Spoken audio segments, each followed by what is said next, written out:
All right. What up, everybody? It's your boy, the Infinite Dragon here, and welcome to a Persona 5 tier list. If you're watching this on YouTube, you're watching an archive stream. Be sure to check me out live. Link is in the description down below, as well as a link to my Discord, which I will let you know what I'm doing, what I'm thinking, how I'm feeling, all that good stuff. Real quick, on a more serious note, I'm being sued at the moment, it's because I don't have a job, and I haven't had a job in the past year, and I haven't been able to pay my credit cards. So the credit card company is suing me for that. I'm trying my best, man. I really am. But if you guys would like to help out, there is a GoFundMe in the description down below. And if you're on Twitch, hit !fun for the link there. But we are doing a Persona tier list. We're going to be going through every Persona in Persona 5 Royale and ranking them based on coolness. We're also going to be doing a lore reading for it as well. Going to be reading all the lore entries for it because, in my opinion, that makes the game cooler. So, let me go ahead and pull up the tier list. Place you right there. Boop. We are doing the Drip or Drown version of this because it's my tier list, and that's how we do things around here. And let me pull up the game. Boop. All right. All right. So we're gonna be doing this in alphabetical order because that's just gonna make it easier for me to find things. And then we have to. Unfortunately, my compendium is very slightly not out of 100% range, like truly. So I actually have to. I have to actually phone in some from the interwebs, but it's all good. And before we start for real, we do have a new emote, the toaster emote for iOS. If you play that, it plays "Burn My Dread" for a few seconds. And if you type !social, it does something else happens. Come on, I just tested this last night. It should work. All right. Apparently, it doesn't want to work. It's fine. We'll worry about that later. Come on. Come on, Dad. Okay, it worked when I did it. I don't know why. Weird. There you go. That works at least. Alright, let's get started for real. Welcome to the Velvet Room. I wonder if they're gonna keep that Igor voice actor for Persona 3 Reload. You wish to browse the entries? Alright, you see that? It says 99%. I'm missing 2 Personas. Just 2. Oh, okay, then we're good. There we go. Alright, let's start here with Abaddon. You would like to overwrite it? I would not like to overwrite it. Alright, let's see here. Abaddon, the destroyer and the angel of the bottomless pit. As described by ancient scriptures, he controls locusts and uses them to cause massive destruction to villages. Abaddon, huh? I don't know, man. It's just muck with teeth. That is just muck with teeth. So let's go and put muck with teeth in fucking dry, cause nah, that's just muck with teeth. All right. What's another variation of him where he's just represents like a dungeon? I should be on the SSS tier, but you're not a Persona. You're a Joker.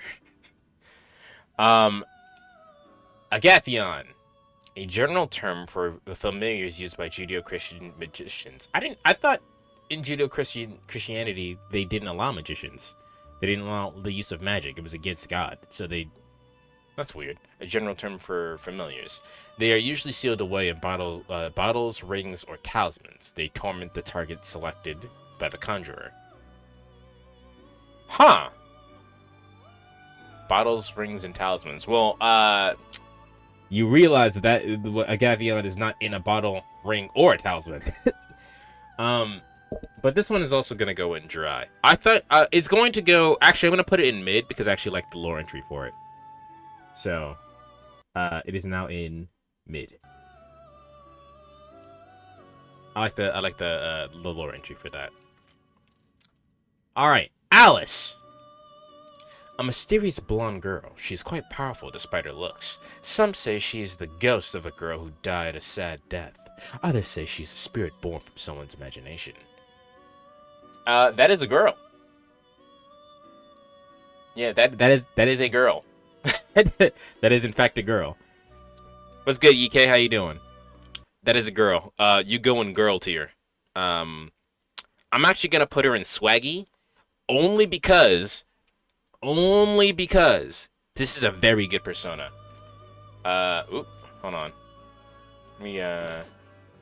She has fucking curse skills. I don't think I actually have the curse. Oh, she has die for me right there in the bottom right. She has die for me. She has die for me. That is a really good skill. Die for me is a really good skill. That is why she's going in the swaggy. Otherwise, she's kind of dry. That is a girl. Alice is one of the best demons in Persona. She's just good. It's just a good persona. All right, Alilat. The Arabian mother goddess, also known as Alat. She was thought to reside in the black stone at the Kaaba. She and her son Dusuda were worshipped there by desert nomads. They didn't really give us a lot of information. They didn't really give us a lot of information. And this is I don't know, a cube. we can put Alilat in mid. Yeah, we can put Alilat in mid. It's not I like the design of it. It's red and black, but that lower entry was kind of. It is a prism. Ame no Uzume. Ame no Uzume. Japanese goddess of entertainment. Oh. She governs many sacred dances. She is the most famous for luring out Amaterasu, who had barricaded herself inside a cave. Amaterasu did? I thought that was Izanagi that did that.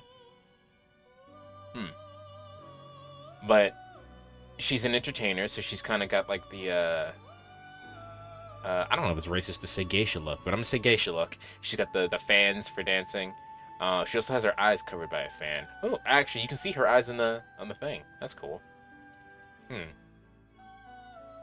But I don't know. I actually don't like this one all that much either. Doing good. So many cool ones. There are some really cool ones. Where is she? Where are you? Where are you on this tier list, my friend? Here, we'll play the music while I find her.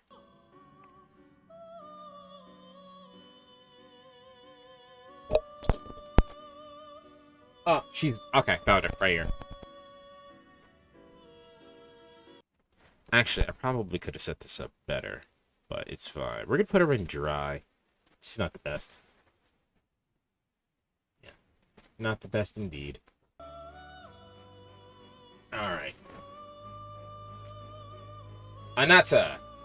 The 1,000-headed serpent of Hindu legend. Anata is Sanskrit for infinite. Hey! Hey guys, it's me! After resting on him, Vishnu woke up and created the universe. Man, Vishnu was literally sleeping on me.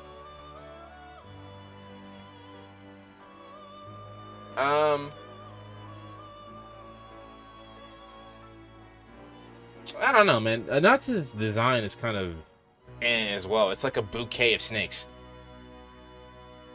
It's also cobras, and I don't know if cobras are actually in India. Let me see. If cobras are in India, I will change where I was going to place it.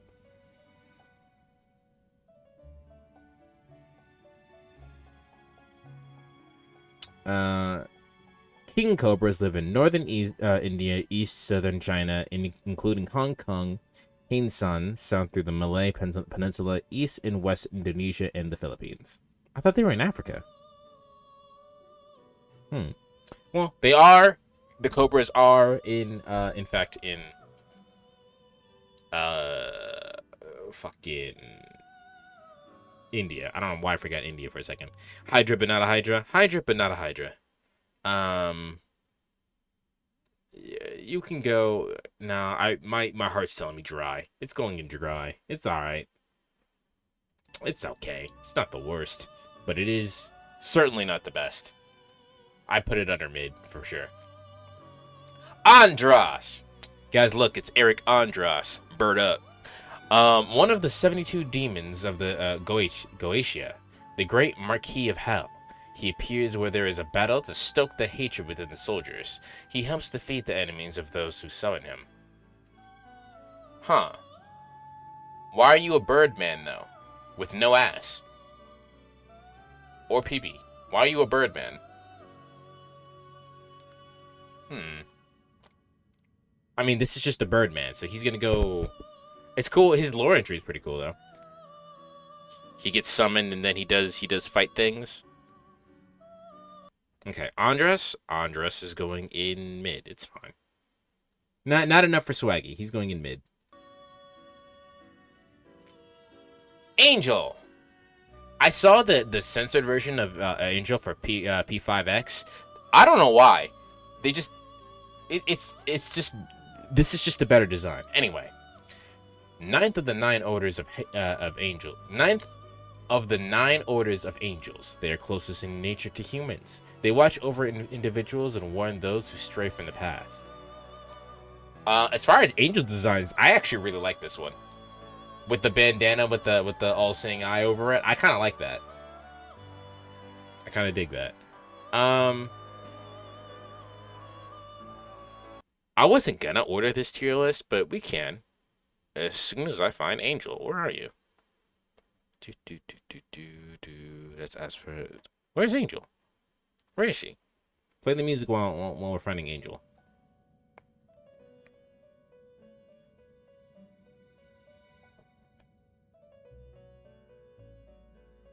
Okay, found her.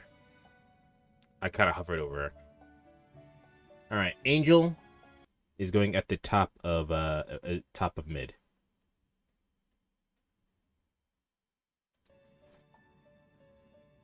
All right, let's see here. Anubis, the jackal-headed god of the dead, embalming from Egyptian myth. He weighs the hearts of the dead to determine their final destination. Well, shall you go to heaven or shall you go to hell? I really like Anubis just as a god, so I'm a little bit biased. I'm a little bit biased towards Egyptian mythology just in general, but it's my tier list, damn it. If you want to make your own, the link to that's in the description. Let's see. The scale is kind of mid. They could have given him a cooler looking scale.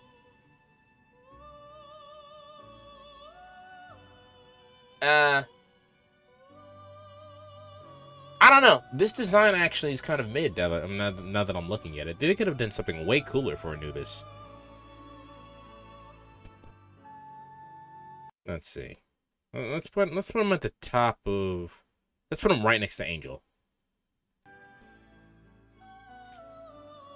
Anzu, an evil deity of the Mesopotamian folklore with an eagle's body and a lion's head. While the god Enlil purified himself, Anzu stole the tablets of destiny from him. Damn. So we got ourselves a little thief. I told y'all birds are evil. I like the design choice to make it blue. That's pretty fun. A blue lion with the orange mane. I mean, that's what it is. It's an eagle with a lion's head. Kind of almost like a griffin, almost. Anzu. This is not one of my favorite ones. Never trust a bird with a lion for a face. Never. Anzu will go in dry.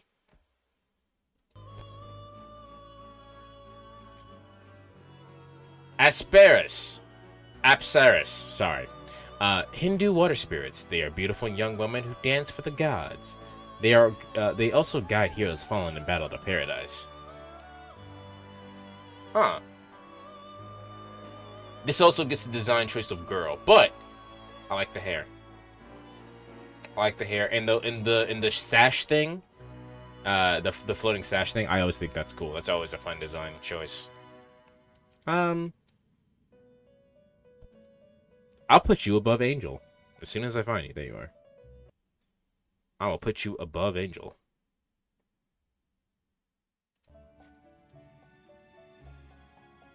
I guess I don't need to show the tier list every time. Aramitama, All right, we have our first drown. One of the four aspects of Shinto thought. It has the power to grant ferocity. It is said to aid in one's bravery, growth, and endeavors, though it can lean in a negative direction. This is literally just a mitama. I'm not actually sure why this is a deity. This is like a literal thought turned into a demon. Aramitama goes in fucking drown. Alright, Arahabaki, a mysterious god of ancient Japan, most famously worshipped by the Nagatsune Hiko. Nagatsune Hiko, I think I said that right, who was defeated in the battle against Emperor Jinmu, I almost said Jimmy. Jinmu, Arahabaki came to be treated as a symbol of rebellion and defiance. That's actually metal as fuck. Arahabaki's going in swaggy. That's metal as fuck. Alright. Archangel. Eighth of the 9 orders of angels, their duty is to minister to humans and deliver messages. They are warriors of heaven and lead heaven's forces during battle with the armies of evil. Why is he so mad, though? Bro could smile. You're supposed to be talking to humans and making sure they're good. Why are you so mad? But this is just a soldier with angel wings. Although I do like the design choice to make the angel wings red. I don't know if the symbol on his waist sash means anything, but he's at stars. That's just chainmail. Yeah, I don't know if the sigil on the one on his helmet means anything either. What is your action? You just slice. Looks like a crusader. He does kind of look like a crusader. Crusader. You, Archangel, can go into, I don't know, mid. Put you at the bottom of mid. Ardha, a god of dual gender, whose appearance is half that of the destroyer Shiva and half his wife Parvati. Ardha is an ideal figure of Saktism, the perfect god. What level is this persona? 85? I was about to say. So it's half Shiva and half Parvati. I didn't actually realize this was a thing. So this is supposed to represent the perfect god.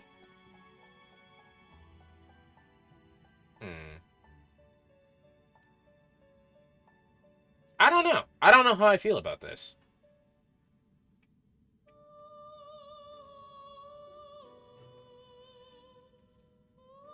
I have no idea how I feel about this design. I think I'm actually gonna put this one in mid. It's fine, I guess. Yeah, here's Artham. Put them in mid. I'll put them above Anubis, but not below Angel. All right, Ariadne. We got our first foreign persona. A persona of another story. She is the daughter of Minos, the king of Crete. She helped Theseus defeat the Minotaur and gave him a ball of yarn so he could escape the labyrinth. You don't need a ball of yarn. You could just go right and keep going right until you get out of the labyrinth. You don't need a ball of yarn. Come on, son.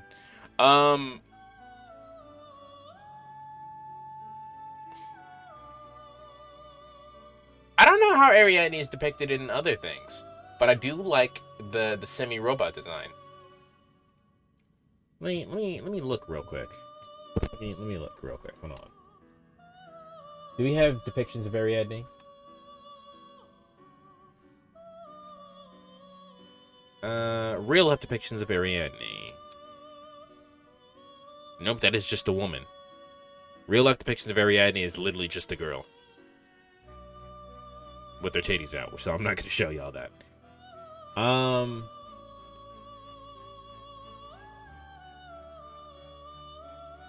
No, they need.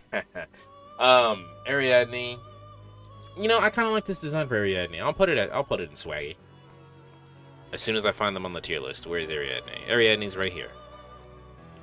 All right, let's look at the tier list so far. That's what it's looking like so far. Ariadne at swaggy we have Arahabaki, Alice, and Ariadne. in the lore, you need a yarn to find your way out of the labyrinth. I swear English is failing me. It's fine. It's fine. Don't worry about it too much. Ariadne Picaro. It's the same thing, but now it's red and black, which y'all know that's going in drip.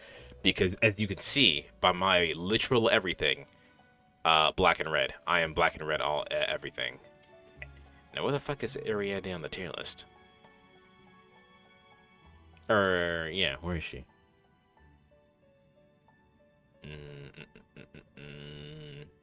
I know I have her in here. Where's Ariadne Picaro?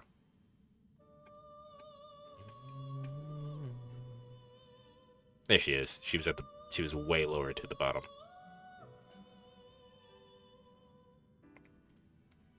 Ariadne Picaro is going in drip. I can basically tell you that any Picaro version of the personas is just going to go in drip right now. Like I can tell you that right now. Arsène, being based off the main character of Maurice Leblanc's novels, Arsène Lupin.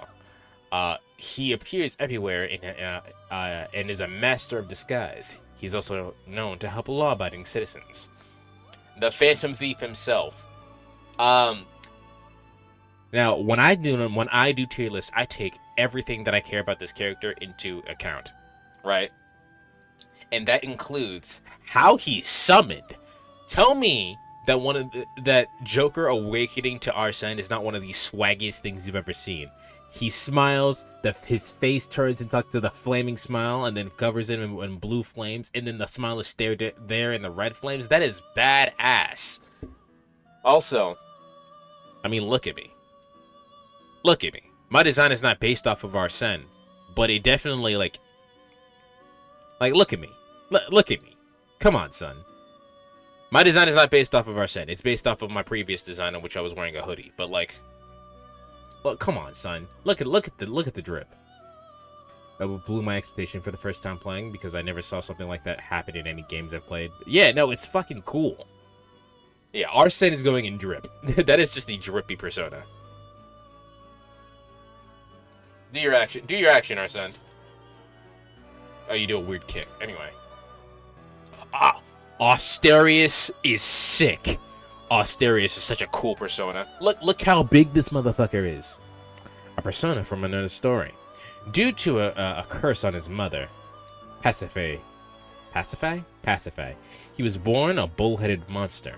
Locked away in the labyrinth and was, as the Minotaur, he wielded a double-sided axe. He ain't got no axes here, bro. Ain't no axes here. This is just all Bullman. Oh, look at him. He's so sick. It looks like he's been restrained the whole entire... Like, his face has been restrained. It's so cool. This is going in drip. This is just going in drip. And I think next is Asterius Picaro. Yep, same thing. Putting you directly in drip. I don't care if it's pink and blue. Look at him. Look at him. He's even angrier now. Now the chains are red. Or pink, I guess. Alright. Ashura.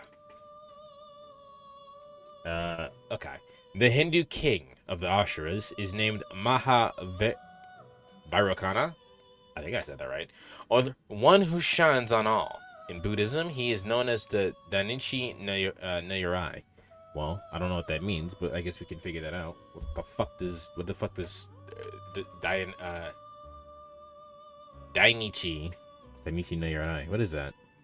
Let's see. Dainichi. Is that just, are you saying his name is that?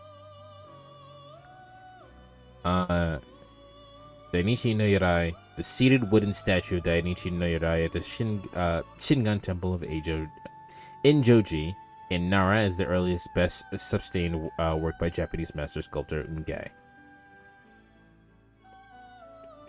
It literally translates to Great Sun. It is worshipped as a supreme primordial sun Buddha, and is also appears in the central figure of the five wisdom Buddhas. Which makes sense that it's the sun arcana, because this is literally the god of the sun. Hindu gods really have extra limbs. Not saying it's bad or anything, it's just really interesting. Yeah, I think they're meant to represent you doing multiple things. I think that's what it's meant to represent. Someone will correct me. But Ashura's design, let's see. As far as the most I know about Ashura is Ashura from Ashura's Wrath, who also has the multiple arms. And I do know that Ashura is supposed to have like the several faces as well. And I mean, this works. This certainly works as a design. He's in the prayer, in a prayer stance. One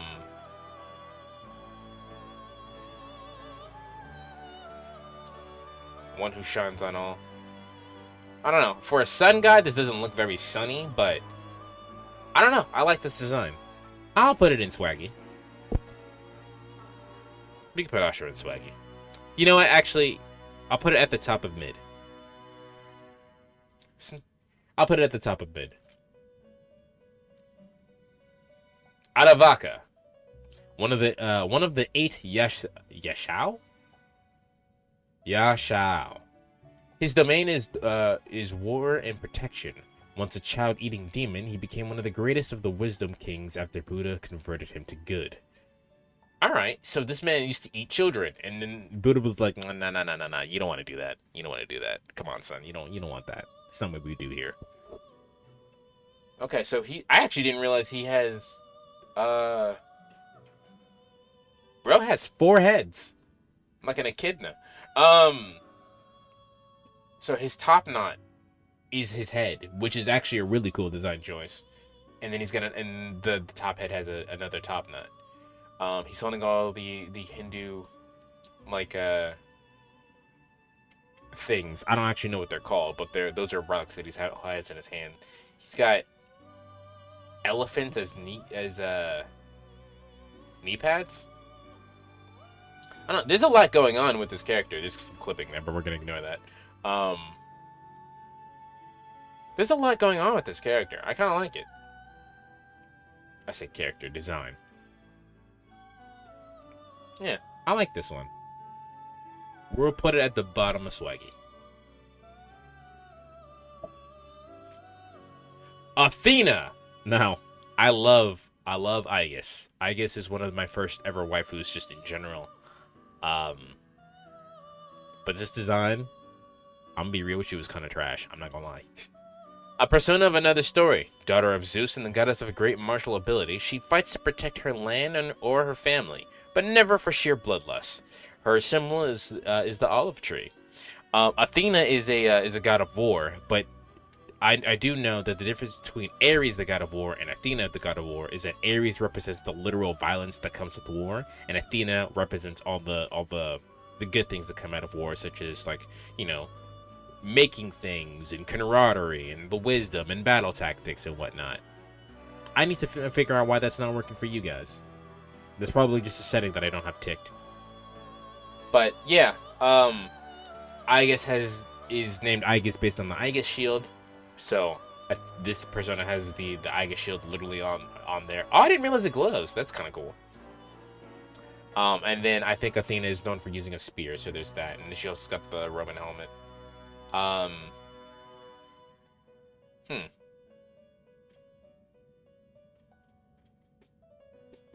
Is that a cat on top of her head? Yeah, there's a cat with wings on the top of her head. And then she's got a little chest mark too. That's the Aegis shield again. Actually, you know, this is a little bit better than I actually give it credit for. Better than I gave it credit for. I'll put it at the top of mid for now. Everything's gonna get a lot of things are gonna get put at the top of mid, and then Athena Picaro. Yeah, Athena Picaro. That's just the better color scheme. Put that put that in swaggy. Look at her. Black and red, baby. Look at that. It looks a lot more like Wild and Unhinged, honestly, which I'm kind of here for. Like, this looks like, you see this shit come out, you'd be like, even though it has a giant shield in front of it, you'd be like, I'm not fucking with that, I'm good. Atropos, the eldest of the 3 Moirae sisters of Greek mythology. She cuts the thread of life, and for those whose time has come. I don't get So I know there's like a design element in which like they're the three gods or the three demons that look exactly like her, except the model's slightly different. Like this one has like the weird head thing. I don't know what the weird head thing is. And the game didn't tell me what it is. So this is just gonna go. Where's that line go to? Okay, no, it just cuts off. This is just gonna go. She's gonna go in dry, honestly. I'll put you right next to Abaddon.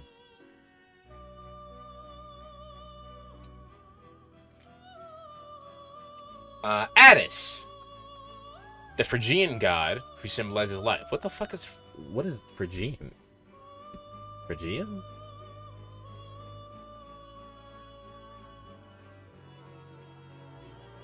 Phrygia.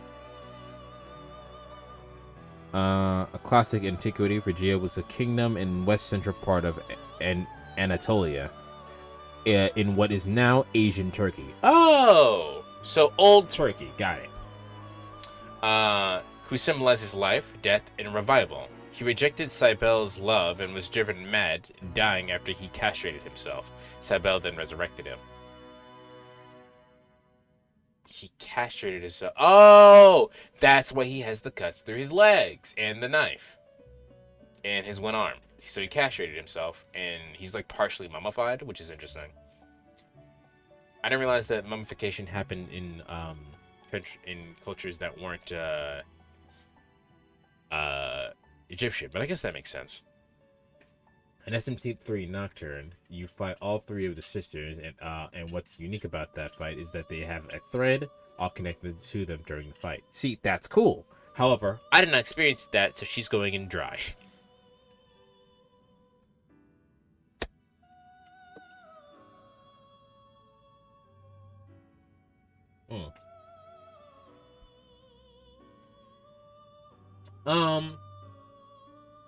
I also didn't realize that Attis had horns. I think I've went my whole entire career playing Persona games not realizing that Attis had horns. And the blade itself has a dragon on it. It's like yeah, I think I went my whole entire life without realizing that Attis had horns.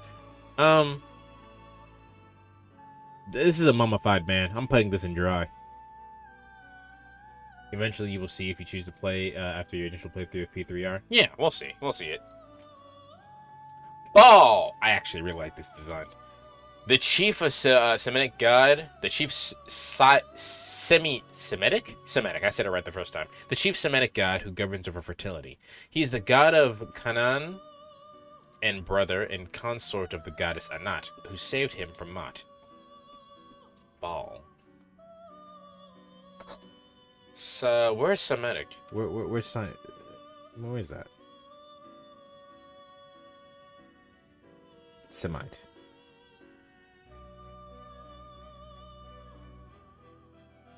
A Semite is a member of any of the peoples who speak or spoke the Semitic language, including in particular the Jews and Arabs. All right. So this is technically an old, like a really old Christian god.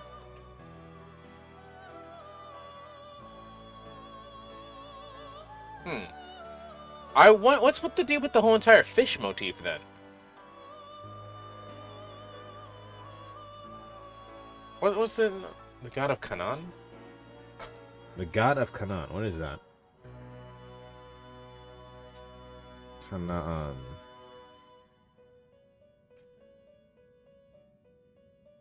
The region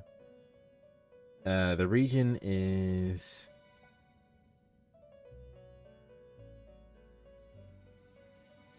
of the southern Levant. What is Canaan called today? Which today encompasses Israel, the West Bank of Gaza, the West Bank and Gaza, Jordan, and the southern parts of Syria and Lebanon. I don't get the fish motif. It looks great. I love it, but I don't get the fish motif. Why are you fish, man? But Ball will go into Swaggy. I really like the design of Ball. I don't get why it's a fish, which is why it's not going in drip. But baffling. Baphomet. What people normally see and cross their fingers at. A goat-headed demon that is worshipped in the Black Sabbaths. His name can be used as a catch-all term for the demons in general. He would become an object of worship for witches. I actually don't think that's true. I think that's just something Christians made up to attack witches, but because paganism is very different than what people think it is. But no, if you look at any form of Baphomet, that's what Baphomet looks like. So, that's Baphomet. Baphomet's design gets a mid. Not because it's a bad design, but because it doesn't really deviate from what it actually looks like. Barong, a mystical creature in Balinese lore. It represents good in Ragna's is Ragna's can I say that? Rangda's eternal rival. Even if defeated, it will be reborn. The result is a never-ending struggle. Balinese. It kind of looks like if you guys ever see the Chinese like festivals where they have like the puppets, like with the moving puppets where it's like several people controlling like the puppets in like a parade and festival. It looks like that kind of. Where is the Balinese?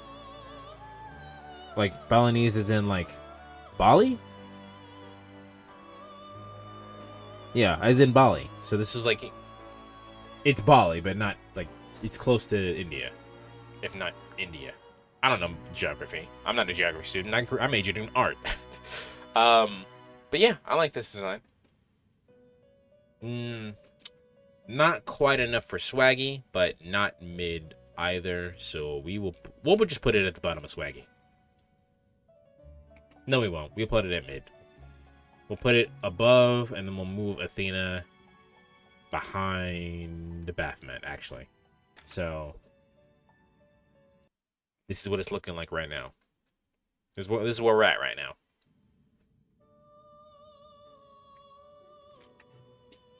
Beelzebub.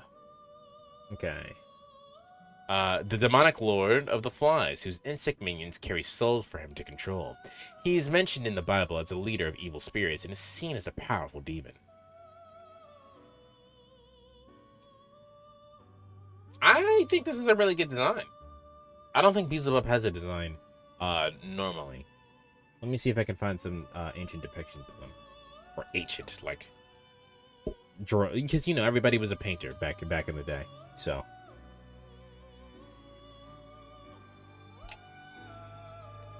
you just see his other designs. I see. It's pretty different than the bug. I think the bug makes the most sense though, considering what he represents.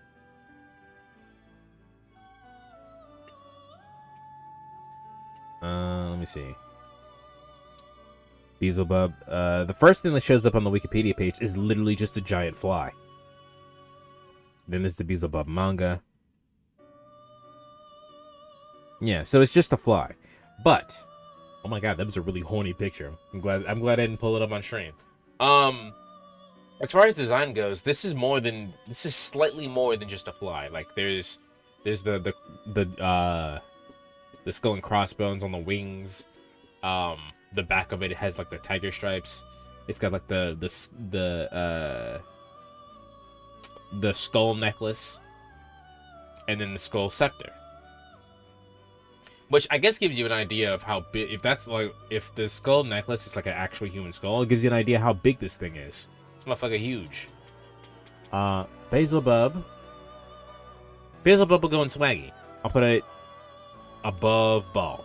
I like this design. It's nice. It's good design. Belial, one of the 72 demons of the god Goetia. I'm sorry, one of the 72 demons of the Goetia.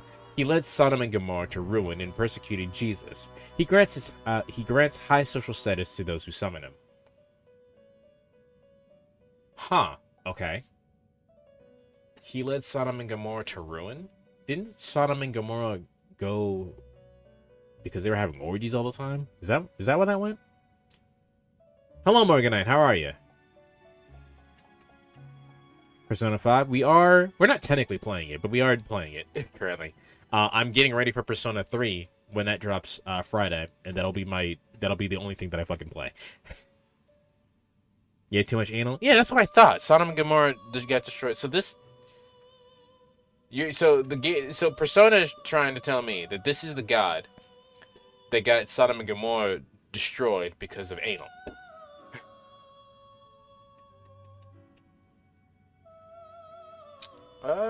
I don't know, man. As far as what he represents, the design is fine, I guess. This is gonna go in mid. You think I'm gonna get Persona 3? I've already pre-ordered it. The stream might even happen earlier than normal because of that game. It depends on when I wake up. Either 3 or Grand Blue Fantasy. Which one do you think you play more? I think you probably... I don't know how much you're into fighting games. Or are you talking about actual Grand Blue Fantasy? Belial is gonna go in mid. You're gonna go in the middle of mid. Not above Angel. Angel's way better than that. The actual one? Okay.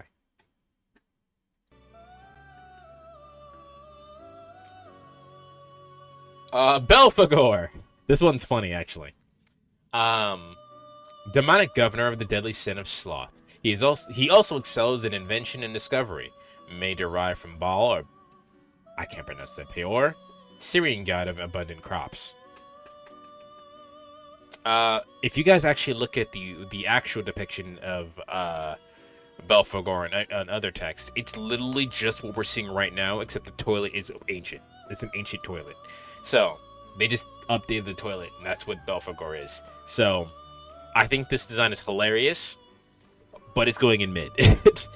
Belphegor is going in mid. Not above Athena, though. I know a guy who might get it, and it's co-op, so... call me sick if you must, but this persona is really hot. Belphegor? You think Belphegor is hot? What about Belphegor is hot to you? He's literally sitting on a toilet. He's got a cool necklace. He's got a cool cock ring for a necklace. Barith. This is definitely going in mid. One of the 72 demons of Goetia, known as the Duke of Hell, he rides a gigantic horse and burns those without manners. Oh, burns those without manners? Damn. I'd be burned immediately. I ain't got no fucking manners. In a really messed up way. Okay. I mean, you can have that, man. You can be what you into. I know on a horse is super basic. Yep. This is definitely going in mid. Actually, you know what? I'm putting it in dry.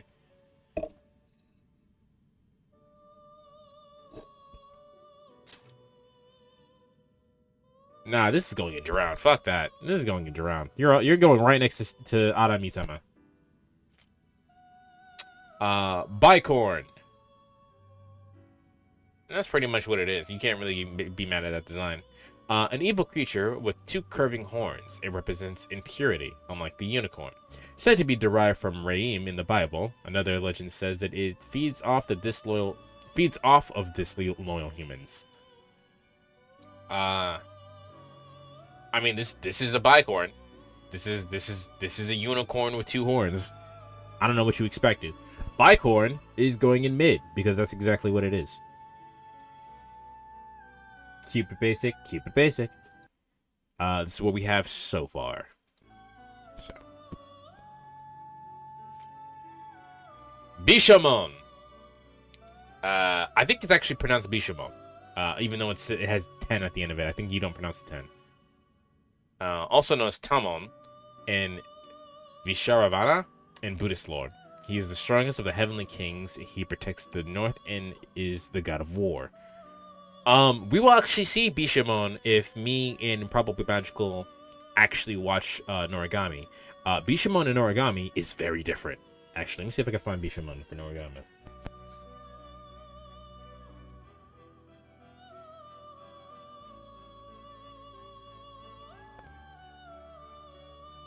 Yeah, here we go. Bishamon and Origami is very different. It's a hot, sexy lady, as Amy likes to say.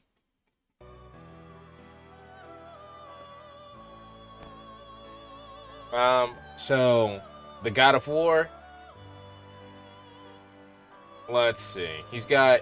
I don't know. I don't know what his shoulder pad is supposed to be. Is that like a dog or something? Holding a relic, but that's that. I mean, I don't know too much about Hinduism in terms of like things representing other things. So, I said Hinduism. This is Buddhist. I guess that technically happened in India as well, but that happened more into just India. But as far as things representing other things, I don't know. This is just a dude in an outfit for me. I don't know what he's carrying. I don't know if this has any significant cultural weight that other people can explain. But for me, this is just the guy. So he's going in dry. Black Frost! A Jack Frost that yearned for evil. This powerful demon is born when a cute Jack Frost remembers its nature as a fucking demon. He grew like... This is literally what happens if fucking Jack Frost one day was just like, you know what? Fuck it. I choose violence. Fucking Jack Frost chose violence and became this. I love that. This is going in Swaggy. This is going at the bottom of Swaggy, though, but Swaggy. Monday they're having a fine day, and the next, oh wait, hey, you know what? I'm a demon. Black Ooze, fucking, I don't even want to read this lore entry, but I'm gonna. This is going in Drown. Black Ooze is going in fucking Drown. That is sludge. That's actually just muck. A mass of malevolent intent and emotion that failed to become a true demon. All it does is eat, pray, and grow. It's not even a real demon. It's not even a real demon. That's going directly in Drown. Black Rider. One of the 4 horsemen of the apocalypse. He rides a black horse and carries scales. He brings famine and has the right to end lives through suffering. Wow, alright. He has the right to end lives. Have you seen the penis persona yet? Who hasn't seen Mara? But no, we're currently going in alphabetical order. So it's gonna be a while before we see Mara. Did you know they censored Mara, Morganite, for Persona 5X? They gave him a hat so you can't see the pee-pee. This is a skull man on a horse with scales. One of the horsemen of the apocalypse? Oh, lame, yeah. Yeah. But they censored a lot of things that have no reason to be censored. I gotta find him on the tier list. Where's Black Rider? There he is, Black Rider. Black Rider is going in... I think I'll put him in mid, because that's just a dude on a horse. Bugs! Not Bunny. A Welsh creature commonly known as Bugbear, or the Boogeyman. Its existence is often used by mothers to scare children into behaving. If it's used to scare children into behaving, then yeah, it makes sense that it's a teddy bear. With skull, with like it's bleeding and skulls are kind of leaking out of it. Yeah, based on the lore, I actually like that. That's going in... Let's put that in Swaggy, sure, why not? It's kind of cool, it's kind of cool, I actually like it. Bugs is going in Swaggy. Byaki! I have no idea. So, I was fusing personas, and I was trying to make sure that I had all the personas to do this, right? And I saw this one on the list that I was using, and I was like, Byaki? And I was like, I don't remember this one. And then I fused it. Or then I saw it, right? And then I attempted to fuse it, and then in my attempt to fuse it, the game was like, you already have this. Are you sure you want to fuse this? And I was like, what? I already have this. I don't remember this persona. I don't remember ever using this persona. And that's because it's in the extended part of Persona 5 Royale. But this is definitely a thing. Look at this thing. Excuse me. I kind of like it. What, Byaki? Byaki has a really good design. I'm not gonna lie. A malformed winged servant of Cthulhu the Cthulhu mythos, cosmic god Hatsur. They can fly even in the vacuum of space, and it's said that if you can summon one, it will carry you wherever you wish. So you summon this, and the homie carries you to where you want to go. Ew, look at his hands! I didn't actually even realize it has like weird like tentacle hands. Gross. Good design, though. This is a really good design. It's going in swaggy. It's kind of weird and off-putting. It has really bright, like, colors. And if you think about it in... It has hooves. It has hooves. If you think about, like, the idea of, like, how... what is it? In nature, anything brightly colored is dangerous. And this kind of follows that idea. Byakko. One of the soothing celestial creatures of Chinese myth. It represents the direction west, the season of autumn, and the element of metal. He's believed to be the king of all beasts. Do you have a puff tail? You got a little puff tail. Oh, look, he's got a little puff tail. This is a tiger. This is the white tiger. This is a white tiger. It's going higher. It's going in swaggy because of what it represents, not because of its design.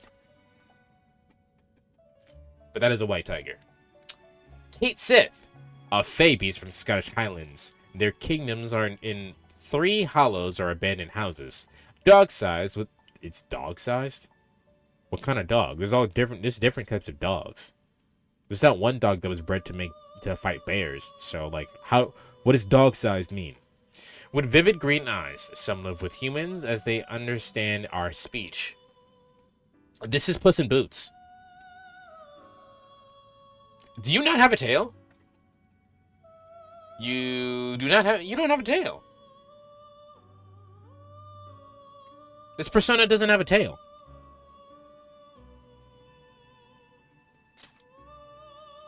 This is Puss in Boots. Obviously, actually, no, Puss in Boots technically did come first because that is an ancient, like, fairy tale. Puss in Boots is a fairy tale, so it depends on where what came first. So it's possible that Puss in Boots did actually come first. I like it. Kate Sith is going in mid. It's fine. This is not anything I haven't seen before, so it's going in mid. Right next to Belphegor. Cerebus. Cerberus. Excuse me. Cerberus. Is it Cerberus or Cerberus? Okay, no, this is Cerberus. Technically, did you guys know that Cerberus is technically pronounced Kerberos? Technically, it's pronounced Kerberos. A guardian hound who prevents anyone from entering or exiting the underworld in Greek lore. It was born from Typhon and Echidna and is the older brother of Orthus. Ortherus.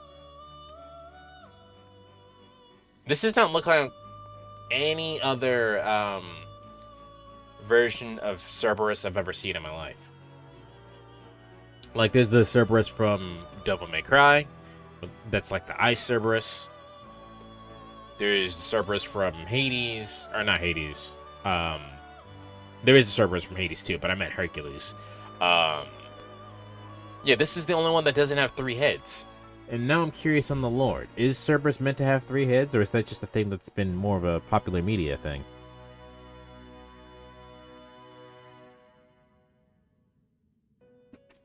Because there's another demon that kind of took the 2 heads. Yeah, we'll get to that one too. Cerberus is a multi-headed dog that guards the gates of... It just says multi-headed in the Wikipedia article. Didn't say it. Yeah, this is an interesting design choice. It's got like a little reptile tail too. I'm gonna put it at the top of mid. And I'm putting it at the top of mid because it's different. This is not something you'd expect to see if you think of Cerberus. You know what I mean? Apparently, both of them had a special demon interaction talking in SMT3 when one of them speaks to the other. Huh. Chernobog, a cursed god of death, evil, and the night in Slavic lore. His name means black god. That's cool. And he is the counterpart of the white god, Belobog. Despite being feared, he was also worshipped. So this is a god of death. A god of death and evil, and it was still worshipped?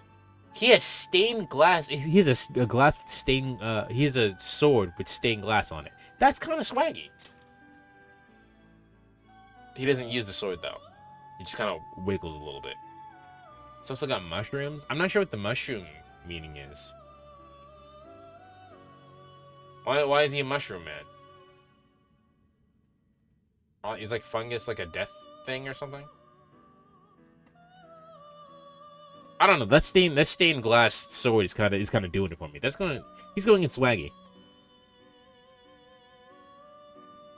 Just a mushroom death cap. Oh. Does it actually look like that? Do death caps actually look like that?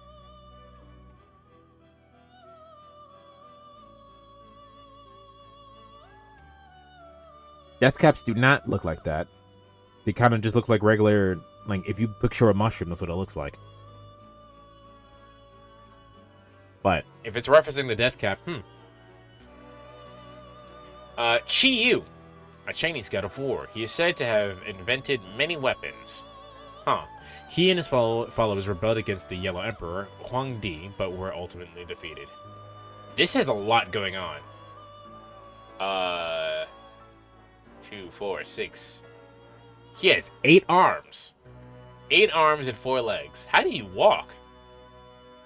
He's got regular... I mean, the actual body armor is, like, I think pretty regular.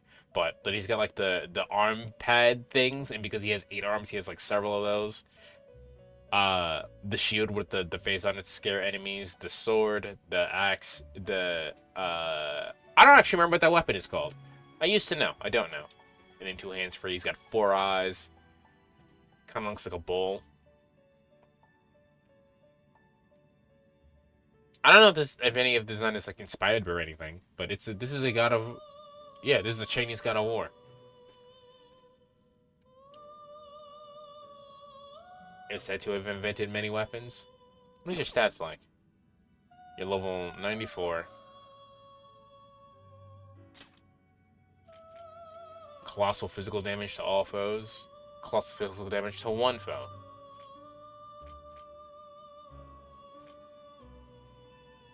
Huh. This is an interesting design. It can go... as soon as I find him. Where is he? There he is.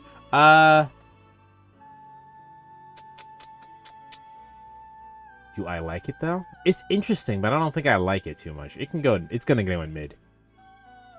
It's gonna go above Cerberus, though. Chimera. Actually, that's a really good chimera. Part lion, part goat, and part snake. This creature originally represented the seasons. In Greek mythology, it was viewed as a violent monster, born of Typhon and Echidna. Oh, you know what? Hold on. Yeah. Okay, so they used a similar asset in 3D modeling to make Cerberus and Chimera. Like, it's the same head and body shape.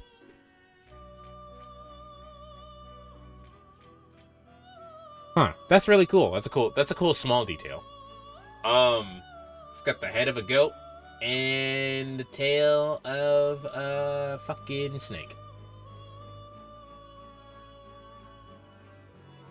This is not what I expected this to look like when you think of a chimera, but I like that design. Chimera is actually gonna go in the bottom of Swaggy because I like the fact that it has a whole entire goat head sticking out the side of it.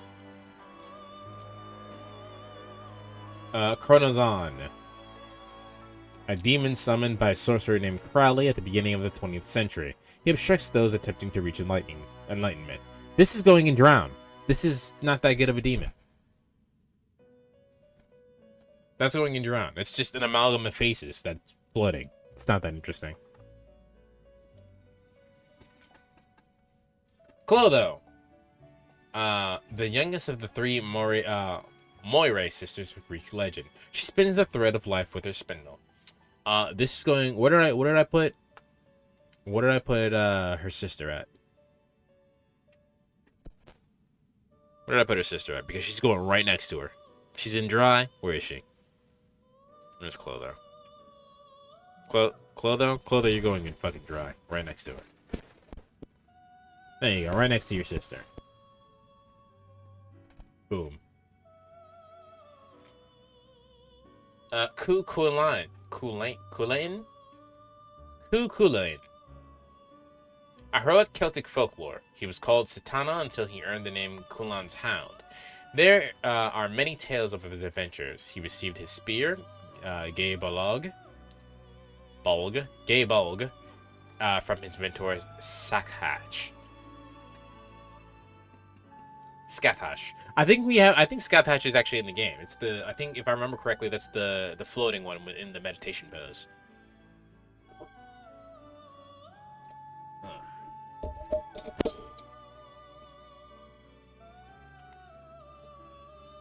Come on, do it. Work with me. Thank you, microphone.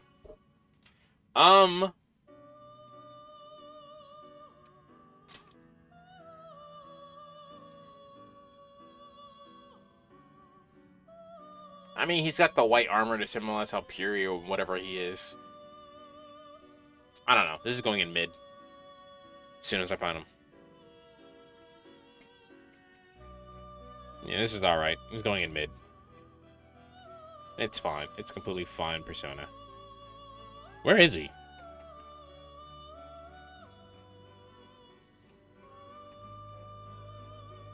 Give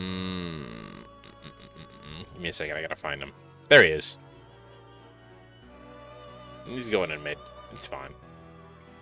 Right next to Kitsa.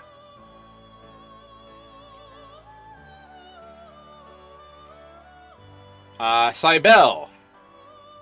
Phrygian mother goddess of the earth. She is often depicted with wild animals, and lions in particular. She had her priest, Attis, as a lover, but drove himself insane when he was forced to marry another. Oh, damn. Alright. Floating naked girl. Why does she have hoops? Why do you have hoops? I didn't know her swords have horned dogs on them. Maybe those are goats.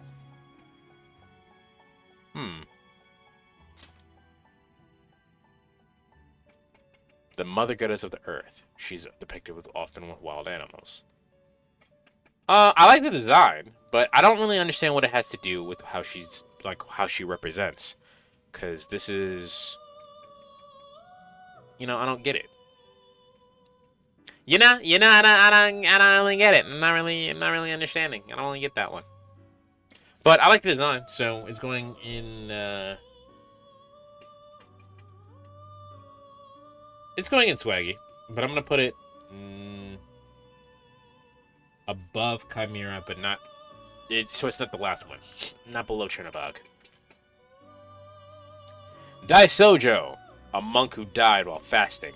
His spiritual power allowed his body continue to exist without rotting. You look pretty rotted to me, dog. It is said that he will appear before people on the day of salvation.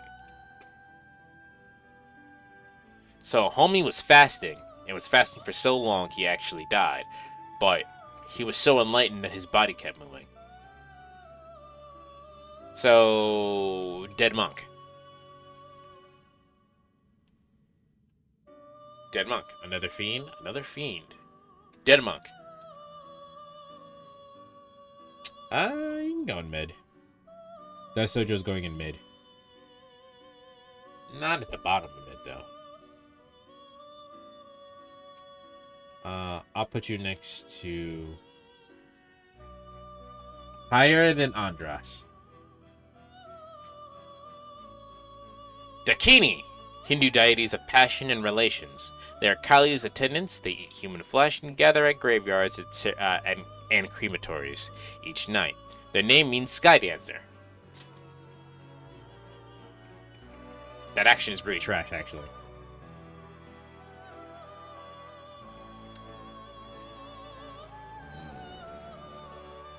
There's Dakini.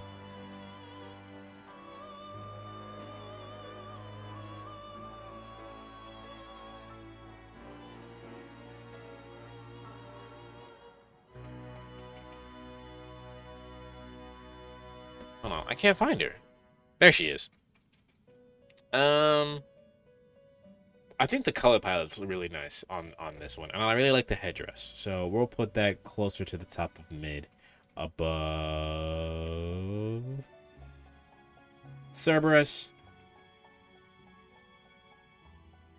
Yeah, right above Cerberus, but not at the top. Here's what we got so far. Okay. The Carabia. That is probably going in drown because that is a starfish. One of the 70.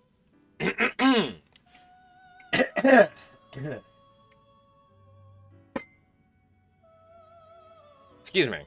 One of the 72 demons of the Goetia, this demon appeared as a pentacle. Keeper of the jewels in herbal lore, the Carabia is said to have the ability to shapeshift at will. Then shapeshift into a better persona, because that is just a starfish. That's going in drown.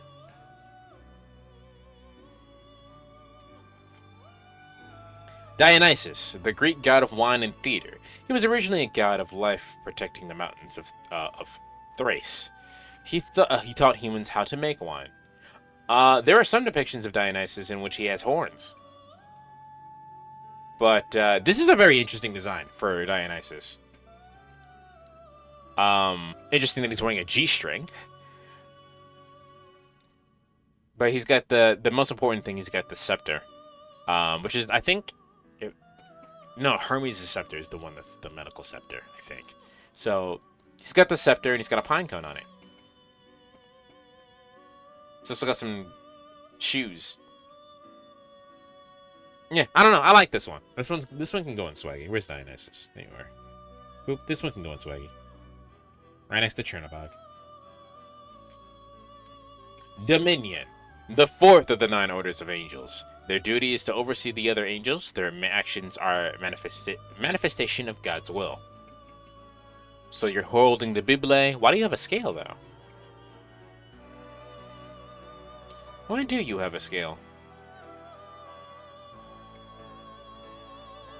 As far as angels goes, this is a pretty decent design. This can go in swaggy, I think.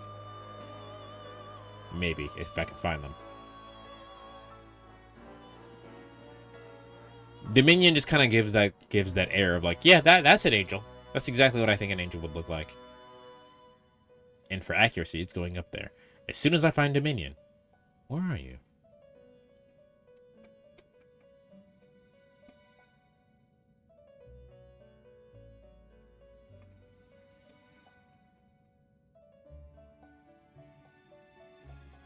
Where is it?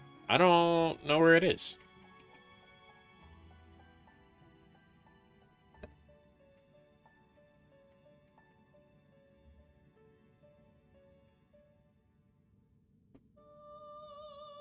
Oh no, where is it? Did I have to add it in? Did I not?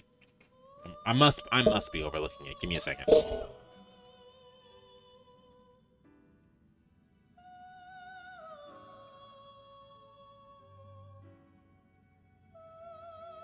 I was overlooking it. It was literally right there at the top. It did not look the way that I expected it to. Okay, Dominion goes up there. Eligor! That's another man on a horse. One of the 72 demons of Goetia, he looks like a knight and has the power to see things to come. He is known much about war. That is a man on a horse. Where is Eligor?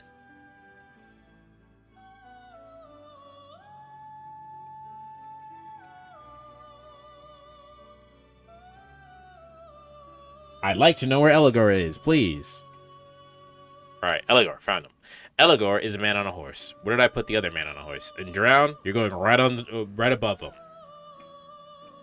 The only difference is you have a spear and you have horns now, but that's still a man on a horse. We're not doing the treasure demons. Those don't count as personas. Okay, Fafnir. An evil dragon of Norse lore.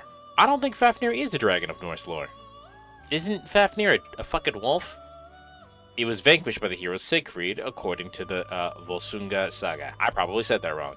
It is venomous and had legs like snakes, and shook the ground with every snap. I thought Fafnir was a wolf.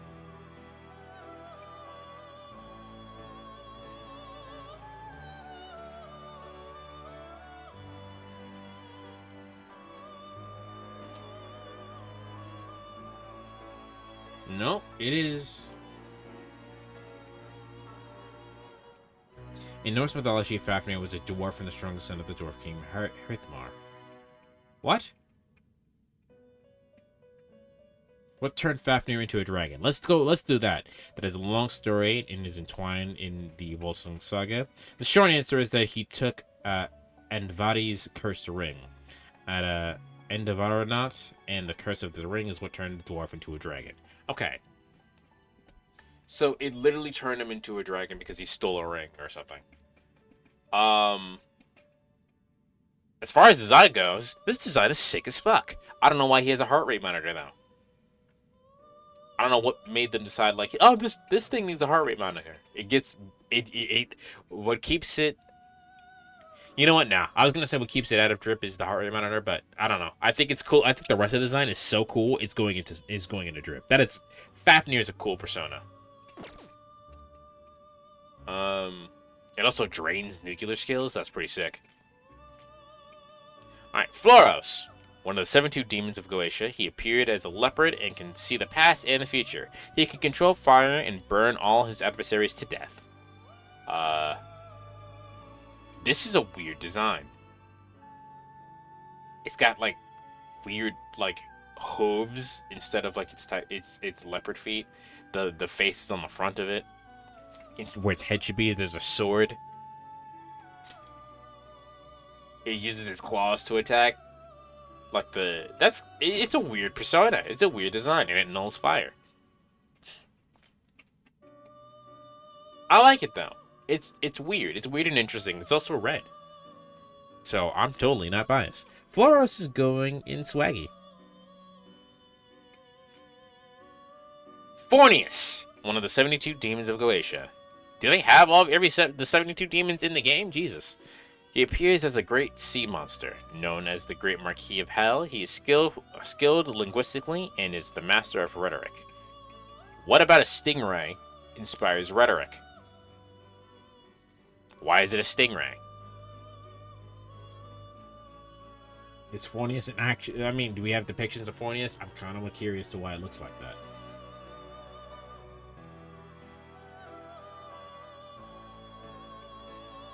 Nope, Fornius is kind of always a stingray. It's like a weird, like if you Google like the actual picture, Fornius is like a weird serpent thing that has wings. So a stingray actually makes the most sense for it. Yeah, it's always a weird serpent thing. Strange.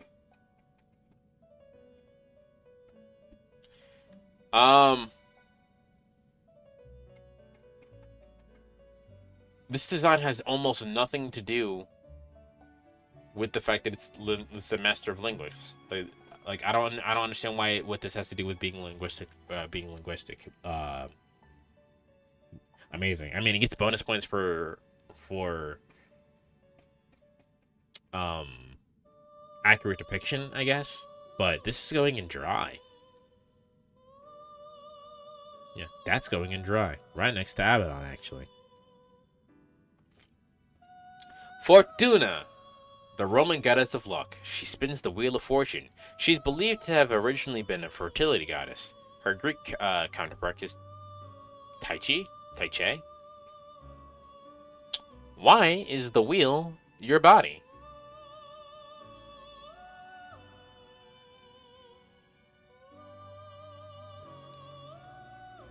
I don't know. I actually don't like the design. This is going in dry. I don't like this design. I don't like that the wheel is her body. There's also no symbols on the wheel, so spinning the wheel of fortune doesn't really mean anything. Like, what does that mean when you spin the wheel? Why is it your body? I don't get it. That's going in dry. Futsunushi, the Nihon Shoki sword deity who pacified Ashihara no Nakatsukuni. Ashihara no Nakatsukuni. Jesus. His name comes from Futsu, the fashion in which things are cut, and Nushi, his nature as a god.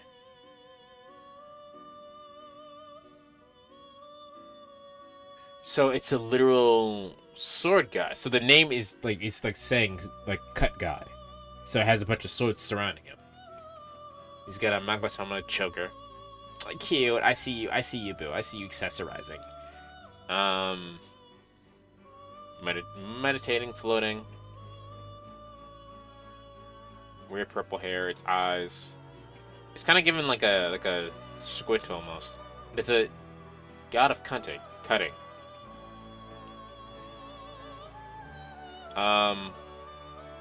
Symmetrical. I don't know. This can go in mid, right next to Baphomet. Fuki, one of the 4 Oni controlled by Fujiwara no Chikata. It sends hurricanes to blow away its enemies. Some say that Fuki is the original ninja. Okay. The original ninja, and it sends hurricanes to blow away its enemies? That doesn't sound very sneaky to me. But it's an Oni, so it's probably got, like... It makes sense why it's all big and bulky. The hurricanes are probably represented by those symbols on its body. It's got armor. It doesn't have a face, though. Why don't you have a face? Do we have other depictions of Fuki? Let me see.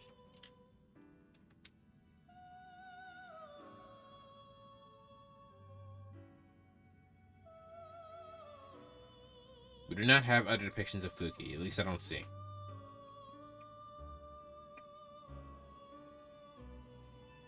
Yeah, no. If you Google Fuki Oni, Fuki won't give you anything, and if you do Fuki Oni, it'll give you SMT. So I don't think we have any other depictions of this.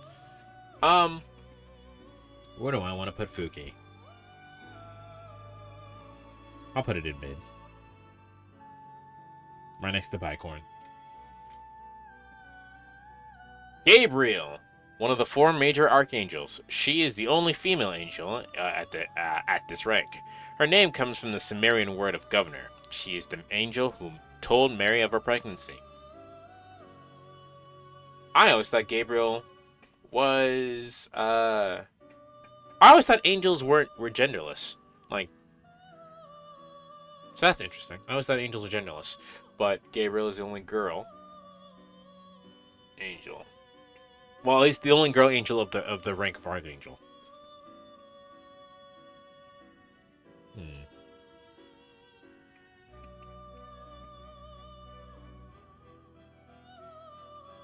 Why? What kind of flowers are those? Why are you holding those? Thrust forward. Yeah. This as soon as I find her, she can go into Swaggy. As soon as I find her, there's Gabriel. Yeah. You can go into Swaggy. I like the design for you. Ganesha, the Hindu elephant-headed god. He was originally created by Parvati in order to prevent anyone from watching her battle. Shiva batted off his original head, and replaced it with an elephant's head. Weird, actually. I do remember learning about that in one of my classes, my art history classes, though. Because Ganesha is always is generally depicted with a lot of statues. Actually, I could probably find one real quick. Let me see.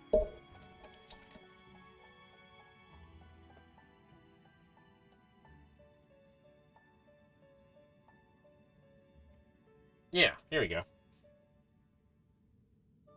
Ganesha is usually depicted. You've probably seen one.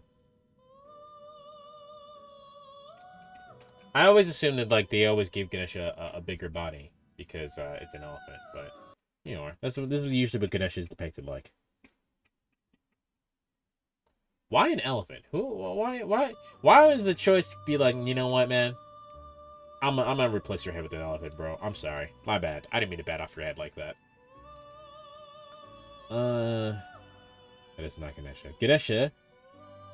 This design for Ganesha, I actually don't like more than the actual design. So this is going into dry. That's going into dry.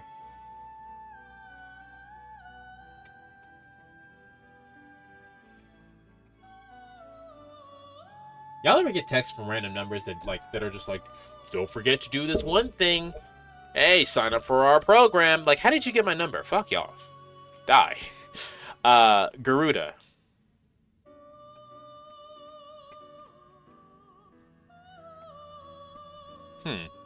A divine birdman in Hindu lore. He once fought the gods and received immortality in exchange for becoming Vishnu's carrier. I get those sometimes as well. And I know they're bots. They're always bots. Like, that's not a real person on the end of that, on the other end of that fucking text message. Fought the gods and received immortality in exchange for becoming Vishnu's carrier. So, you literally fought the gods to become servant to the gods. That's what you just said. That's what just happened here. And now you're a birdman.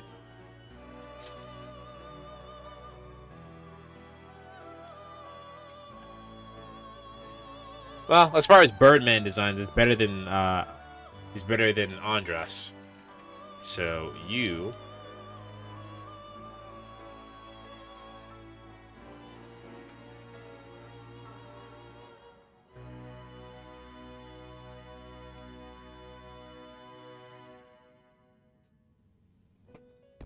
Okay, I tried to make sure this is the right persona because it looked like Angel again, and I was confused. You can go right next to Andras. Genbu, one of the Suling celestial creatures of Chinese myth. This is the dragon one, isn't it? And represents the direction north in the season of winter and the element of water. This is the turtle one. Known to be a great warrior, or supports the earth but from below it. Yeah, this is the turtle one. I know about these. This like, I think there's also like the Azure Dragon, like the Phoenix.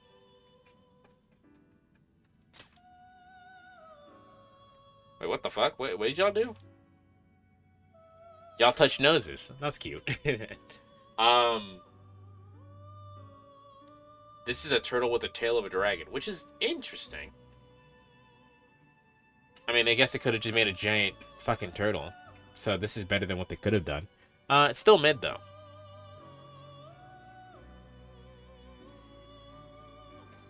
Yeah, this is still mid.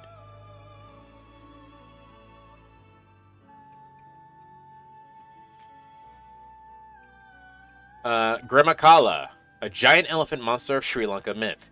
It is typically portrayed as being ridden by the evil one Mara, whoever looks into its evil eye is said to be met with misfortune. Yeah, you get the misfortune of looking into its fucking eye, and then it probably kills you.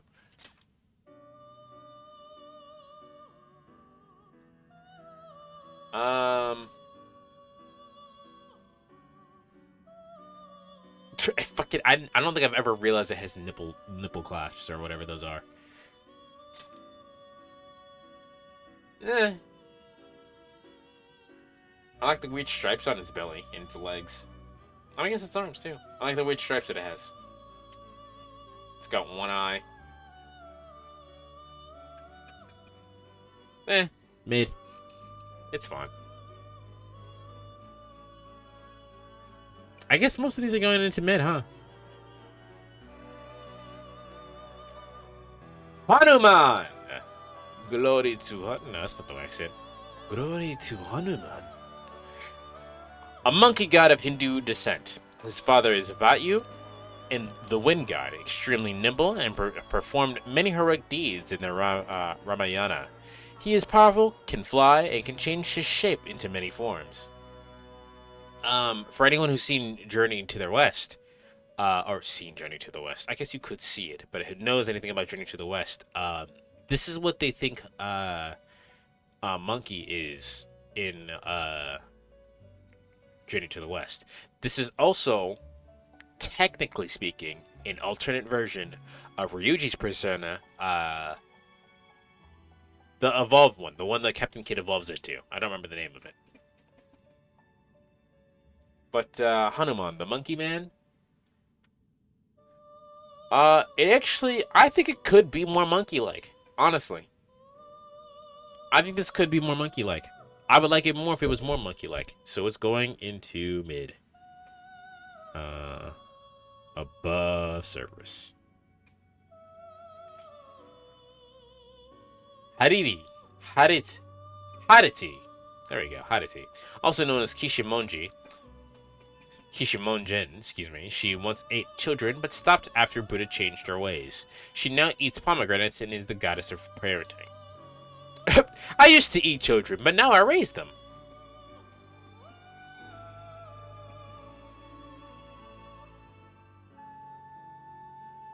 That is a woman.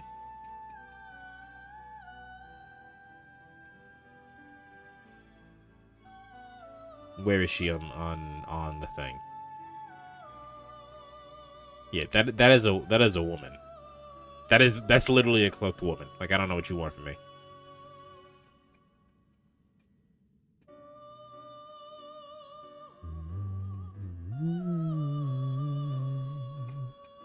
I don't see her. Where is she?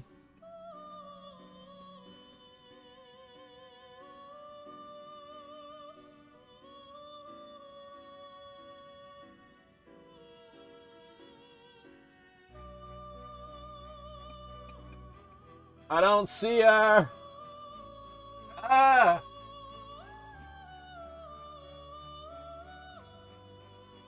Oh, all right. We got her, ladies and gentlemen. We got her. This is literally a cloaked woman. This is going in drown. It goes above Aramentama in Black Ooze because it implies that she has horns. Hatsur, an evil god of the Cthulhu mythos and one of the eldritch deities known as the Great Old Ones. It wields great power over wind, also called the Unspeakable and the King of Yellow. It's weird. This is a weird design. This is like a massive tentacles with hips. This is a massive tentacles with hips. This is a weird one. I'm gonna put this in No, it's not bad. It's not boring. I'm gonna put this in mid.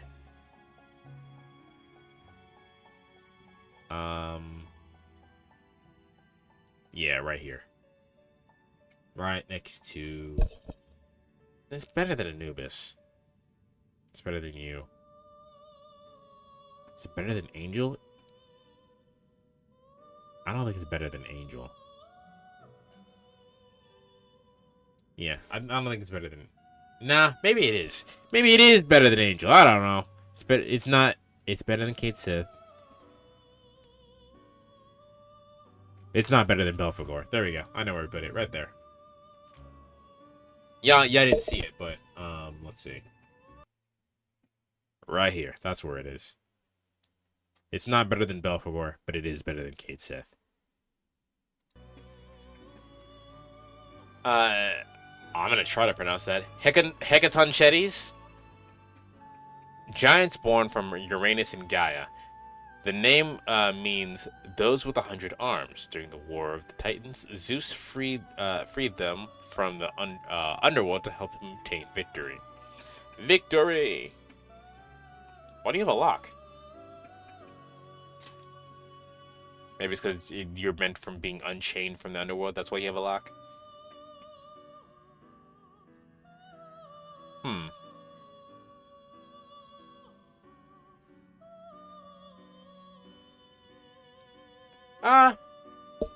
This design is fine. I don't have a problem with this. This can go into mid. Below Baphomet. Hellbiker. A motorcyclist whose violent nature turned him into a demon. Okay, so this dude was just so mad and bad. He was so mad and bad, he literally just turned him into a demon. His anger with himself and the world caused him to lash out. That everyone else would suffer as well. So this guy's just an asshole.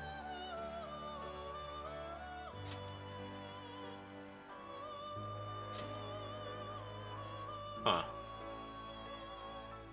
So I kind of like this design a lot.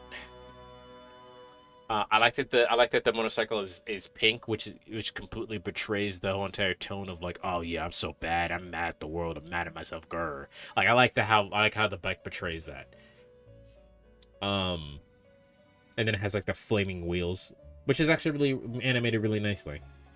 And then of course it's the rest of that is just Ghost Rider. Where is Hellbiker?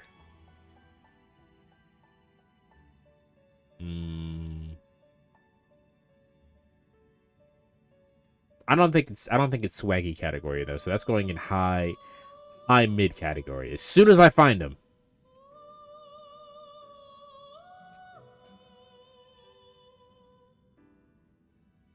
I cannot be this blind. Where is he? There he is. Jesus Christ. Okay. High mid. I Pixie, the leader of the swarm of pixies. Any pixie in a leadership role or with a remarkable power is called by this name.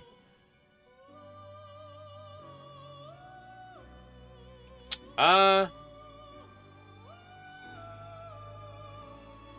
mean, this is just Pixie with armor and a carrot haircut. You can go into. You can go into mid. I don't know. I like the blue hair. It can go into swaggy. Just at the bottom of swaggy. Horus, ancient god of Egypt, whose eyes are the sun and moon, revered by some as the chief god. Revered by some as the chief god. Reading is hard. He is often depicted as a hawk or a falcon. So a literal sun god. What level are you? 52? I thought you would get you way later.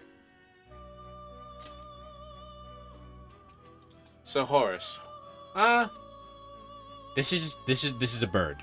Actually, this is a bird with a really good sunlight effect. However, that sunlight effect is putting in fucking work.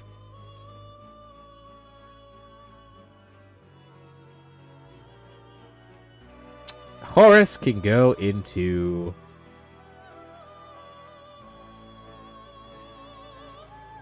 Nah, Horus can go into fucking. I was gonna put it in swaggy, but no, it can go into mid. Because it's just a bird. It's just a bird with really good lighting effects. All right, Huapo, a spirit of Chinese folklore who dwells in trees once used for her hangings. She is smaller than a human and cannot speak, but her voice is said to be clear and as beautiful as a bird's song. This is just fairy again in terms of design. This is red fairy. This is red fairy in one of those Chinese outfits that I don't know the name of.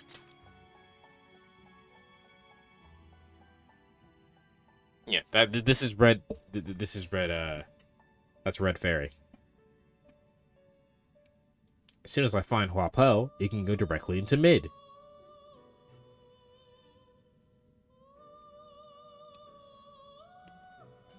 There you are. There you are. You can go directly into mid.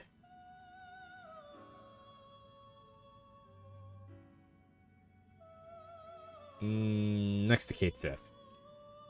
Above Kate Sith. Not below the Cthulhu thing, tentacles.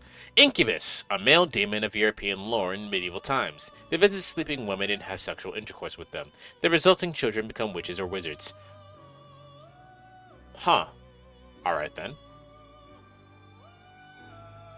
I actually didn't know most of that. Weird. Did you stab with the horn dick? You do. You stab with the horn dick. Oh no, you do a little kick. You have an anklet with the screw on there.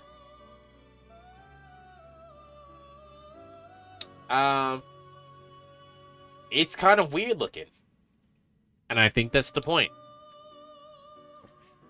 Incubus can go into swaggy above high pixie.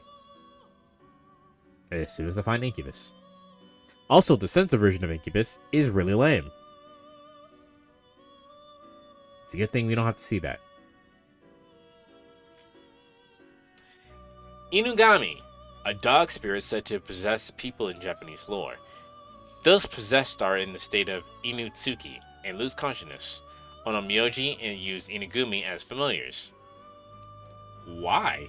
They possess people, don't they? Why would you use that as a familiar? What is Inutsuki?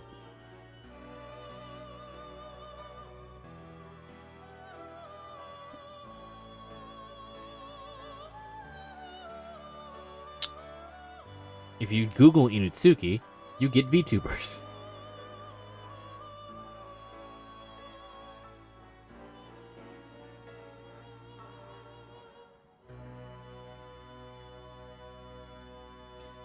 Sheriff Inu. Nope, Suki Adventure. Inusuki. Sheriff Inu. Nope. We will not know what that is. That is a long dog. That is a noodle dog. So noodle dog will go into mid because noodle dog. Noodle dog goes into mid. It goes above Bicorn though.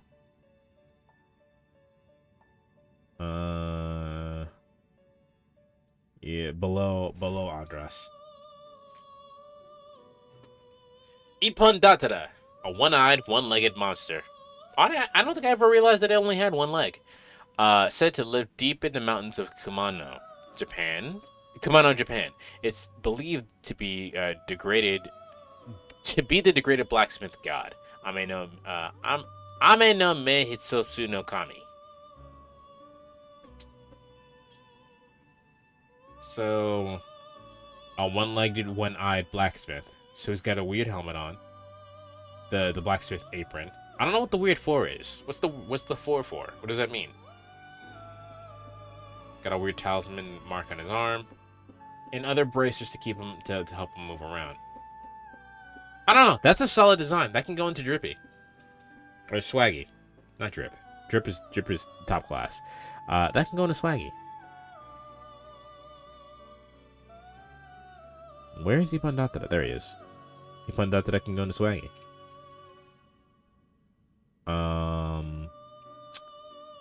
Under Gabriel. Ishtar, the revered goddess of war and love in ancient Mesopotamia. She seduced many men to their doom. Wow, we got a femme fatale here. When Gilgamesh, the hero, spurned her, she murdered his best friends, Enkidu. Wow, okay then. Man, that guy didn't want to fuck me? I'm gonna kill your best friend. Jesus Christ.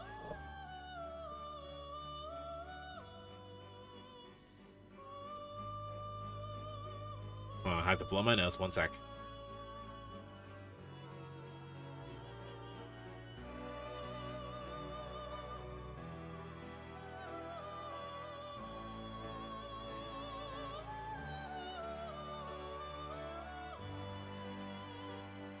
All right. Ishtar. That is the lady with horns. Lady with horns goes into drone. I like the horns, but we already have another lady with horns, and you can go right next to her. I like it a little bit better than the other one though. Isis, Osiris's wife, as well as his younger sister. I mean, it was like that back in the day, but we'll let that slide. Upon the death of her husband, she revived him with her incredible magic power. That's actually a whole story in and of itself. He had to, like, his body was separated, and he had to, like, bring all the pieces back together and then resurrect him. It was a task. It was a chore. Isis is seen at many grave sites as the guardian goddess of the dead. This, I don't know why she has so many feathers. Because Osiris is the god of the dead. Is Isis's who's the father of Isis?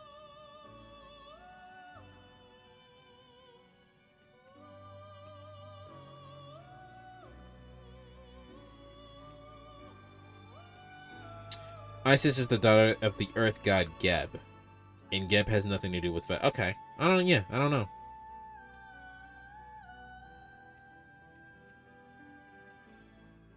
Yeah, I don't know why she has so many feathers. But she's got the ankhs on her eyes, which is a cool design choice. And a feather motif, implying that she's like angel-like. I don't get the staircase thing on the top of her crown, but the rest of this design is really good. I like this design. Isis can go into Swaggy.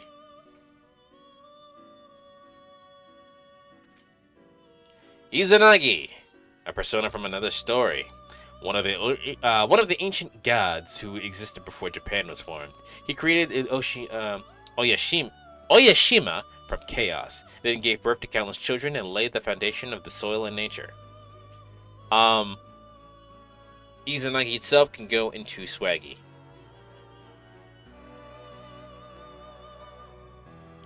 Now, Izanagi Picaro, though, can also go into swaggy. I'm gonna be real with you. I'll put it above Izanagi, though.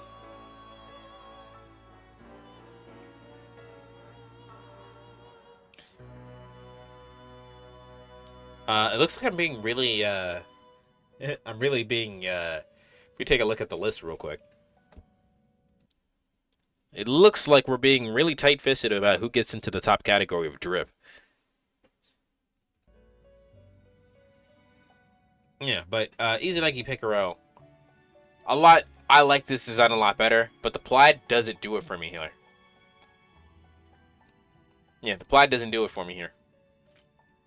Izanagi no Okami, Japanese god of creation. He begat the sky, ocean, and night, and 8 million other gods. Opposes his once wife, the goddess Izanami, after an encounter of Yumotsu Hirasaka. Basically, if I remember correctly, that encounter was Izanami fell to hell. And Izanagi's like, all right, well, we can't have you in there. Let's get you out. And Izanami's like, fine, but I've been dead for a while. Kind of gross looking. Don't look at me. And he's like, all right, I won't look. And then he immediately looks. And she goes, what the fuck? You said you wouldn't look. And now it spends the rest of her life trying to kill him. That's basically how that works. Izanagi no Okami has a much better design that can go directly into drip. Izanagi no Okami Picaro, I actually like a lot less. I'm gonna be real with you. I actually kind of don't like this design. Izanagi no Okami Picaro can go into I'm gonna be real with you. It can go into drown. I don't think I like this design. Yeah, I don't think I like this design at all.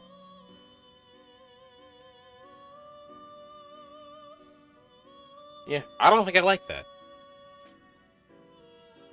Jack Frost. That's S tier. That's drip. That's drip. Ain't no that Jack Frost and Jack-o'-lantern or Pyro Jack are the barriers to drip. That's what they are. Look at this little dude. Look at him. I actually didn't realize this, but if you look closely, he's got some shimmer on his textures. A winter fairy of European descent. He leaves ice patterns on the windows and nips people's noses. Though normally an innocent creature, he will freeze his victims to death if provoked. Jack-o'-lantern, a drunkard who tricked the devil out of taking him to hell. When refused entry into heaven, he was forced to wander the earth with only an ember as a light. I did not know that, actually. That's kind of metal. But obviously, Jack-o'-lantern is getting into fucking S tier. The mascot of SMT, kind of. Yeah. I think isn't Jack Frost kind of the mascot of just Atlus in general?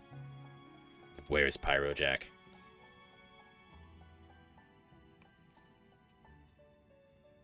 Where's the little flamey boy? There he is.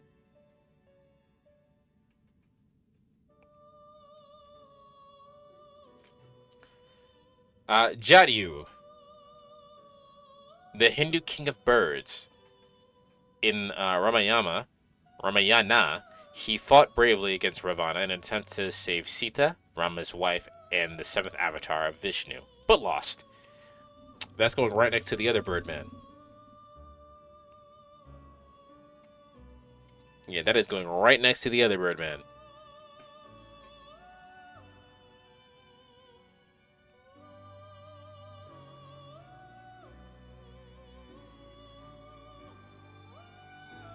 Yeah. We just have a list of bird people. We have fucking... Yeah, we have Birdman, and Birdman. Jikokuten, also known as the Hirtara yeah, that he is a protector of the East and is one of the four Heavenly Kings of Buddhist origin. He helps maintain the security of the nation. That is a man. That is a man. That is a man with a sword.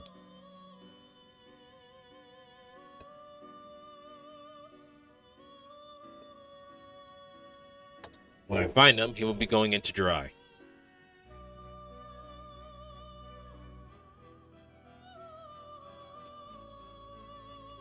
Yeah, alright, found him.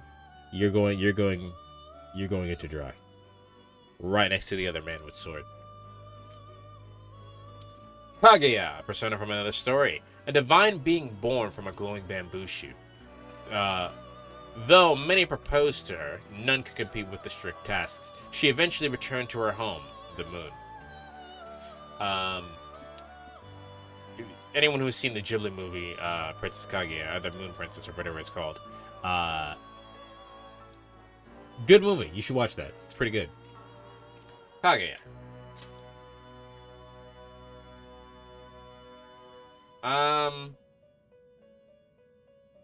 I don't quite get the reason why she's like this. The only aesthetic here that I understand is the bunny ears, because there's always a thing in Japan about them having like a rabbit on the moon.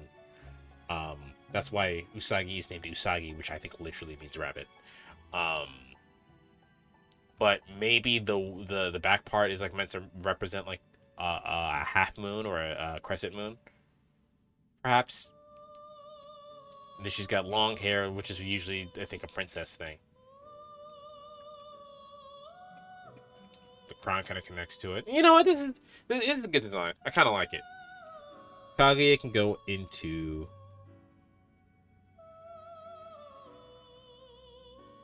I like this one. Kaguya can go into Swaggy. The top of Swaggy. And then Kaguya Picaro, which is next.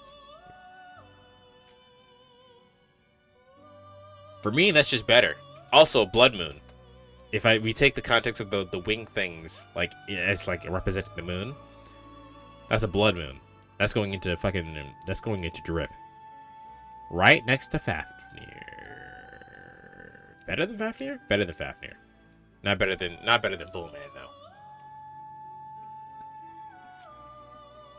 Kaiwane, that is also a star. A god of Assyrian legend. His name is interchangeable with Sakut, another incarnation of the star god Saturn. That's a star. That is a star, man. That's going right next to the other star. As soon as I find him.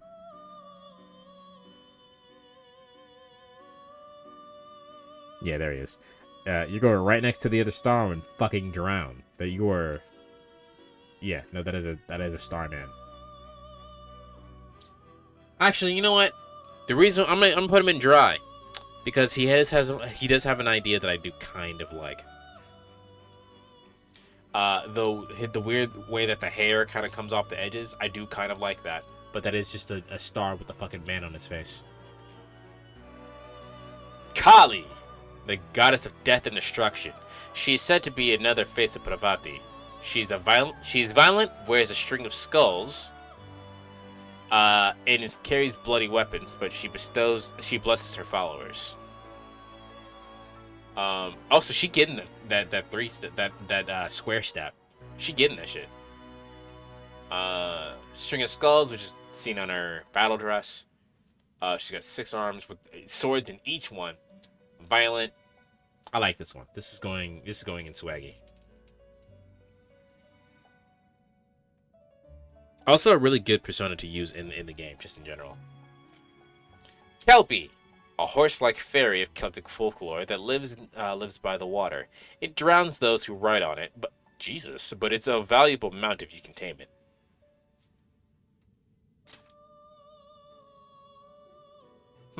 Kelpie, it lives near waters, which is why it's kind of maybe has like the wispy like seaweed look to it.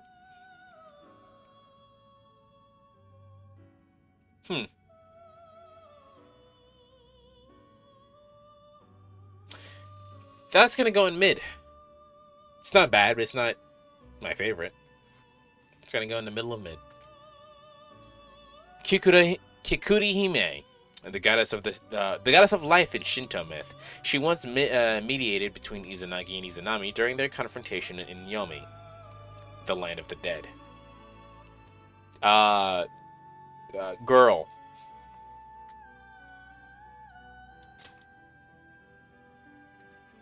Girl. That is a girl. It's gonna go in dry. It's gonna go above Fortuna, but girl. Kinki, one of the 4 Oni controlled by Fujiwara no Chikata. Its body is so hard that no weapons can penetrate it. It and its comrades fell into hell through holes that can still be found in modern Inga. So this is another one of the Oni, I think. With a really hard skin.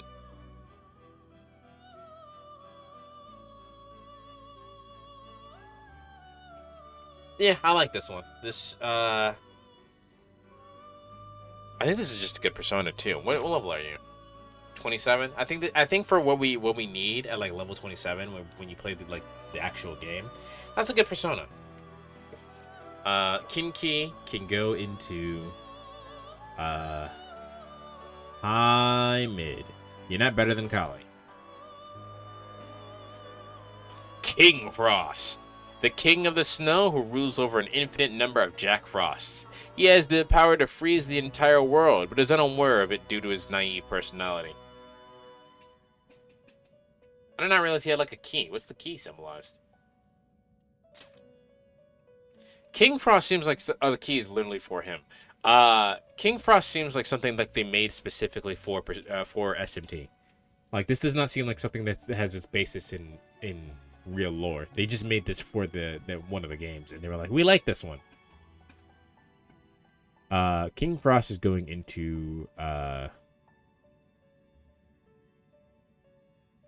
don't know. I think I'm gonna put it in Swaggy. The design doesn't really do much for me, but I do like the lore for it. Where's King Frost?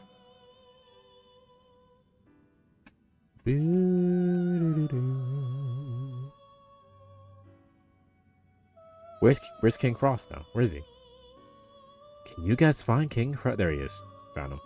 I know you guys can't see it, so don't worry about the fact that I asked you. You guys can't see it. Yeah, towards the bottom of Swaggy. Kodama. Japanese plant spirits born from the tree that have lived for 100 years. Cutting down one of these is said to cause misfortune. No, I'm good. Fuck this one. Drown. Above Aramitama. Koryu. Known as the Gold Dragon, it reigns over the Suling celestial creatures of Chinese lore. It is located at the center of the 4 beasts. Oh, I thought you were gonna roar. I guess I'm biased to dragons. But, this is going into Swaggy. It is a golden dragon. Look how cool it looks. Look how fucking majestic it is. Also, I think when you see this in SMT, like, it's fucking huge. You can go in the middle of Swaggy. Because you are just dragon. So, you are just a dragon. But it's a really good looking dragon. Kopa Tengu, a type of Tengu. Their spiritual power is weaker than other Tengu, so they are much smaller. They are said to be reincarnations of long-lived wolves. Really? What, you charge punch? You do, you charge punch.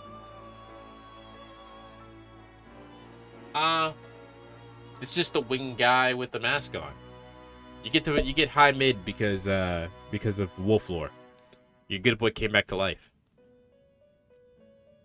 All dogs don't go to heaven, but the ones that don't go to heaven turn into Tengu.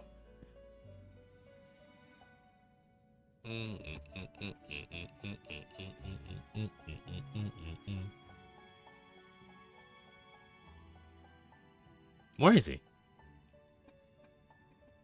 Kopa Tengu, where are you?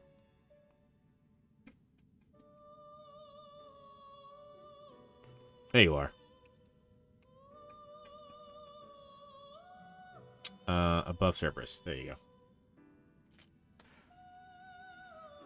Koropaguru. Small human-like creatures that have kind and calm personalities. Once coexisting with the Ainu people of Japan, there was a falling out at some point, and they disappeared. This is a gnome.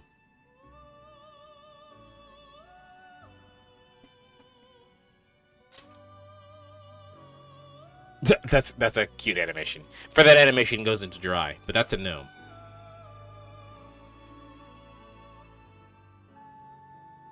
In the middle of Fortuna and the princess. But that's a gnome. Komokuen, also known as Virapukasha, Virupaksha. He is protector of the West and is one of the 4 heavenly kings of the Buddhist origin. He keeps close watch on the world with his sharp gaze. That is another guy in a suit of armor.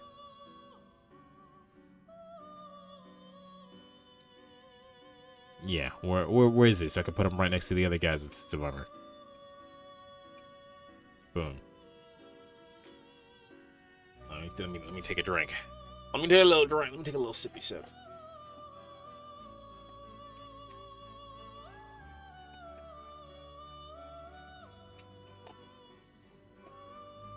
It's been 2 hours already? Damn. Kambangda. Buddhist demon said to drain humans of life energy. He has dark skin, stands up 3 meters tall, and sometimes changes his shape to a gourd. Why a gourd? Why a gourd? For what reason did he turn into a gourd? Known to have once served Rudra, the god of storms.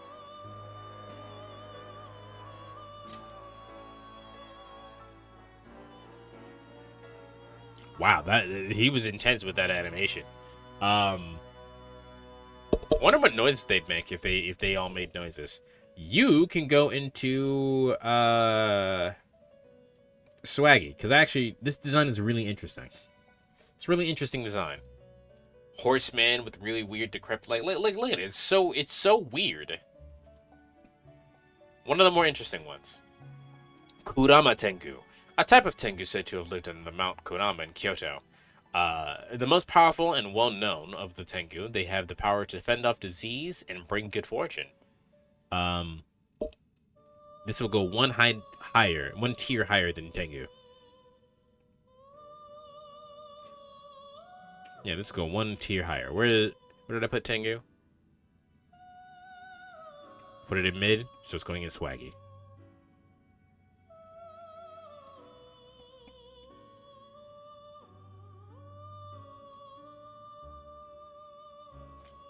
Kushi Mitama. Fucking all the Mitamas are going in Duran. They're just Mitamas. One of the 4 aspects of Shinto thought, it uses the power to bring good omens. It is said to aid in one's wisdom, observation, and skill, and can mend fractured paths. That is a Mitama. You're going right next to the other Mitama. Kushinada.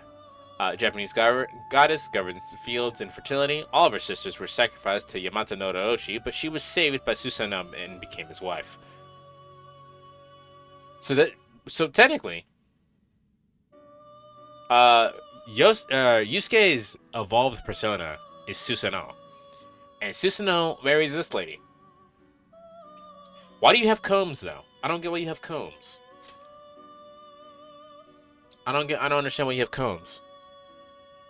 Like, if they got us to fertility, what does the comb have to do with anything? It's going right next to the other lady.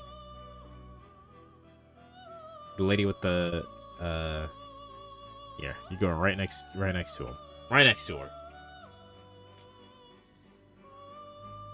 Lachesis. The middle sister of the 3 Moira sisters of Greek legend.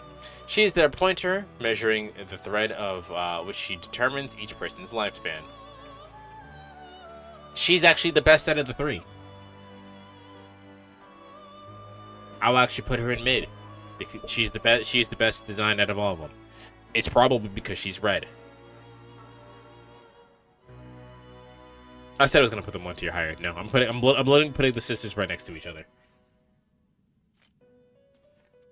Lakshmi. I thought you were blue. Oh my gosh, she hit that shit. I thought she was blue. I swear she was blue. The Hindu goddess of beauty and good fortune. Vishnu's wife and Kama's mother. She is the goddess of love, believed to have been born from a ocean of milk. Well, I know. I think Indian, in terms of beauty standards, value like pale skin as well. So I guess it makes sense that she's pale skin, but I don't get the blonde hair. That's what I don't get here. Why do you have blonde hair? Why are you blonde? Why blonde?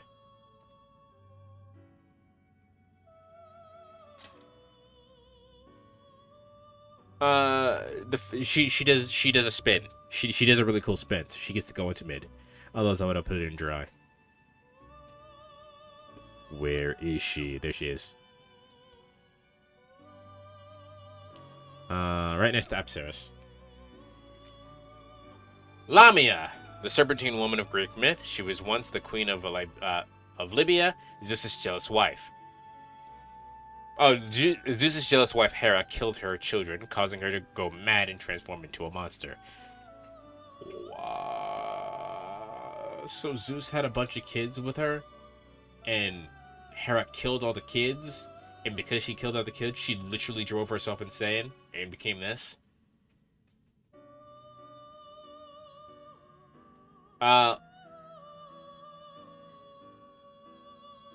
Yeah, no, Lamia's design is fine. This is a snake woman. I think if you literally look up Lamia, it's just gonna be a snake woman that looks exactly like that. This is a completely mid design. It's fine. Don't let the titties fool you. This is just a snake woman. A very angry snake woman. Or I'll get the one from Monster Musume.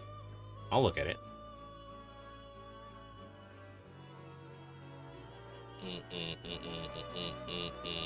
There's Lamia. I couldn't find her. Lamia goes into mid because that's exactly it's what's written on the box. You know the one? Oh, the anime Monster Musume. For some reason, you said Monster Musume, and my brain like auto-translated Monster Hunter. All right, so this is what we have so far. Yeah, this is what we have so far.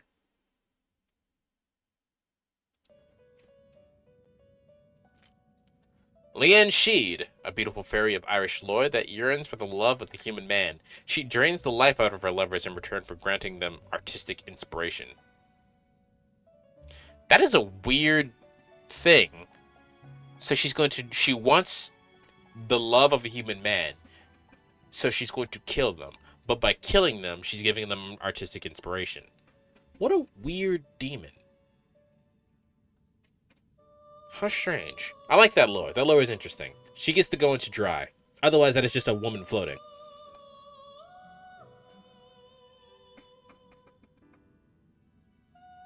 You get to go into dry for that. Where are you? I also like the way Joker says Leon Sheed. Leon Sheed!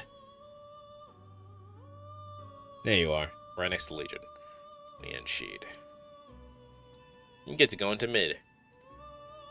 I'll put you next to Lamia, because you're not better than Angel. Legion! Well, at least I know where Legion is in case I need it. A spirit for who said, "For we are many," in ancient scriptures. The name comes from the Roman military term for an army or unit of 3,000 to 6,000 men. That is an amalgam of faces. So that's going right next to the other amalgam of faces. Lilum. A demon who tempts sleeping men and attacks infants. She's the daughter of the demoness Lilith. Like her mother, she drains men of their essence.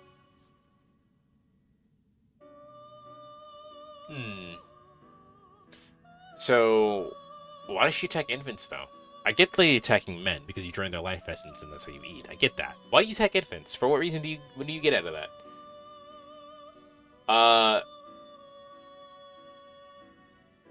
This is just honestly, this is just worse Succubus in terms of design.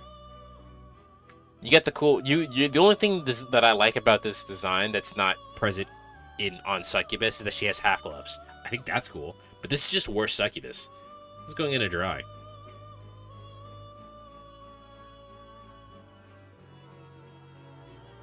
Fun fact: that wasn't her original design. It was one piece. What do you mean it was one piece? Lilith, said to have been Adam's first wife, she desired to be his equal and refused to obey him. Yeah, no. You know what's crazy? Now in modern day times, that's what you should be. You should absolutely be that.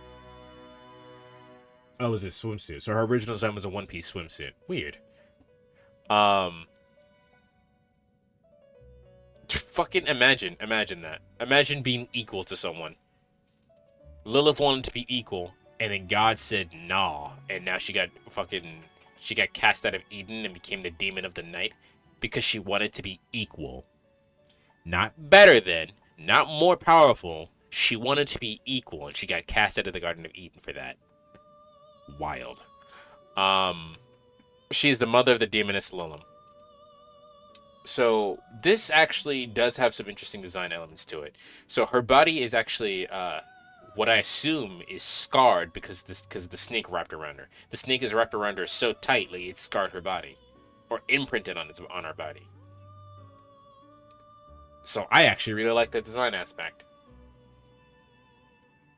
She's also not wearing clothes because, you know, at the beginning they were like, whatever. I like this design aspect. This can go into...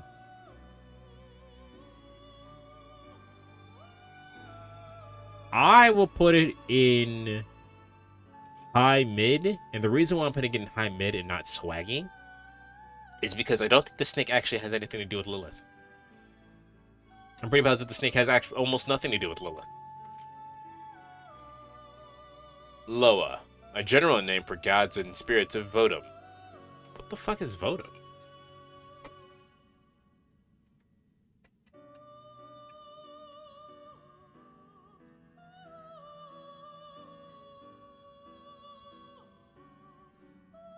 West African Vodun.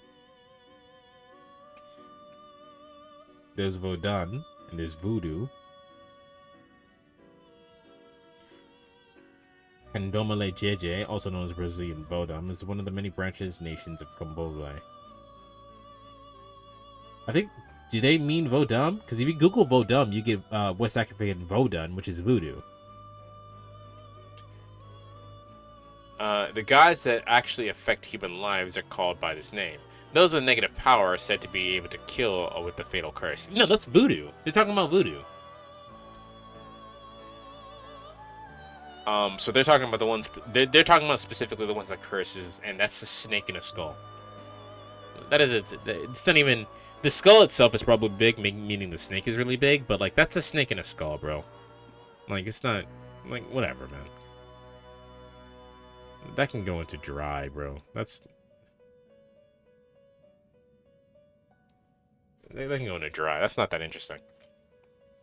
Lucifer, the fallen Judeo-Christian angel. He led a rebellion with an army of angels against God and lost. He waits in hell for his chance to challenge God once more and strike him down. They don't ever say why, though. Why did he do that? Even the Bible didn't say why. You just have to you just gotta kind of figure that out. Where's Lucifer on this list? Lucifer? Okay, so Lucifer, I really like the black wings, the black veiny wings. That's a really terrible fucking action look, though. My only problem, this is going into swaggy and not drippy, and the reason why I'm putting it in swaggy and not drippy is because Lucifer is supposed to be fucking beautiful, and well, I mean, it's not. This is not. I like it. It's cool as shit, but it's not quote unquote beautiful. It's not what I would be described as beautiful. It will go above Alice. It'll go right next to Kaguya. Not above Kaguya, but right next to him. This is a really good design, though. I really like I said, I like the random floating sash shit. That's really cool to me. It will always be cool to me.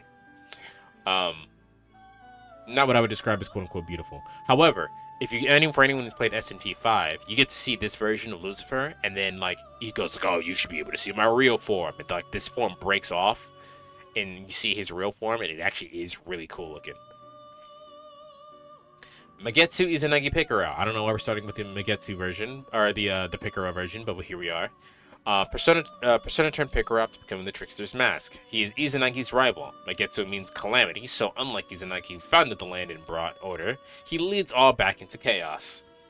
I like this design for Magetsu Izanagi.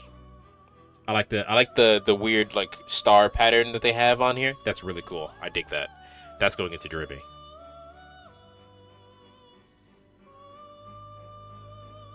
I will put it above the Bullman.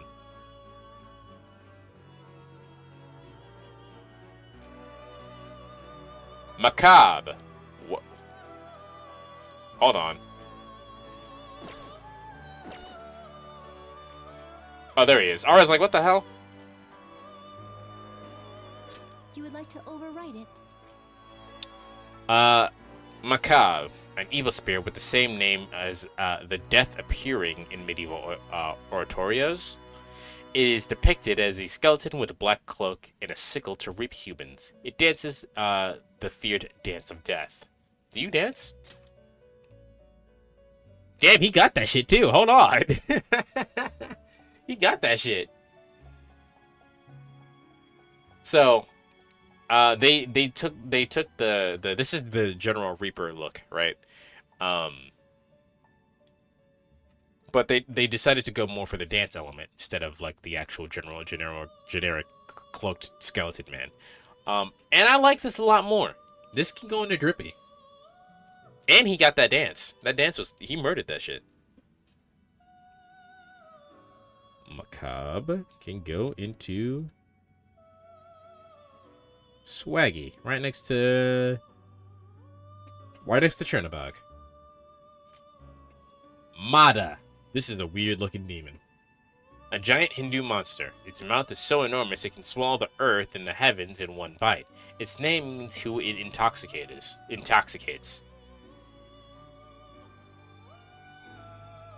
This is a weird demon. I don't get the skirt of fire thing. I don't get that. I don't understand. Do we have any depictions of Mana? I'm sure we do. Let me see.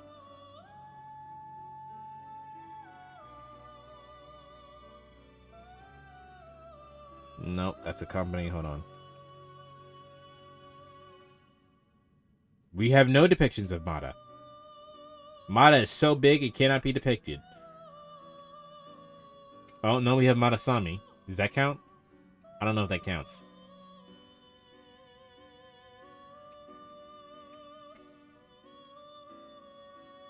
Yeah, I don't know if that counts. Anyway, this is a weird design. I would like it if it didn't have the weird skirt of fire. I don't think I like the weird skirt of fire thing. That's weird. I don't get that one. But it's not mid, so it can go into Swaggy. As soon as I find it. Where is it? Where are you? I don't see you.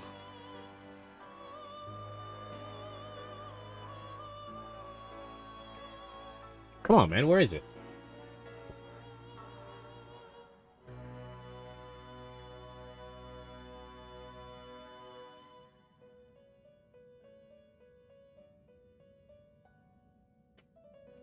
Okay, there it is. Found it.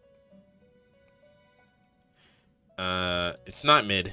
You can go right next to Hypixie under Swaggy.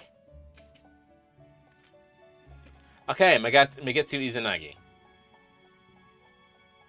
So Magetsu Izanagi is actually going into drip, because look at that. That is dope as fuck. That texture work, that is so cool. It's just a moving texture, but like look at it. It's sick. It also represents chaos, and I'm about that. I'll put it above Izanagi no Okami.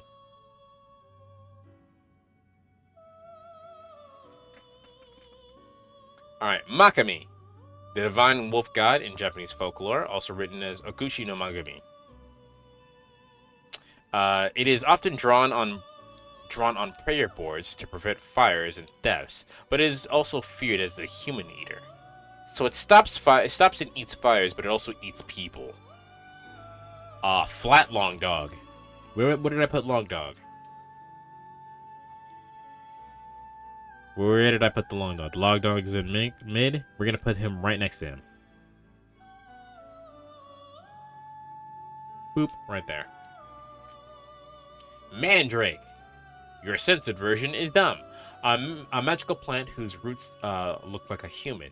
They are valued for their healing properties and potions, but they scream when let out.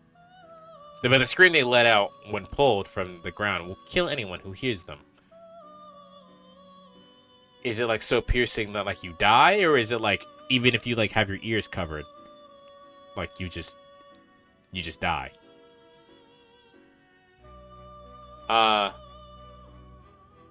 Yeah. It just looks like it's a plant that looks like a person. I'm surprised they didn't go for more of like a root, like a literal root shape in terms of like the flower on top, but this design's fine. It's mid. It's fine. There's nothing wrong with it. Like it's as advertised. You wanted a plant that looks like a person, you got that. That's what it looks like. Where's Mandrake now? There it is. Right next to Kate Sith. I'll put it above Kate Sith, actually. Mara. There it is. I don't know if Morgana is still here, but here's Mara. A Buddhist demon that represents the fear of death, also known as the Evil One. He sent his daughters to tempt Buddha during his meditations. Oh, that's why you're a peepee. That's why you're a peepee. Why are you in a chariot, though?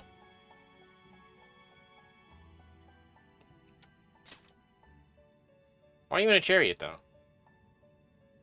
So he sent his daughters down to tempt the Buddha, which is why he's a giant peepee. He represents the fear of death.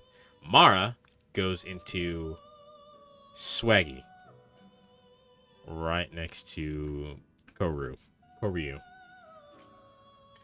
Maria. So this is a persona that I fused that I had no idea was in the fucking game, that I even could fuse. I'm sure the game told me at some point that I could do it, but I didn't know it was in the game. Maria, the maternal figure of Christianity. Gabriel informed her that she was to be the mother of Jesus. Some sects revere her as the Virgin Mary, but other denominations do not focus on her. So she's got a bunch of... She's statuized here. Also, Mary didn't stay a virgin. Jesus has brothers. So, Mary's there. She's not covered up at all, but we're not going to focus on that. We don't really care about that part. The nakedness apparently is a thing of purity because you don't focus on the nakedness. I think it was an excuse for people to look at naked women. And she's got like this weird like shell, and I think she's a statue, as in like in reference to how like a lot of people have like the statue of Mary. There's a Tyrannosaurus Rex. She's like, I don't know what the weird symbol things are, but she's like embezzled in like a giant stone, like a fossil. I kind of dig that. I kind of like that she's like fossilized. And they kind of like sculpted it out of a fossil. I like that. It can go into... Where's Maria? Maria, there she is. Maria can go into Swaggy. Above Kaguya. I mean, you kind of like think of the idea of like she's fossilized, and that's why the dinosaur and the fucking fish are at the bottom there. I like that. Matador, a master sportsman who entertains the audience in exchange for his own life. One mistake can mean death. Some believes the matadors who die while performing remain in this world. Oh, okay, that's why he's a person. But this is literally just a matador outfit. And then he has a sword to kill the demon, to kill the bull when the performance is over. going to be lurking in the person who kills everybody in SMT3. Maria's the person that kills everybody in SMT3. Thanks for the lurk, Patra. Matador can go into mid because that's literally what a Matador looks like. Like, if you look at a picture of a Matador, that's exactly what you're going to get. Except he's not going to be a skull man. Where's Matador? Where is he?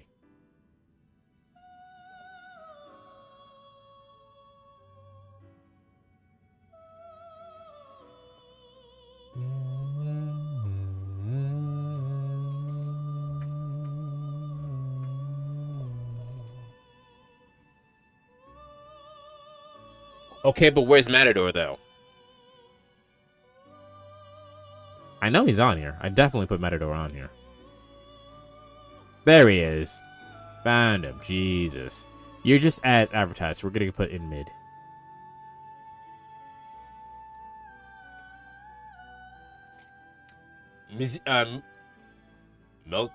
Melzalik? I think that's how you pronounce it. Melzalik. An angel of Gnosticism, governing over peace and righteousness. Though said to be the savior of the angels, he used to be a human, king of Salem. I think I use Melzalik a lot.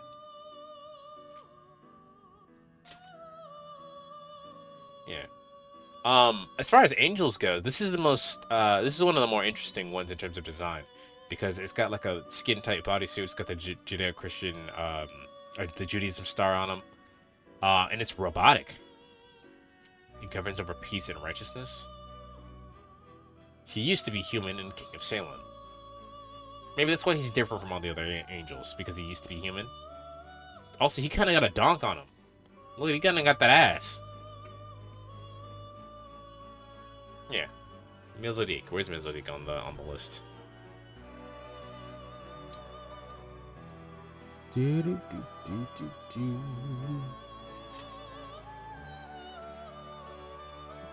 Hold on, where is he? There he is. I kind of like him. He goes into drippy.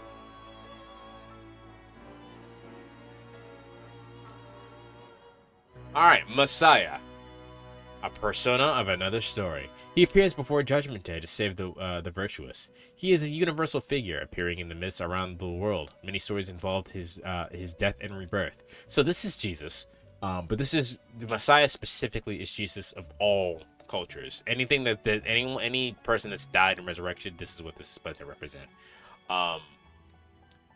It has like the coffin thing, which is a motif that happens specifically in Persona 3. It's got the weird wing thing, which I don't get why they made that, but I do like it's a little like the hands clasped around the hips, which I think is cool. And the rest of the design is more of a reference to Orpheus, which is the Persona 3 main character's persona. You can go into Swaggy. As soon as I find Messiah. As soon as I find Messiah. Where is Messiah? Where are you? I found Messiah. Pick her up. Where's Messiah?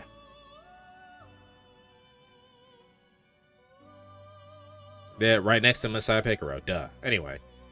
Messiah can go into Swaggy. Above Kaguya. Not above Maria. Messiah Picaro. Directly into... Go directly... Skip directly to Drip. Not above our son, I'm gonna be real with you. Not above Megetsu Izanagi Picaro either. It can go above the Bullman though. I like the black and gold, honestly. Metatron. That is, I like that it's it's kind of metallic, like it's a robot. And the robot is made out of like a suit of armor. But that is a man. The greatest angel in Judeo-Christian legend. He is known as the voice of God or the angel of contracts. Despite his duty to maintain the world's order, he shows no mercy towards humanity. That's a weird statement. He shows no mercy towards humanity? Oh, he moves like a robot too. He shows no mercy to his humanity, which is why he's a robot. I didn't realize I liked all the angels. That's also going into to Drippy.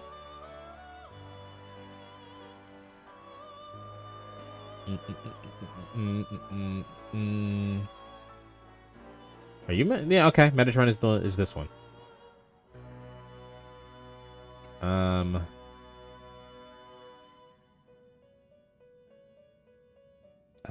You can go above both Izanagi's, but not above the weird Cthulhu thing. All right, there you go. Michael, or I like to say Michael now when I'm referring to the angel. I kind of like saying Michael. One of the four major archangels. He is at the top of the angel hierarchy. He carries a long spear that can cut through anything, and his name means one who is like God.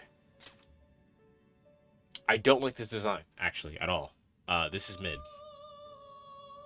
Michael is mid. Mid Michael. There's like nothing interesting about him except for the fact he has red skin. Other than that, there's nothing interesting about the design. This is just what you think an angel would look like.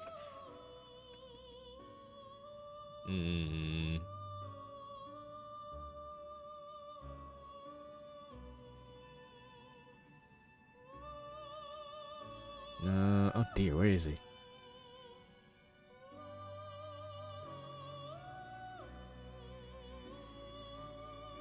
Where is he?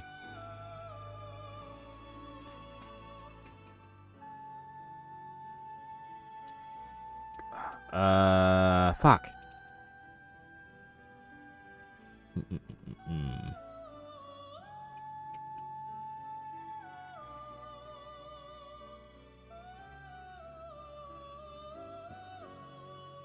Jesus. Come on, Michael, where are you?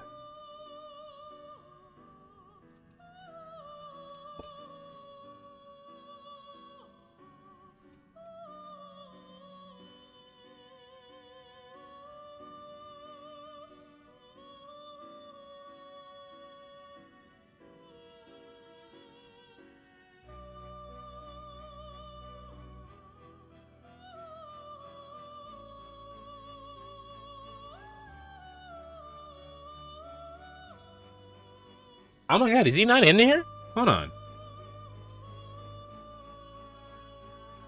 Did I not put Michael in here? I thought I had him in this in the list. Did I not put Michael on here?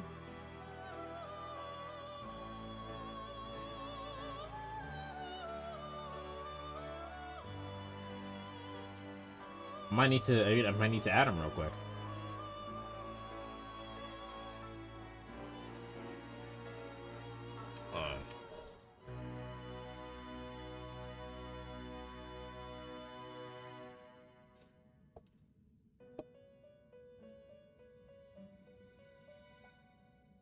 No, Michael's not in here. All right. Hold on. This is why I kept the fucking thing open. Just in case this happened.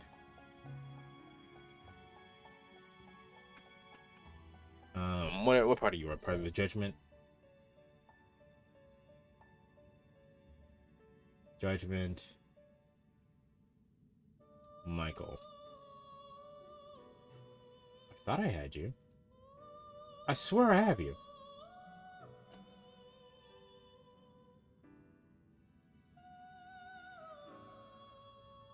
Am I just not? This is what I probably downloaded the P5X version, which looks like that.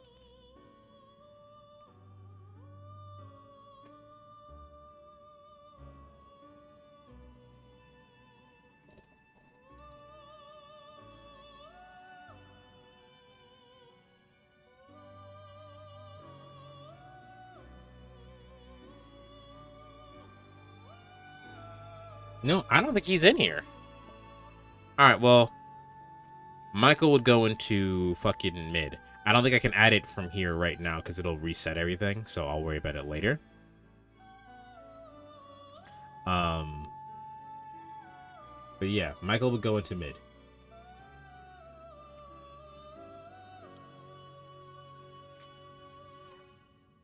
Mishaguji. This kind of looks like a peepee. An indigenous god of Shinano region from before the forces of Yamato occupied the land, said to be born from belief that divine spirits dwelled in rocks and stones. This exists. This is a design. It kind of looks like a penis. I'm gonna be real with you. I'm not gonna mince words. It looks like a penis. Um. Yeah. No. Where this one I know. Yeah, this one's right here. This one's kind of dry. I think that's one. I think we found one worse than Fortuna. That's kind of bad. Mithras, a sun deity who was worshipped in Roman Empire from the 1st to the 4th century AD. He was said to be reborn after death, and the festival was held on the winter solstice forum. I don't get why he's in rocks. Is it because he's old? A sun deity? Why is he a rock? Why is he part rock? This is going into mid. It's not the worst design. I don't get why it's like that though. It's not apparent to me why it's like that. Yeah, right there's fine. Mitra, an ancient Persian god who god of contracts, who was also revered as a sun god. He brought harvest when he was introduced to the Zoroastrian region. You also don't look like you have anything to do with sun or contracts.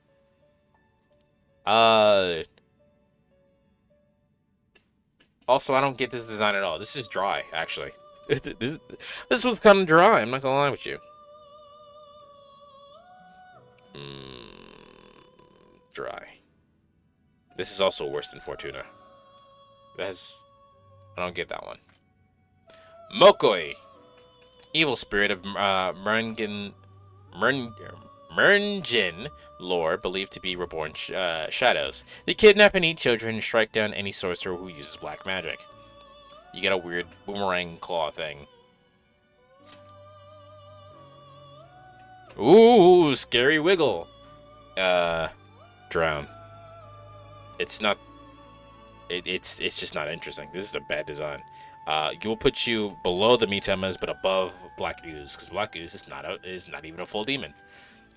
Moloch, a Canaanite god of fire. A bronze statue of a man with a bull's head stands at his altar. The statue was heated and sacrificial children were thrown inside. Jesus Christ. So I didn't realize that it's like feet were like hands. It's robotic. It's a bronze statue. This is a very interesting design. That lore takes it down a peg, though. So that's going to go into swaggy, but it's not going to go high. It's going to go right next to High Pixie. There you are.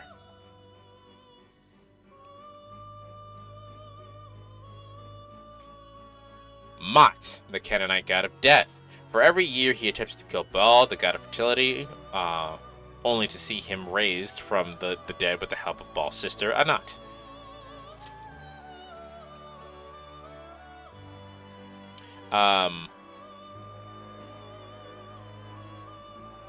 Yeah, it's in a fucking coffin. And then he kind of peeks out a little bit, which I do like that design aspect. That he peeks out of the coffin, and the coffin is just shaking.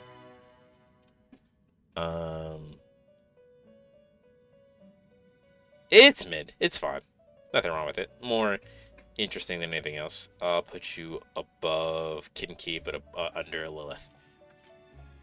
Mothman, a cryptid sighted during the 60s and 80s in West Virginia. It has shedding red eyes and is named for the fin-like appendages on its sides. It uses its keen sense of blood to track down the source and feed on it. Mothman. Mothman is adorable, but it's kind of what you expect it to be. So, it goes really high on mid tier.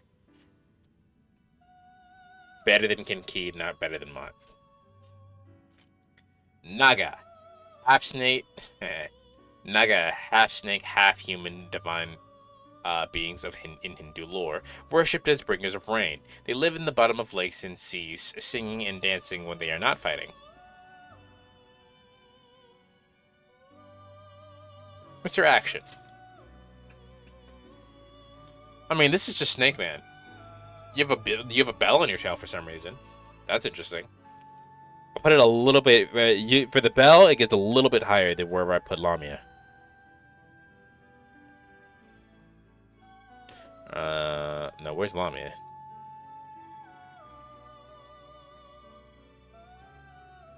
Where did I put Lamia? There, Lamia is in mid. I'll put it a little bit higher. Above. There we go. Right there. Narcissus, a young man of Greek myth. He rejected the nymph Echo, who faded to a whisper out of despair. Cursed by Nemesis, he fell in love with his own reflection and was wasted away. Damn, I don't remember that lore going the thing going like that, but I mean it must have. I don't get this design at all.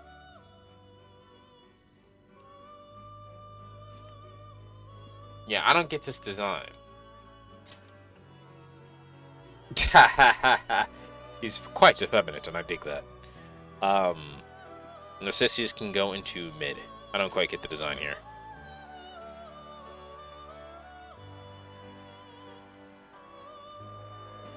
Next to Belphegor. Nibiros, the general of hell. He kept watch over the other demons. One of hell's greatest necromancers. He can control souls in corpses. Oh, that's cool. I don't think I've ever realized the puppet was right there. I don't know how I didn't realize it, but I didn't.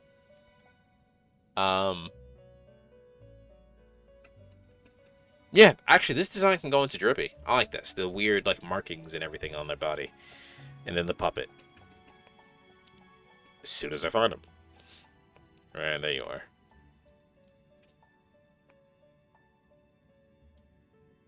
Put you above here, but not above Mesolink.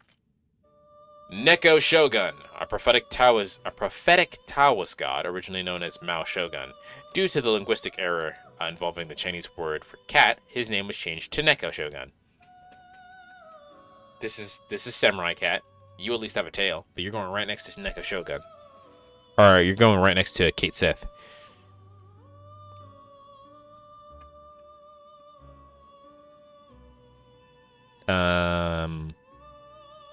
I'll put you above Kate Sith.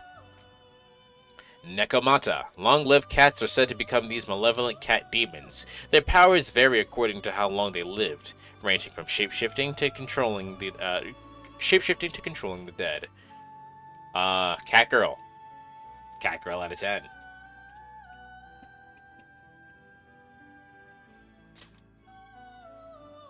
Oh wow, I didn't realize your fingernails grew.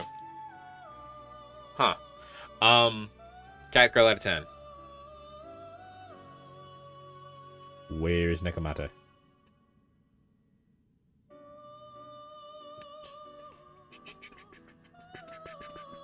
I know I have Nekomata in here. I swear.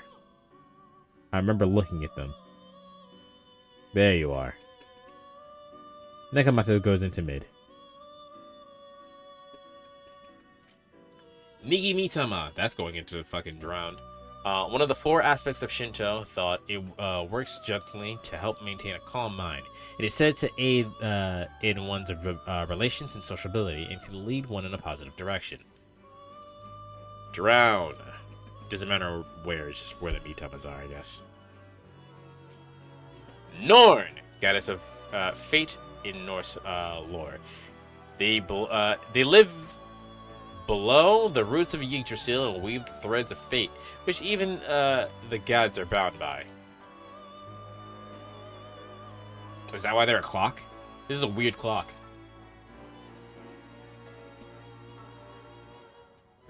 Does this clock actually... No, the clock's broken. It's a broken clock. I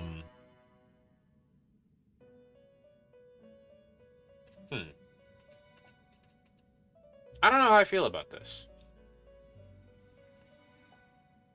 Like, it's a very interesting design. This is definitely not something you'd see. They didn't go for any of the things that you think they go for. Like, they live below the roots of Yggdrasil, or they weave the threads of fate. They went for a literal clock. Which is interesting, but I don't know. I don't know how I feel about that. Let's put it high mid. Norn can be high mid.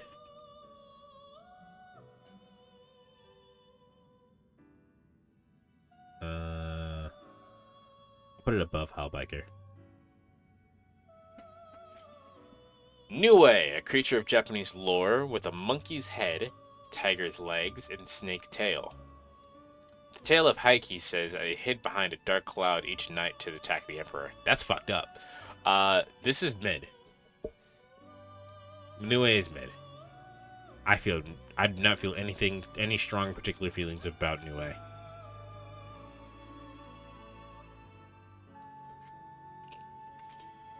Obarion, a piggyback monster of Japan that jumps on the backs of those who pass grassy paths. It is heavy and not easily removed, but it will turn to gold coins if you can carry it back home. Well, you have to carry it back home then, because if it's not easily removed. Also, I assume this is what Cheap Trick was based off on in JoJo. Abarion's still trash though. This is still trash. This is drown. This is a bad design. Or I shouldn't say bad design. It's just a not interesting design. Oberon, The king of the fairies and Titania's husband. He is quite old, but due to his curse, his looks are that of a young boy. No, you look about 20. He often flirts with human women, ending in scolding from his wife.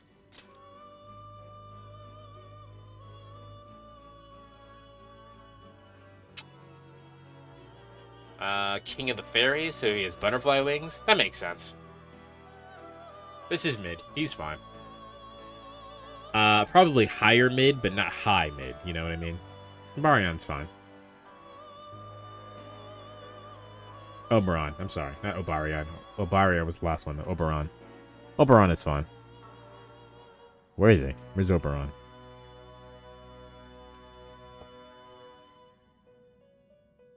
There he is. Oberon.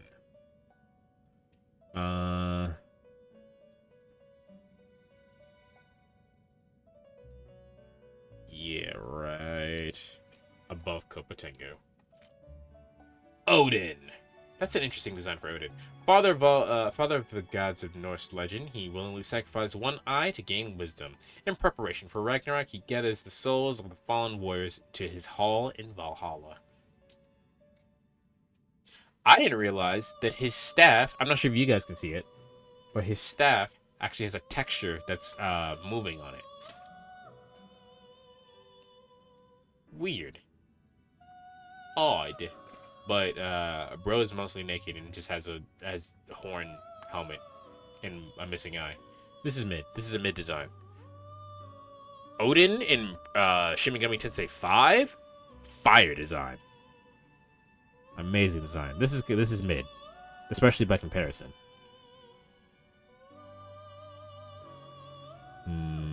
Where is he though? All right, there he is. This is mid. You know, I might even put it in dry. It's not that interesting. It's a naked dude. It is a naked dude. In fact, they could have done so much for this. I'm putting it so far. I'm putting it at the bottom of dry. Before we continue onward, now that the actual document is bigger than the screen, this is what we got so far. We're almost done.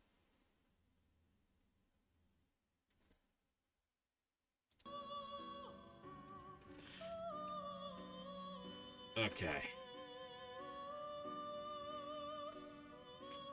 Okuni Nushi.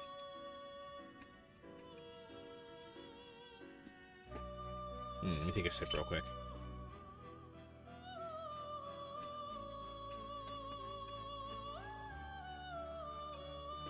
All right. A Kunitsu deity of Japan mythology that governs agriculture and medicine. He is said to have built the country of Izumo with Susanoo's daughter, Suserihime. You have very long hair that they've tied up, but this is a guy with a sword. That's a guy with a sword, so that's going in a guy with sword category, which is dry. As soon as I find him.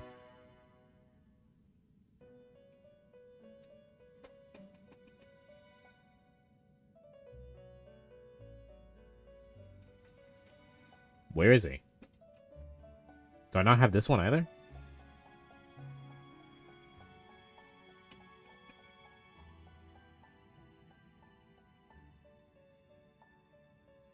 No, here he is. Found him. Yeah, that's going with guy with sword category. I actually say he's the worst out of the guy with guys with swords. Ongyoki. That actually is a really sick looking demon. One of the 4 Oni controlled by Fujiwara in no Chikata. By eliminating its aura and preventing others from sensing its presence, it's able to surprise its enemies. That is a really cool looking demon.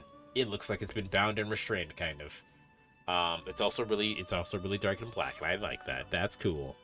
Oh boy, that can go into drip, low drip.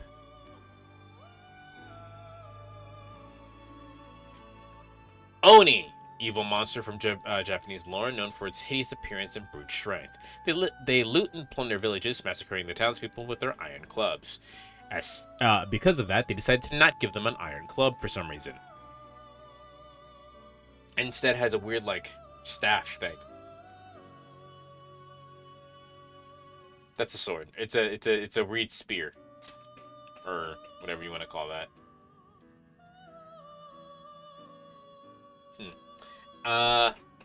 It's fine. It's what you would expect, really. It's what you would expect from an Oni. This, if you said this is what Oni looks like, and you'd picture this. This is fine. It's nothing wrong with that. On Maraki, this is going in a fucking drown. I can tell you that now. A monstrous fire-spitting Japanese bird with a man's face. You don't have a man's face. You kind of look like an onion. It is actually a corpse that was not given a proper memorial service. They appear before monks who neglect their duties. Well, I mean, yeah, that would be a curse, but that's going into drown right now. I can tell you that now.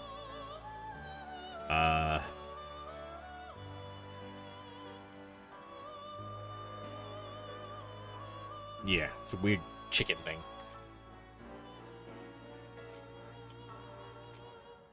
Orobas, one of the 72 demons of Galatia, known as the Prince of Hell. He appears as a horse and answered questions of the past, present, and future. He is faithful to his conjurer. Okay, this one doesn't seem all that... It says it's a demon, but it didn't seem all that bad. Why are you a horse, though? Why do you appear as a horse?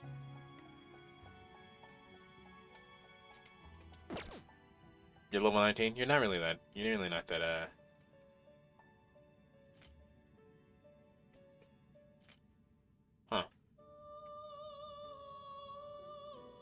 Huh. It's a horseman. Mid. The horseman is mid.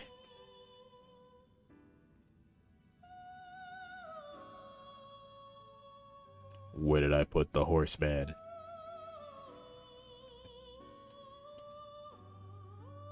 There you go. Horseman. Horseman's mid. That's again like as advertised. Nothing. It's not bad, but it's not great either. Orpheus, a persona of another story, a poet skilled with the lyre. Is it Lear? I don't know. He tried to retrieve his wife from Hades, but she vanished when he looked back before reaching the surface. Haha, got that shit. I do have both versions of Orpheus on here, and by that I mean male and female. So Orpheus, I don't know. I actually feel like they could have done more. So Orpheus would go into high mid. I do like the robot aesthetic, but Orpheus would go into high mid.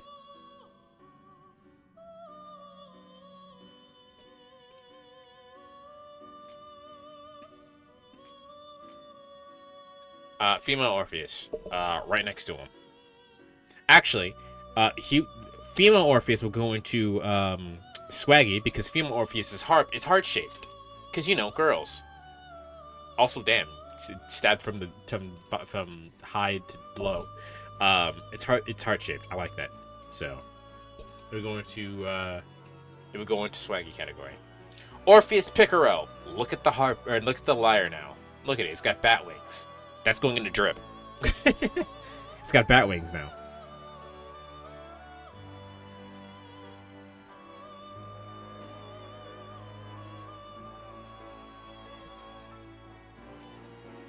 Orpheus Picaro, the female version, it's got roses on it now. Look at that. That's swaggy. I don't like the hair, I'll be honest with you. So it's gonna...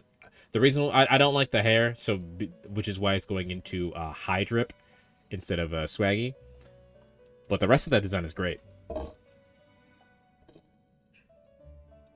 Should have made the hair like white or something.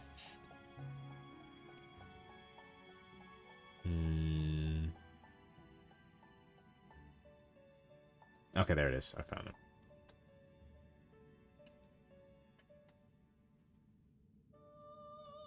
I'll put you... It's not better than Kaguya. It's not better than Lucifer either. Orthus, the two-headed pet dog belonging to the giant Geryon in Greek myth. He guarded a herd of red oxen, but was killed by Hercules during one of his 12 labors.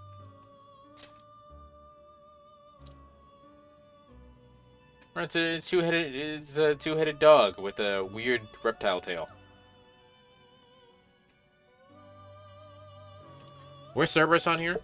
Cerberus is in mid. We're putting that right next to Cerberus. Yes. Yeah, okay, there it is. Right next to Cerberus.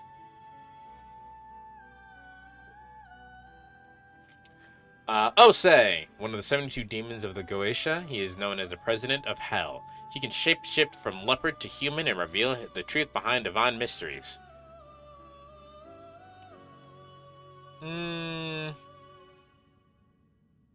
Oh, the fucking weird plate thing covering his pee-pee is, it doesn't go all the way to the back. Weird. And his swords are come from the back. He's got a weird collar thing for his cape. I don't know. That's kind of dry. This design never did anything for me. I also can go on the dry. Under Ganesha. Pale Rider. That is a man with a horse. One of the 4 horsemen of the apocalypse. He rails a pale horse and represents death. He's has the power to destroy life. I don't really feel like they did anything with this design that's interesting. This is just man skull mine on a horse. So Pale Rider is going into low mid with the Black Rider. There he is. Pravati. That actually looks nothing like how Pravati was depicted on the amalgam. The two gods that were fused together that was supposed to be Pravati, that didn't look anything like that. A beautiful Hindu goddess of love and one of Shiva's wives. Always by his side, she played a role in opening his third eye. She can turn into Durga or Kali when angered. I like Pravati's design. I know I've given a lot of the personas like flack for just being a woman, but as far as just a woman characters go, I like this one a lot. This one can go into drip. Or not drip, swaggy, excuse me. Pazuzu, the Babylon Lord of the Wind in Scorching Sands. He has the body of a man, a lion's head, the claws and wings of an eagle, and has a deadly poison. The diseases he spreads can only be cured with magic. So, by that description, body of a man, a lion's head, and claws and wings of an eagle. Claws and wings of an eagle. Yeah, no, that accurate description. He's got the weird happy trail thing going from his chest down to his PP too. No, I guess that's on the box as advertised. Pazuzu can go into mid. Because that, again, as advertised. There he is. Right next to the other Birdmen. I'll put it above the other Birdmen, though. Phoenix, the legendary bird of Chinese myth, said to appear only in times of peace. It is the ruler of all birds. When it dies, birds across the land chirp with sadness. Why? It's literally known for resurrecting itself. Anyway, because it's the Lord of all birds, wherever I put the birds at, it's gonna go there, except the higher than all the birds. Lord of the birds. Where's Phoenix?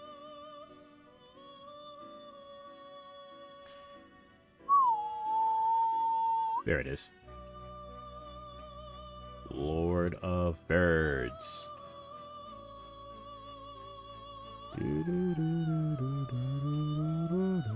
About right there above horse. Pisaka, a type of preda or hungry ghost in Hindu lore that eats human corpses. It enters a human through its mouth and causes harm. Those who see one are said to die within 9 months. Oh, this is probably a weird thing for like a for failure, childbirth failure. That's probably what that is. Like they die in 9 months. It's probably a pregnancy thing. They didn't know what it was, so they made this. Gross out of 10. I'm putting it in dry, but that's not because it's the bad design or anything. It's just gross. Pixie, friendly fairies of the forest that tend to hide from humans. They like to play tricks on the last people. It is said that they are souls of the dead, unbaptized children. That's very specific. They're unbaptized dead children. That's what they are. Pixie. Now, Pixie gets into drip for one reason and one reason alone. It is one of the first personas you ever get. It is therefore one of the most useful ones because it's the only one that has Dia. Eventually you get other personas with Dia, especially if you fuse Dia into the other personas. But this is the first one. This is the first one that helps you manage your party. And for its sheer usefulness alone, it gets in the drip.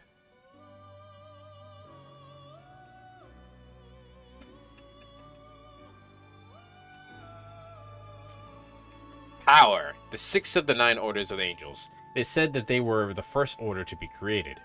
Wouldn't they be the first? Anyway, their duty is to protect human souls from demons. Why do you have an octopus on your shield? You got black wings. I mean, this looks. This is mid.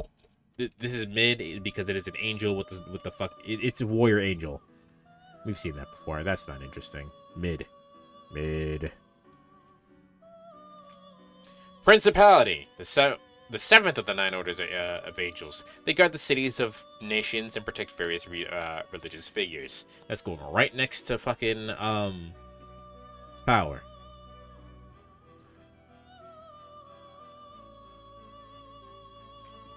Queen Mob, the fairy queen of Celtic myth, often identified with Titania. She would offer mead mixed with her blood to her many consorts. Why? What did that do? Was that like a pact or something? I assume your blood is magic or some shit, but like, that's interesting. So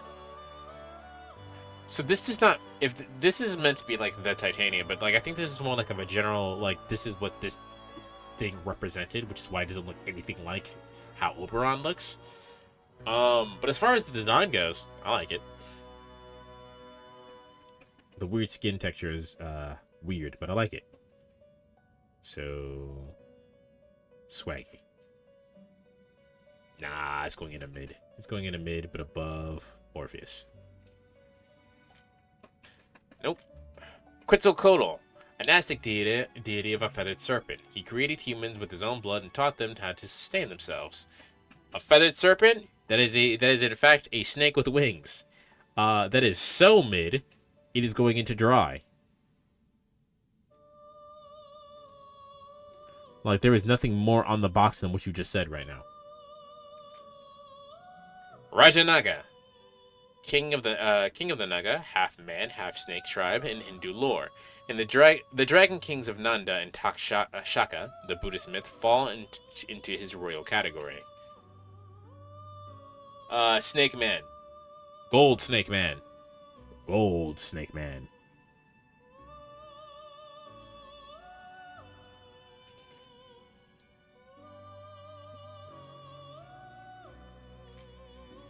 Rakshasa, Hindu demon. He is an enemy of the gods and attacks humans to feed off them. Okay, you just have many enemies, don't you? His hideous appearance strikes fear into those who see him. Rakshasa shapeshifts to deceive his enemies. Alright.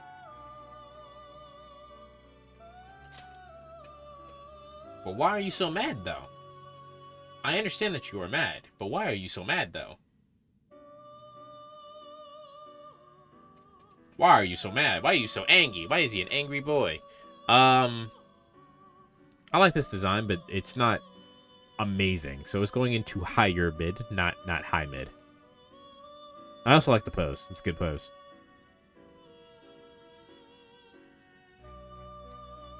You can go above Hanuman.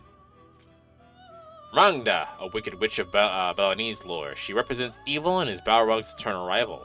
Even if defeated, she will come back to life and their battle will have no end. This is a weird design, but I always liked this persona. This persona was always really strong.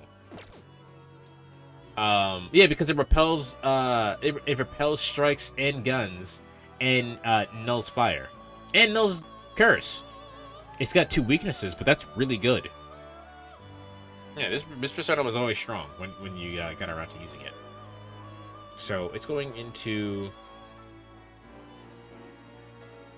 Do I want to put it in swaggy?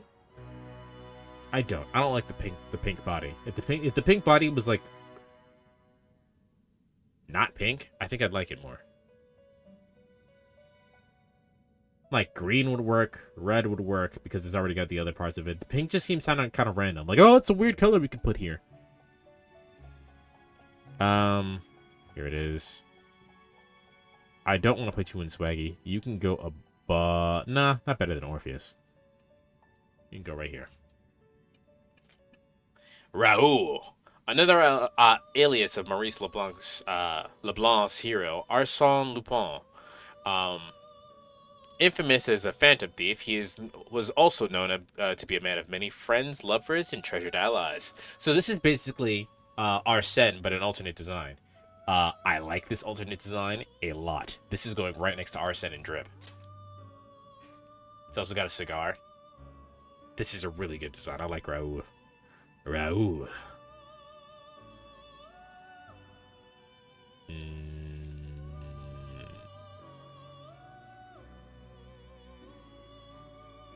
Where's Raoul? Raoul? Mi amigo, ¿dónde estás? There you are.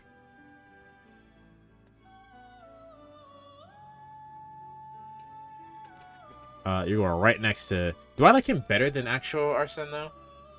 That's the question. Do I like Raoul's design better than I like actual Arsène? I like his wings better. That's for sure.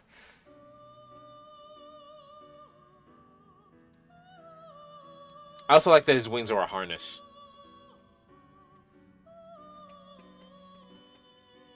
I don't know. Do I like that better than Arsène? That's the question right now. I'll figure that out later. Raphael, one of the 4 major archangels. His name means healer. He recites the histories of the fallen angels and the creation of Adam and Eve. Was Raphael the one sent to? No, because the angel sent to protect the Garden of Eden has a flaming sword. That is an angel. There's an angel with the Karen haircut.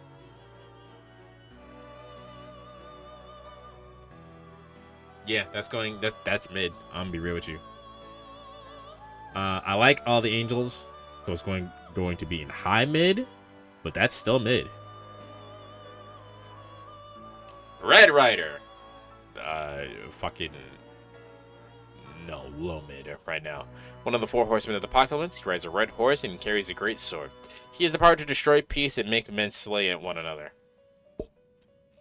Yeah, Red Rider is going into fucking right next to the other horseman. As soon as I find his bitch ass.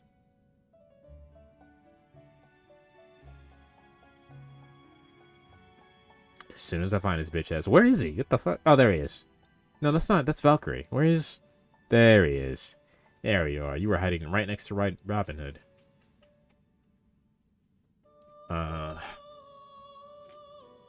legend.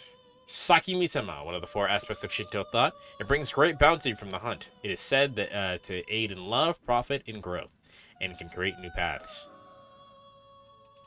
Y'all know where that's going. That's going in fucking drown. No thanks. Sandalphon. I actually really like Sandalphon. Metatron's twin brother, which actually is depicted in very well. It's literally just Metatron, but like the I think the cloak is different, I think it might even just be a palette swap. Metatron's twin brother in Judeo-Christian lore. He is the master of heavenly songs, and it is said that a human would take 500 years to walk the length of his body. Well, that's the question then. How long could a human walk in a day? How long can a human walk in a day, and then multiply that by 500 years? But that's measurable. That's a measurable fucking distance. My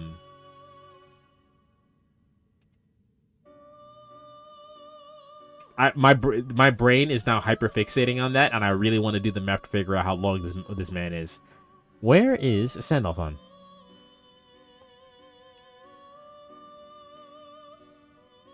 That is not Sandalphon. Sandalphon. Sand Dolphin. Is he not on here either?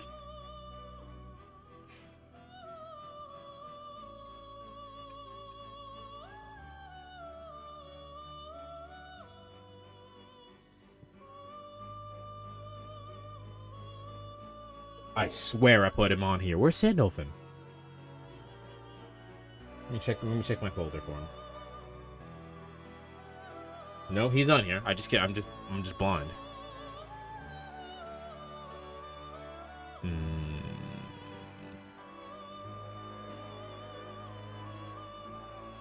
Perhaps I didn't add him. No, there he is. I knew he was on here. I was just blind. Sandalphon, where's Metatron? I put him in Drippy, didn't I? Yeah.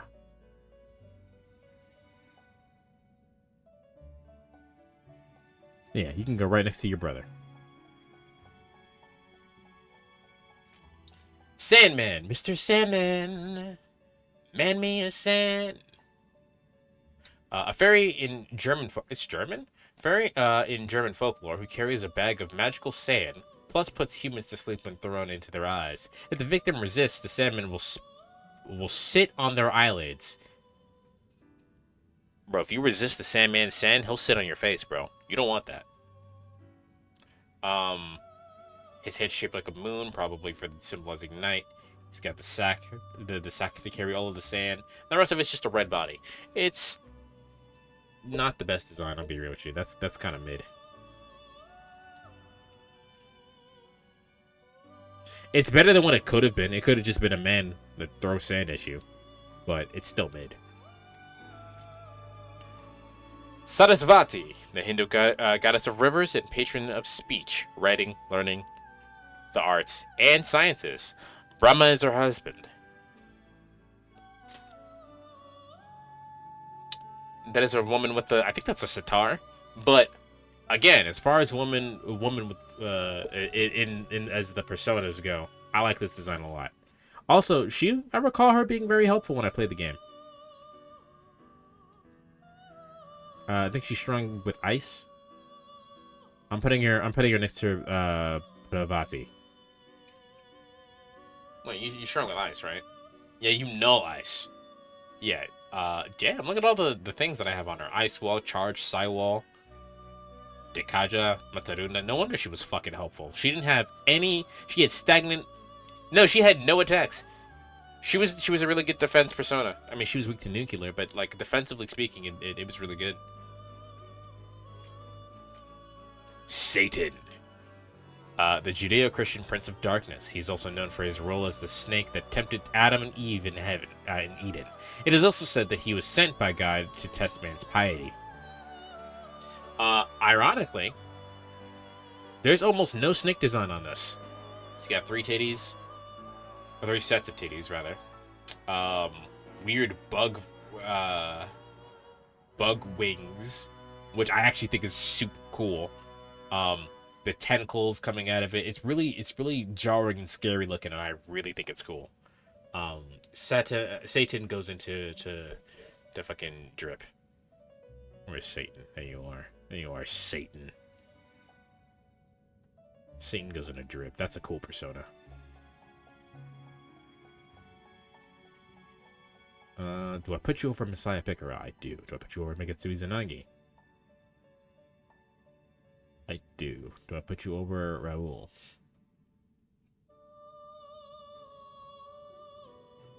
I do. Do I put you over Arsene? I don't put you over Arsene. All right. Satan so far has taken my second favorite place. Satanel. Well, we know that one's going before Arsene. An archangel who's said to be the form of Satan before he fell from heaven. The second son of God, he rebelled against him for freedom and bestowed free will and chaos onto humanity. Yeah, no, I fuck with that. Also, look at the halo that he has, the halo of wings. The sash. This is just a well designed. It's like symmetrical aside from the sash, the wings. It's just a solid design, man. It also shares very similar design aspects to Arsene, which is why it's Joker's ultimate persona. If you also notice that he never, despite the fact that it's canonical, that Joker gets Arsene to beat Yaldabaoth, right? To beat the final boss. It's canonical, like that happens for the cutscene. He doesn't use him. He's not. Satanel is my top spot currently. He doesn't use him, which means I think that him using his ultimate persona was a one-time thing, and that might be able to be said for all of the protagonists, because I don't think Yu Narukami uses his ultimate persona in anything. I mean, he does use it in Persona 4 Arena, but like that's his ultimate special move. He doesn't like just use Izanagi no Akame. Skathath. This is the one that had the disciple that we saw earlier. A warrior woman of the land of shadows and Celtic lore. She taught the hero Kulain the art of war and gave him the spear of Gaebolg. I swear she was in like lotus position, not on her knees, but that's still sick. This is a really cool design. Floating witch lady with a veil that covers most of her body. I like this design. This design can go into high swaggy. It's high swaggy. It's not drippy, but it's high. It's a bit swaggy. Did I put you above? Do I put you above Lucifer?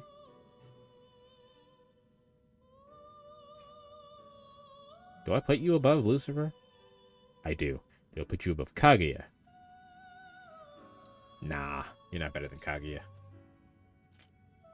Seiryu. This is a different type of dragon. The noblest of the Suling creatures of Chinese myth. It represents the direction east in the season of spring and the element of wood. It dwells in the palace at the bottom of the ocean. This is the Azure Dragon that I was talking about earlier. This is a dragon. I would like it better if the hairs that it has weren't green. I would like it better if it was like white or black or something, because it's like it represents the element of wood, but it feels like it dwells at the bottom of the ocean. I don't know. I don't know. I would like it better if it was white. I don't like the green. Where's the other dragon? Where's Kuryu? Kuryu is in swaggy. We'll put Seiryu in mid, because this is a dragon. It is just a dragon. We'll put it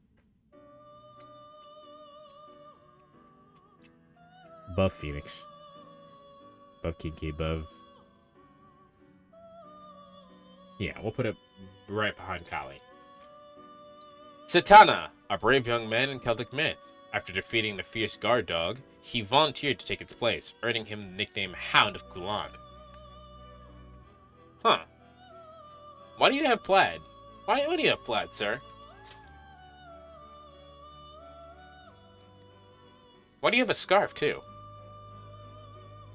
This is an interesting design. The reason why it's interesting is because he has plaid and he has a weird scarf. A weird plaid scarf. It's still mid, but it's higher mid. It's higher mid than the other men with swords or spears or men with weapon. So, you can go higher than the other men with weapon. Because you have a weird scarf. As soon as I find him. I know he's here. I saw him earlier. There he is. You can go above Matador, above Oberon, above Mithras, above. Right under Lilith. Seth, the Egyptian god of the desert, chaos, and evil. He murdered his brother Osiris and tried to become chief god, but was castrated by Osiris' son Horus. I don't know why he's a dragon. I'm not mad that he's a dragon. I just don't understand why.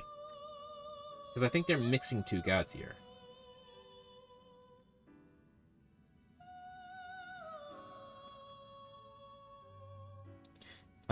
Seth isn't even represented by a lizard.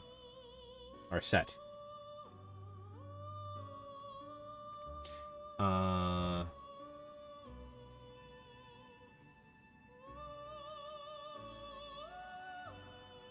Set, the Egyptian god.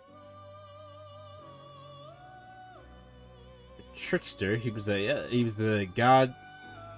He was a sky god, lord of the desert, and master of storms, disorder, and warfare. He was the brother of Osiris, whom he killed, and he was antagonistic to Horus, the child of Osiris' sister, Isis.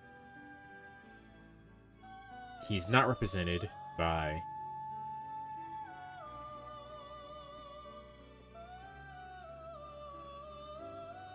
Yeah, so they're mixing it with Apep, the serpent of chaos, which is what Milo is based off of. But he's not represented by an animal. He's got an animal face, which I don't think anyone knows what that is. So I don't know why he's a dragon. Maybe I think they have to just combine it with a Apep, which is why he's a dragon. Because Apep is basically a serpent, or a really big fucking snake.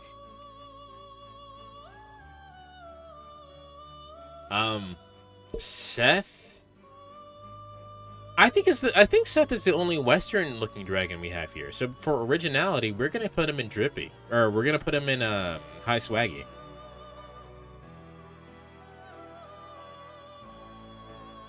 Not over Lucifer, but above the female Orpheus Picaro. Shisa, a holy beast said to protect houses from evil and bring good fortune. They look similar to the Shinto guardian dogs, but they are actually modeled after a lion. There are many stories about the Ryukyu lore. In terms of design, I like that it looks painted. I think that's really cool. But I think that's the only thing really going for it. I do like the lion dogs, though. Shisa can go into high mid. Right next to the dragon. Shikioji. An exceptional, powerful Shikigami, only the most elite Onmyoji, are able to summon and bind it to paper. It can ward off disaster or cure illness, but its ordinary temperament is quite vicious. It's weird how we have a lot of entries that are like, this thing can ward off danger, but it'll fucking kill you.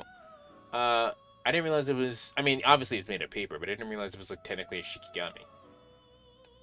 I do like the design of this, though. Also, it's really good. Yeah, because this is also knows physical attacks and knows light and darkness, and it's weak to nuclear. I don't know why it's weak to nuclear. You'd think it'd be weak to fire, being made of fucking paper. It's a good persona. We're gonna put it in high mid.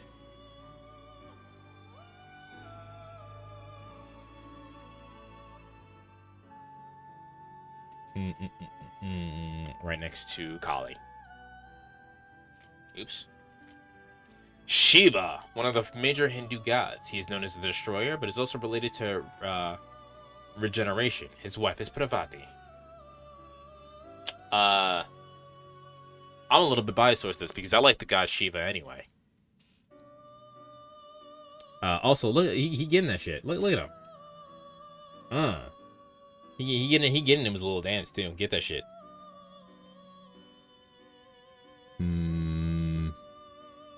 Where is Shiva so I can put him on the tier list? Also, Shiva kicked my ass in Shin Megami Tensei 5. There you are. We'll put you... Do I want to put you in Drip? Let's see. How useful were you as a persona? You know, repel, no, drain, no. Yeah, you're definitely going up here. You're gonna be lower though, but you're definitely going up here. Siegfried, the German name of the hero in the epic poem, the Nibelung. The dragon Fafnir's blood made him invincible, but a single leaf on his back resulted in a weak spot. Oh, so that's why he's got red skin. He's literally bathed in Fafnir's blood.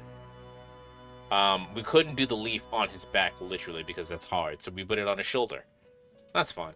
I'm not too mad at that. Your armor is trash though. This is a man with a sword. Oh, you have 2 leaf spots.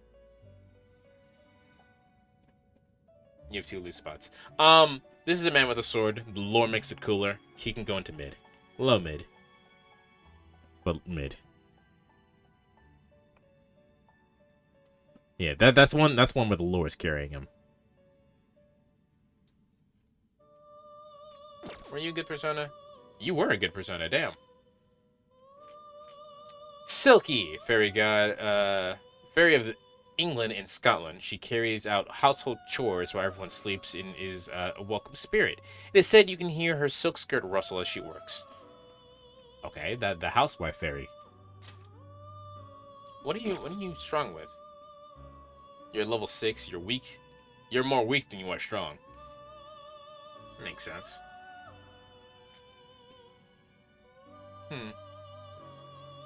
This does not give the energy that I expected from the lore. I'm gonna put... This is literally just a woman. This is just an oddly colored woman. This is kind of bad, actually. I'm putting this in Drown.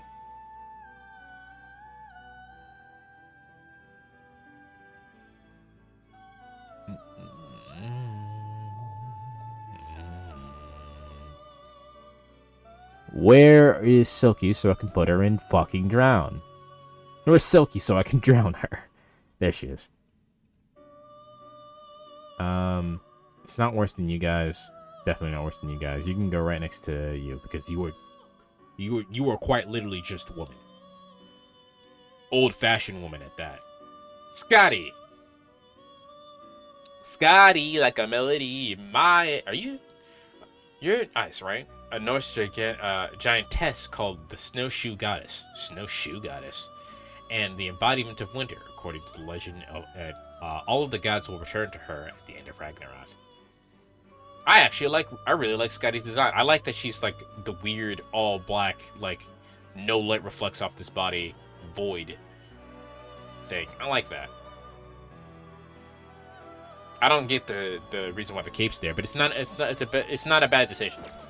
You repel ice, and you null curse. Probably reflective of the winter and Ragnarok. Makes sense. Yeah, I like Scotty. Scotty! Alright, where's Scotty at on the list? Damn, Scotty! Anyway, I can make so many jokes with Scotty's name.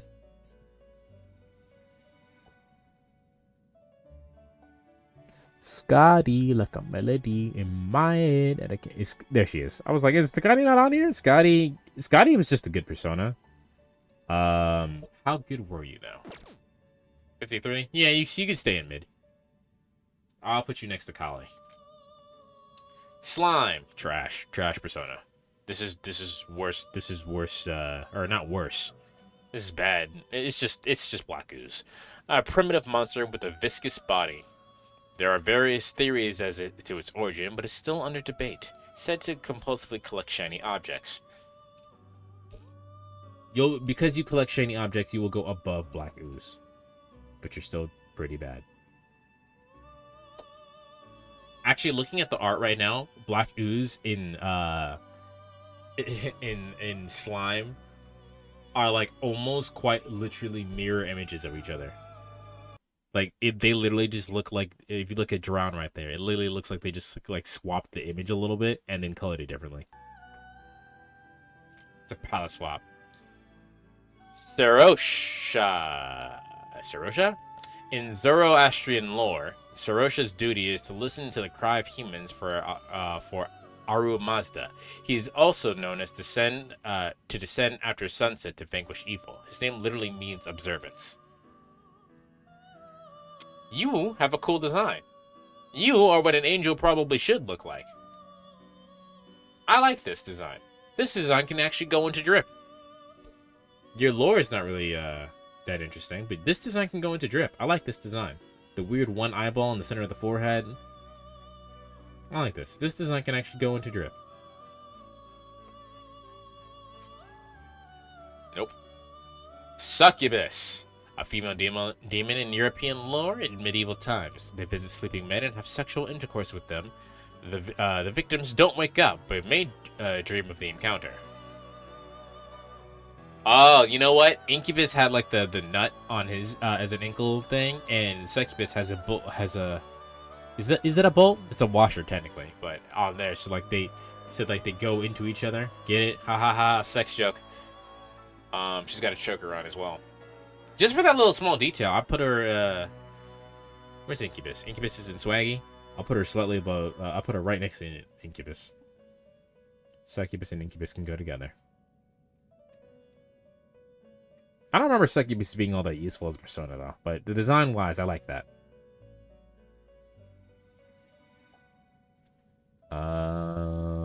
I would like to find Succubus, please.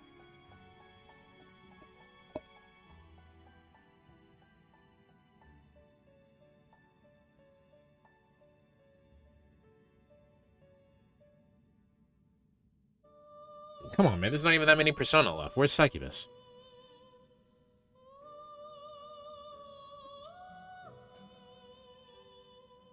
There she is. Jeez. Succubus will go right next to Incubus. Sudama, the spirit of the rivers and mountain in Japanese lore. They dwell in ancient trees and in ageless rocks. They are not evil. They will often appear as humans or supernatural wonders to warn people. That is a circle. That's one of the paper plates in one of the paper plate friends in fucking Five Nights at Freddy's. This is going in Drown.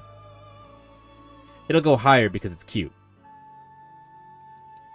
But not above the wham in there. Suiki, one of the 4 Oni controlled by Fujiwara no Chikata. It can cause floods with the swing of its arms. In the Taiheki, Ki no Tomo expelled the Oni by reading the Japanese poem. It has a cool mask, so we're putting that in drip. Not drip, swaggy. Sorry.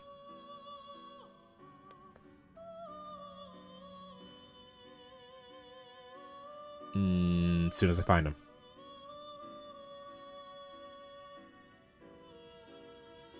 Where's Suiki?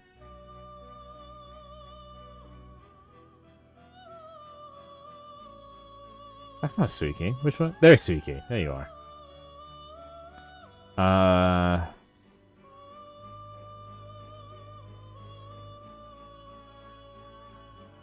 What do I want to put you, though? You have a cool mask. Where did I put your bro? Where did I put your bro? What are you doing, step bro? Where did I put your bro?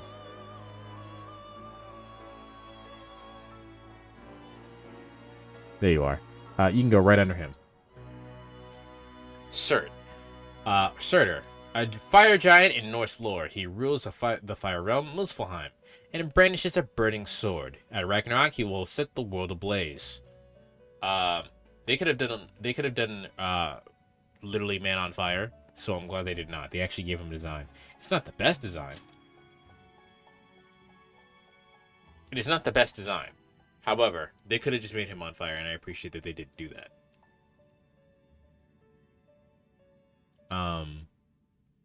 Cert can go to high mid.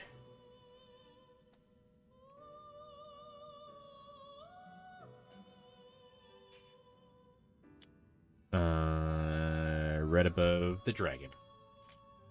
Suzaku, one of Suiling's celestial creatures of Chinese myth. It is a giant bird that is said to chirp in 5 beautiful voices. It represents the direction south, the season of summer, and the element of fire.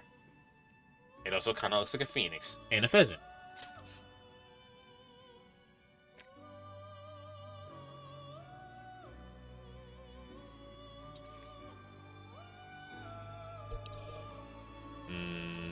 Where are you so I can put you in mid? Because you are just a bird.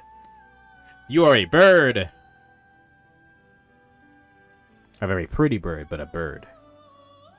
There you are. You are fucking mid, my friend.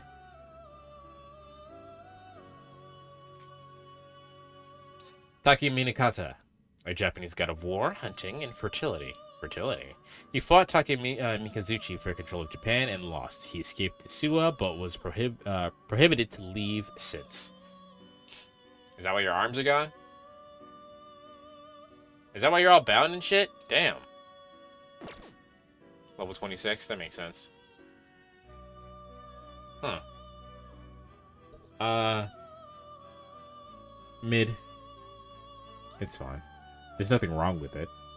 I don't think it's super cool or anything. It's fine.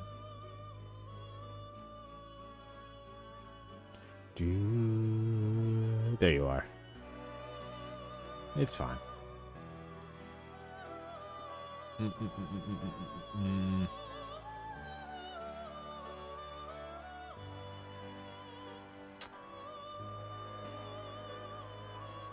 Yeah, right there. Right there.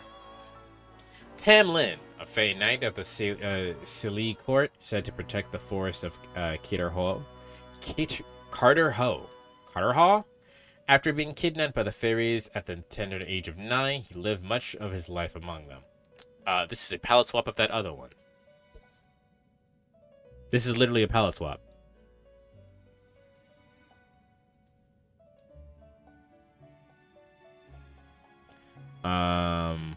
I don't see where I put the other one, but that's where it's going.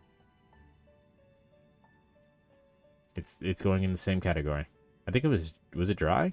Did I put you in your eye? I don't see it.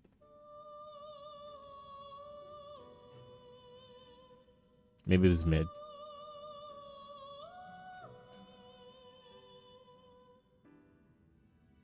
Yeah, maybe it was mid. I don't know where I put it specifically, but it's going in mid because this is dude with sword or dude with spear actually. It's quite late. Oh, you know it is in mid. I'll put it right there. You are. I found you. Palette swap right there. Thanatos. All right. Here's where the heavy bias kicks in, because Thanatos is the reason why I started playing any of the Persona games. The way Thanatos shows up in Persona 3, he explodes out of Orpheus and destroys the shadow on the roof by himself, and the protagonist is fucking writhing on the floor. And Yukari is just kind of getting her ass, is just kind of laying there watching it all happen. Thanatos is my favorite Persona.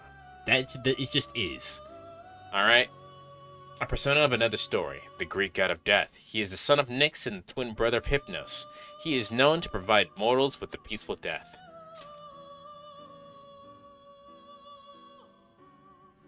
Damn, he is screaming. The fucking coffin cloak is sick as fuck. The weird mask is sick as fuck. The waistcoat is sick as fuck. The sword is sick as fuck. The long... It's just a sick as fuck. This is the persona, man. This is the persona for me, bro. This is it. So, nothing will ever top Thanatos for me. Satanel came very close.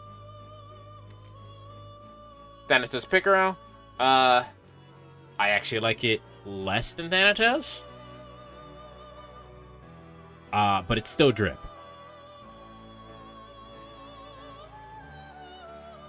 It is still drippy. Where the fuck is it? There it is.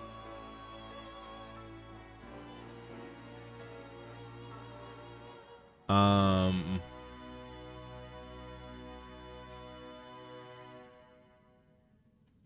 you next to right behind Raul. Raul.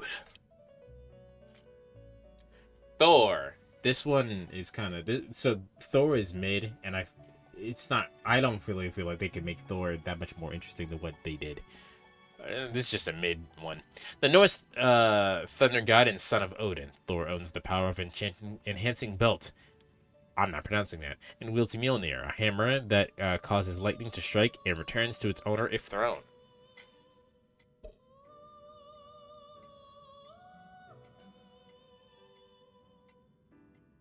You might be able to kind of hear that. They're constructing a house right now. So I think that might have been loud enough to actually pick up on the mic slightly. Where's Thor? Thor is mid, but it's just the guy with the hammer. He'll go into high mid because Thor has a cool mask. But that's a guy with a hammer. Thoth. Or Toto, the Japanese name is. Egyptian moon god that takes the form of a baboon. He is the one who measures time, is he? He's the god of thought. He gave Isis the power to resurrect Osiris after he was killed by the evil god Seth. It's a fucking baboon. It's a baboon reading a book.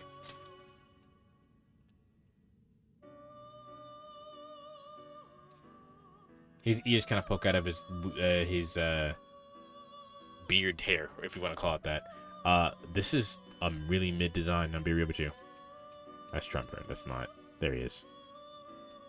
This design is kind of underwhelming.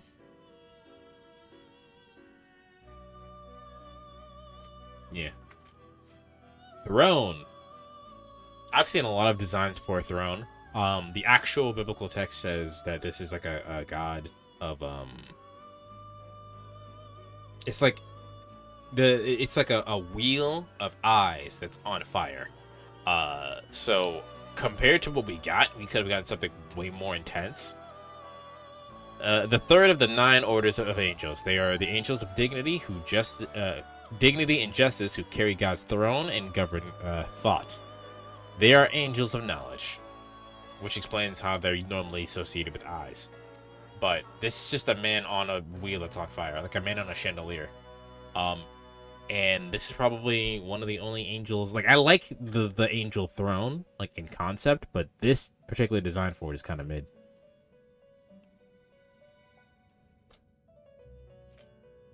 Thunderbird. This is a weird design. A revered bird of Native American mythology, said to live atop cloud-shrouded peaks. Resembles an eagle. That does not resemble an eagle at all. Its wing beats create thunderclaps, and some legends say its eyes can unleash lightning. I like Thunderbird. Thunderbird is a weird, like, symbol design. Still mid, though. Not bad. Really good. Not good to break into swaggy territory.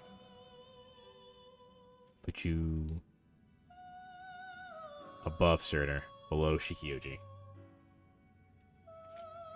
Titania, the queen of the fairies and Oberon's wife. She's derived from the Roman goddess Diana. She was later immortalized in Shakespeare's plays The Midsummer Night's Dream. Jesus Christ, reading's hard. I actually forgot this persona existed. This is actually just woman. This is probably the worst one so far. Titania, you can go here, man. What did I put Oberon? Oberon can probably go lower than where I put him, too.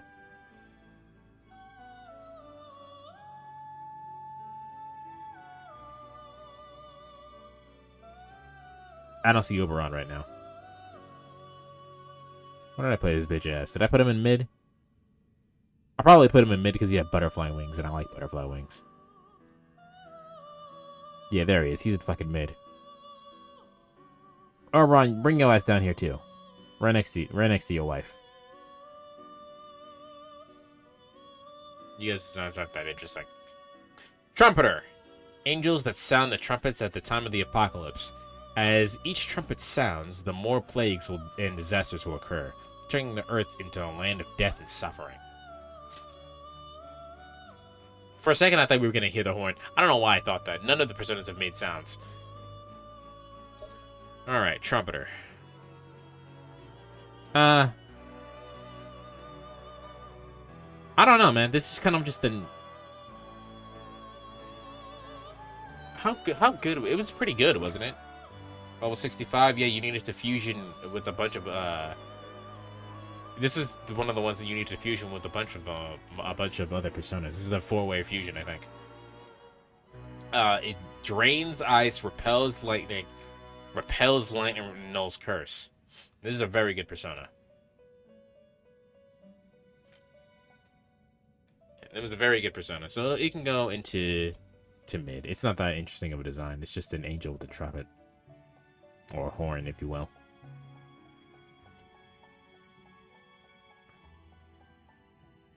Yeah, right there. Tsukiyomi, a persona of another story. An important god born from the Japanese god Izanagi. He governs over the moon and the night. There are many theories behind this mysterious god. Izanagi has a cool design. I'm sorry, Tsukiyomi. I don't know why I said Izanagi. Tsukiyomi has a cool design. Tsukiyomi is specifically made for Persona 4 Arena. So it's cool that they even brought this persona back. I'll put them in at the top of Swaggy. I think they're actually cooler than Maria. Tsukiyomi Picaro. I actually think it's less cool because it doesn't have the weird flame thing. Like, look at the weird flame things that are coming off of it. Tsukiyomi Picaro doesn't have that anymore. It's got cooler eyes though.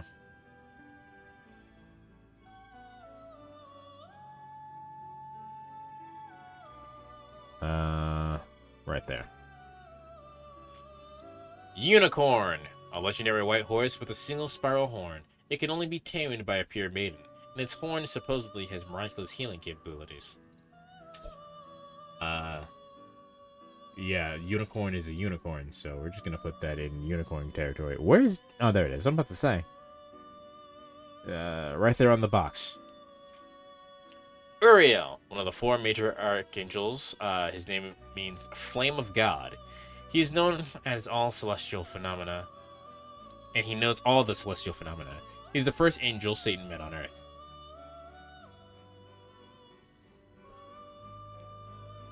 Uriel.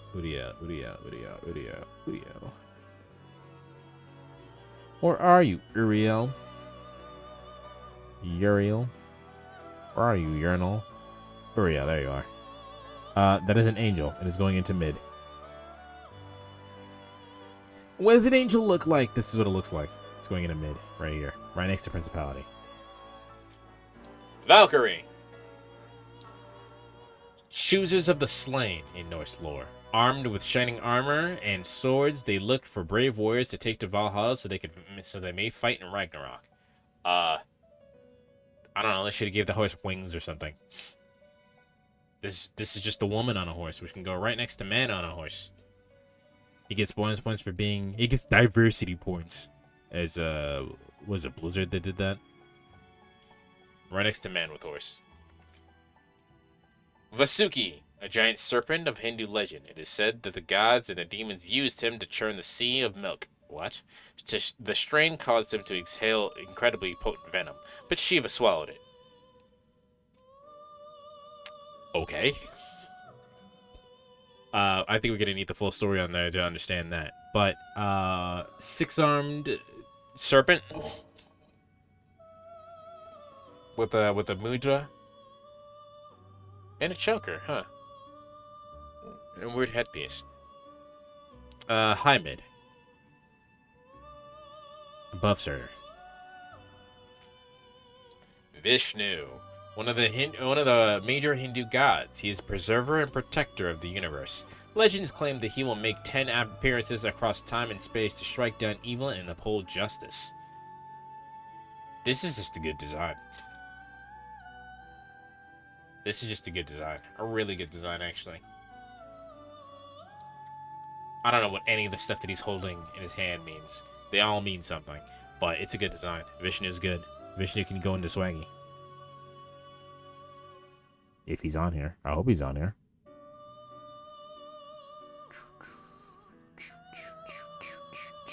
I don't see him. Where's... Yep, Vishnu's on here. I'm just blind.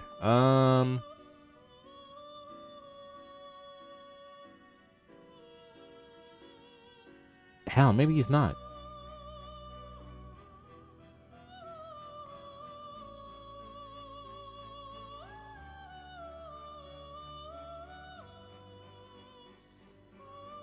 Is he not on here? He's in my list. I wonder why he's not in the thing. One more time. Let me scan over this one more time.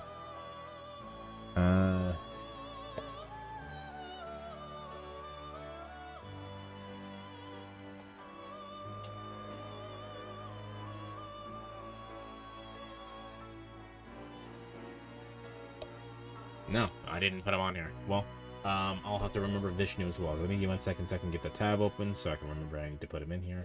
What are you? The fool? The food!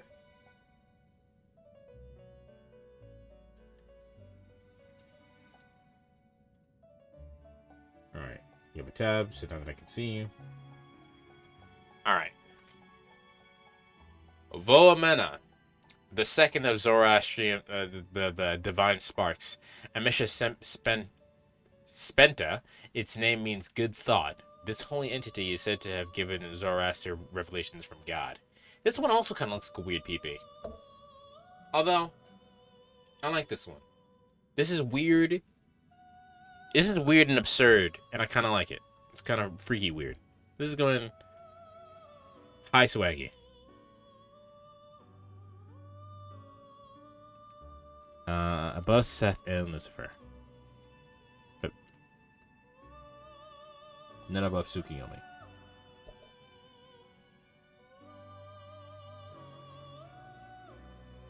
I'll put it above Maria, actually, yeah. Why not? White Rider. Oh, this one has a lot of eyes on the horse. One of the 4 horsemen of the apocalypse, he wears a right horse with a bow in his hand. A crown was granted to him as he promises victory.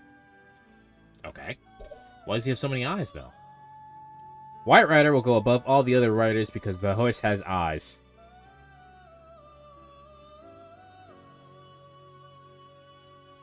But it's still right next to all the horses. Yaksini, a female demon of Hindu lore. Though originally a Dravidian fertility goddess, the spread of Hinduism changed perception of her to a demonic figure, usually depicted as a nude, voluptuous female.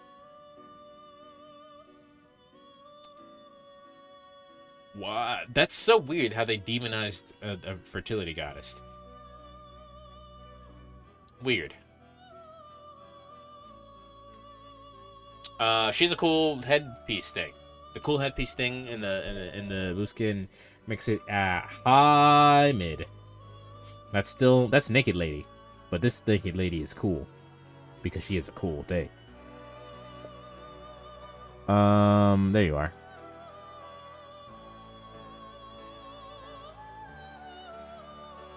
Not better than Ragdown, not better than Scotty. Not better than Chikioji, not better than Thunderbird. Better than Surtur, that's for sure.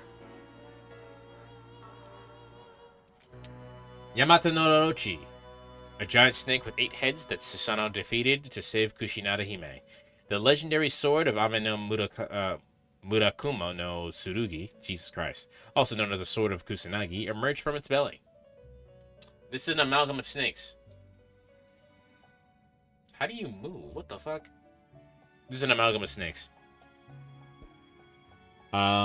This is probably actually what it looked like. So, mid. It's fine. Yaragarasu. A divine creature of Japanese lore. They are 3-legged birds sent by Amaterasu to help demons. They are said to have helped Emperor Jinmu claim victory. It's a bird. It's a bird. It's a bird. It can go It's a bird. It's actually going under the unicorn and bicorn. Yoshitsune, the Japanese general, the Genpei War near the end of the Heian era, and start of the Kamakura era. His bold ingenuity and ruthless skill with the blade are still praised in Japan today.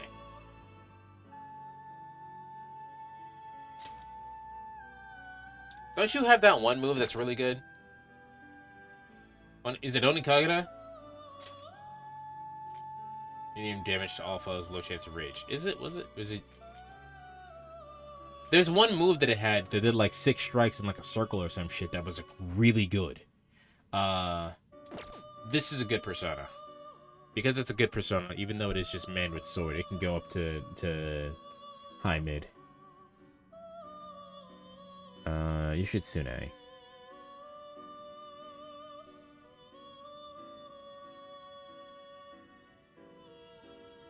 Is Yoshitsune not on here either?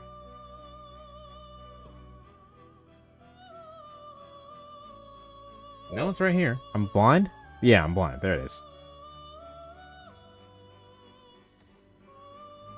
High mid because it's a good persona. Right. Buff Thorn? Yeah, Buff Thorn. Still man with sword though. Yolungur, the snake with the rainbow body from the Merngen lore. He is a fertility deity who controls the weather and resides in a holy pond filled with rainbow-colored water. Lots of rainbows. This is a gay snake.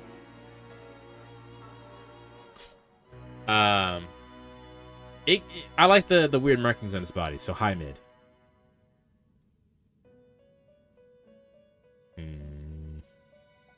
Higher than Mothman. Higher than Mott. I will not put it over Lilith. Zhao Gangen, Repel of Evil, found in the Kinpusen by Ed no Onzunu. Believed to be a fusion of Buddha, Guanyin, and Maitreya. He is a god who originated from Japan rather than Buddhavacana.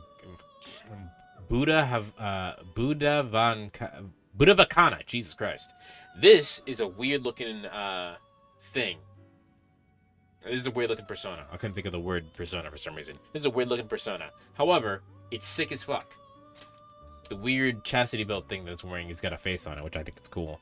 It kind of reminds me of Spawn, actually. This design looks like Spawn. That's probably why I like it.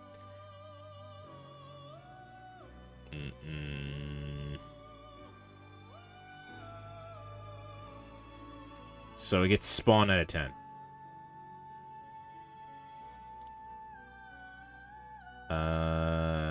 It can go into swaggy, sure. I'll put it above Athena Picaro. Zalkoten, also known as Virudaka. He is the protector of the South and is one of the 4 heavenly kings of Buddhist origin. He is the god of the 5 grains and was once the chief of the gods. That's going right next to where all the men with weapons are. You can go right here next to all the other men with weapons. There you go. Boom. Alright, we reached the end of what I have for the actual game. So, before we close out the game, May luck be on your side.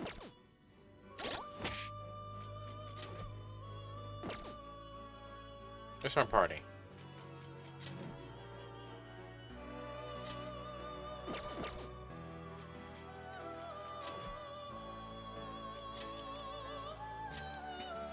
Alright. This is his ultimate persona. This is Ryuji's ultimate persona, William. William has the yellow undercoat thing? Yeah, so William. The other name for Captain Kidd, because, you know, William Kidd, world-renowned pirate for years after his death, songs and legends of his life have inspired many to chase rumors of his buried treasure across the seas. He's on a modern boat. It's Captain Kidd, but it looks more like Ryuji. That's what this is. Um, yeah, it's fine, I guess. This is mid. Diego. The true name of California's masked swordsman of justice, Zorro, who fought corrupt officials during the era of Spanish rule. Despite being marketed as a thief, he fought for the weak as a true gentleman. This is Zorro. It's Zorro. It's Zorro, but now he's been modernized a little bit. But it's just Zorro. This is also kind of mid. Celestine, a beautiful actress who performed as Carmen in the opera named for the role. So temptuous and outspoken was she that it was said that the main role was rewritten to better suit her. This is Carmen, but looks more like it. Literally, looks more like Jesus, what's her name? Gorokichi. Childhood nickname of Goemon Ishikawa. During his youth, he was raised among the Igre Ryu ninjas before he set off on his own to become a rogue ninja. He looked more like a movie star. If anyone's seen Space Dandy, kind of gives off vibes like that. This is fine, I guess. I don't quite get the design choice here, so that also goes to mid. Agnes, another name for Johanna, the female pope of the Middle Ages. You know, Joan of Arc. Posing as a man, her wits and her ability helped her climb the ranks. Her story shook the Catholic Church to the core. This is a weird bike. It's got a cool J on it. It's got a little emblem on there. And there's a little spin. it's mid, but it's higher. It's the highest of the other Ultimate Personas, but still mid. I didn't get hers, so this isn't a lady still. The beautiful woman that appears in Dumas' Three Musketeers, branded with a Fleur de Lis symbol. She uses many aliases to control her ability and didn't get her vengeance. Fucking swaggy because the guns come out of her dress. That's sick as fuck. Yeah, that's swaggy. Do I like it more than any other? That can go right next to Maria. I said right next to Maria. Loki. The malignant god of Norse mythology. Not necessarily. If you look at any of his lore, he can be hero or villain. Not always driven by malice, but impulsive and devious. He's had an uneasy peace with Odin and the gods, but his part in Baldur's death drove them to finally punish him. As opposed to the other version of Loki, which you can see in any of the other games. He's got weird dreadlocks too. I like that. They're braids, but you know, the weird zebra print and the devious smile he's got on his face and the horns. I like it. And he's chilling on a sword. That's so cool. Loki can go to fucking swaggy. Hi, swaggy.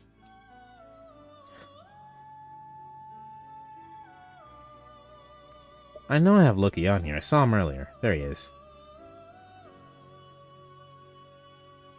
Hi, swaggy. Vanitas, the true name of Freya of the Norse Vanir deities. Wait, whose persona is this? Oh, Sumi's. Younger twin sister Freyr. Her name means Dis of the Vanir. Dis being a goddess, known to be the great beauty of the witch-like master of magic. This is what you would think Sumire's persona would look like. Like, if you saw Sumire and her design and you knew what persona was, this is what you would think it would look like. It's not a bad design. It's not an amazing design either, though. I do like the wing dress, though. That's kind of cool. Where is she? There it is. This really big fuck you picture here. It can go above all the other ones. Al Azif, which is the original name of the Necronomicon, which is Futaba's. A tome full of the Cthulhu mythos mysteries, said to have been authored by Abdul Al-Zared, a poet and devotee of the Cthulhu known as the Mad Arab.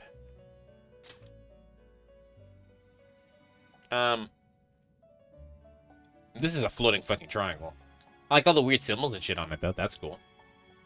But that's a floating triangle.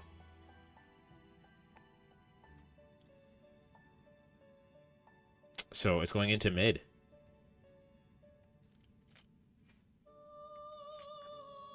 Izanangu no Kami is what I have currently equipped. So we gotta phone in the rest of them.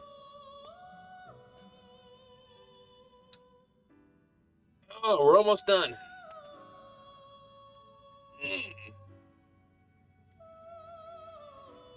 All right, we're almost done. So, let me go find some music real quick.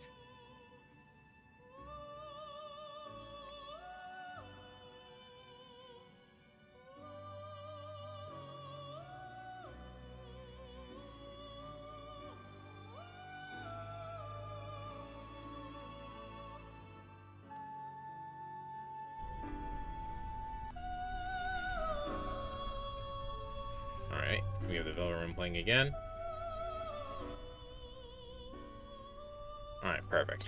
Now we gotta phone the rest of these in. So let's start with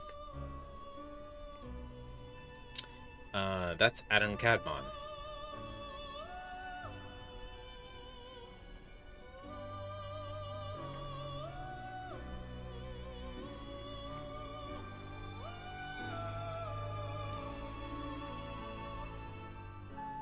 Where the fuck is Adam Cadmon?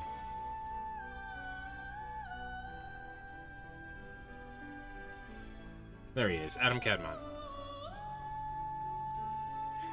Adam Cadmon!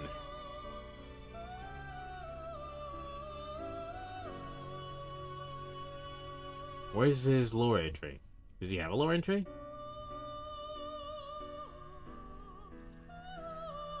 I don't see a specific lore entry for him.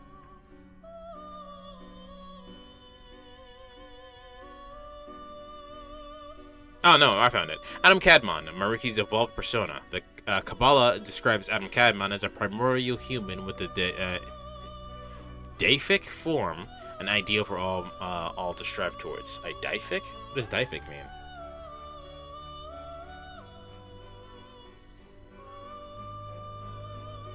Making divine or exalting to the position of God. Deific. Alright. So Adam Cadmon actually, I really like Adam Cadmon because Adam Cadmon is fucking huge. High mid.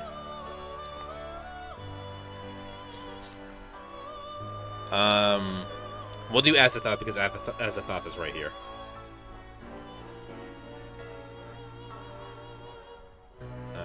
Azathoth.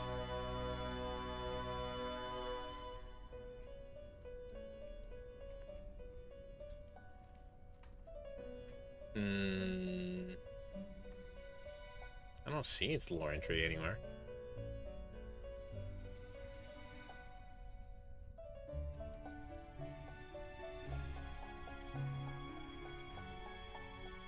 I see what he does in the series, but I don't see the actual lore entry.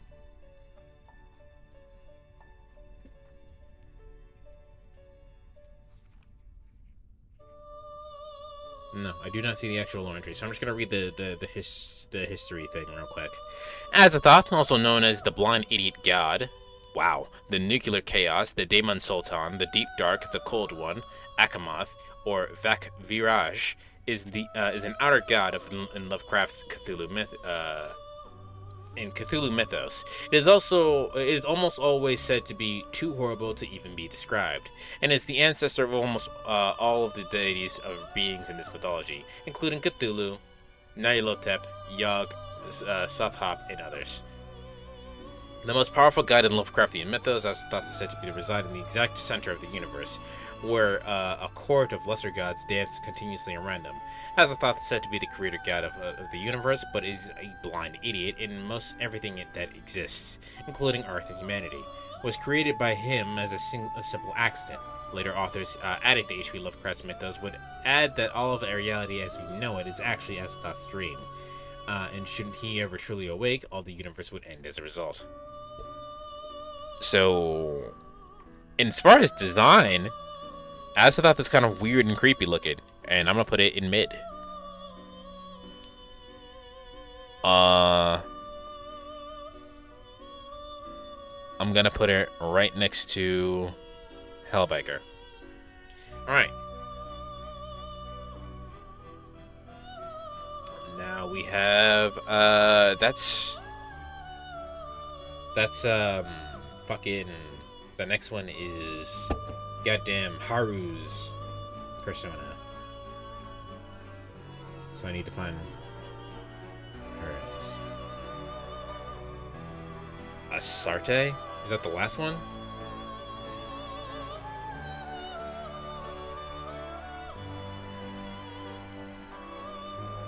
Asarte, got it.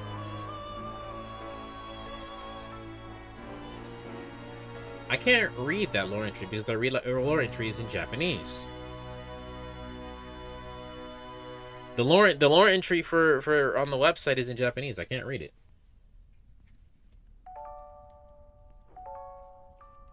So, as such, I will read the first paragraph of the history because this is very long. Astarte, known as Athart or Ashtart, is a goddess considered to be the Western counterpart of Ishtar, Iana. In various cultures of the ancient Near East, she was identified as a goddess of war, hunting, love, sex, horses, and possibly the morning star.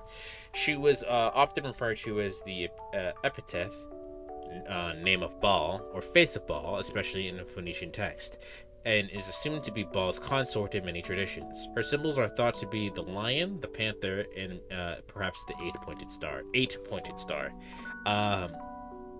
This design is trash. Yeah, that's going right next to... No, it's worse than that. Yeah, that design is garbage. Especially after hearing that. That made it much cooler. And which makes it so much sadder that the design is trash. You guys can't really see it due to the picture that it has, but it's got like a little human on top of that, and that's like part of the skull that you see as part of the dress, but it's not good. And let's do Lucy. Where is Lucy? Alright, Lucy. Do you have a lore entry that I can read? You do not. Alright.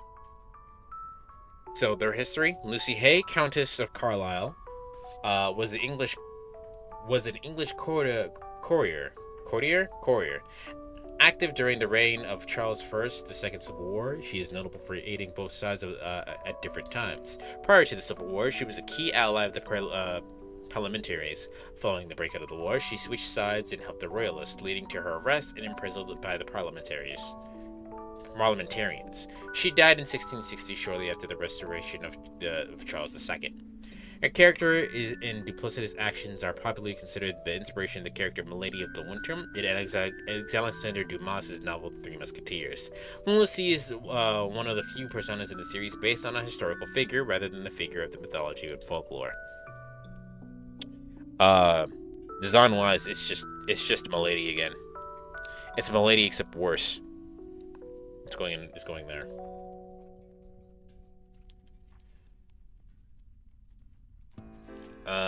Captain Kidd, we have next.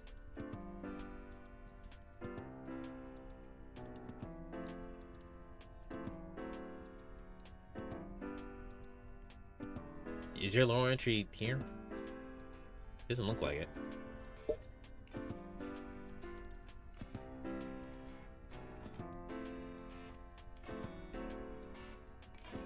Your lore entry does not appear to be here, Skull.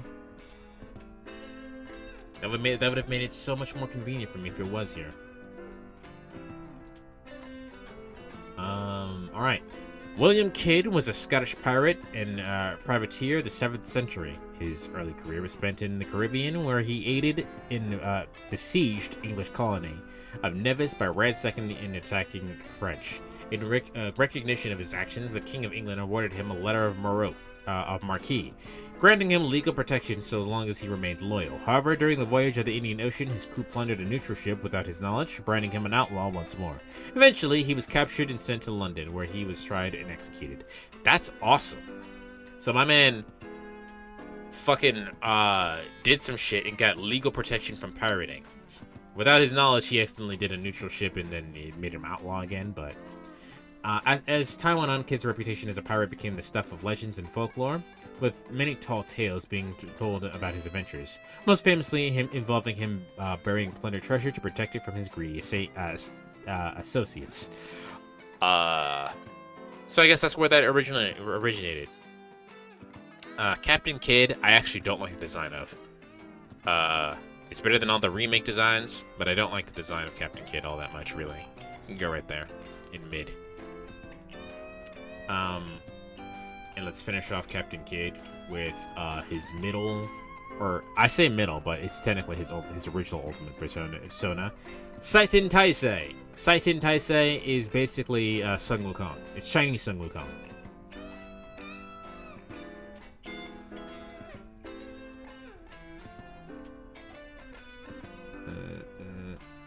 It's in fucking Japanese. I can't read that. Alright. I'll read the first paragraph.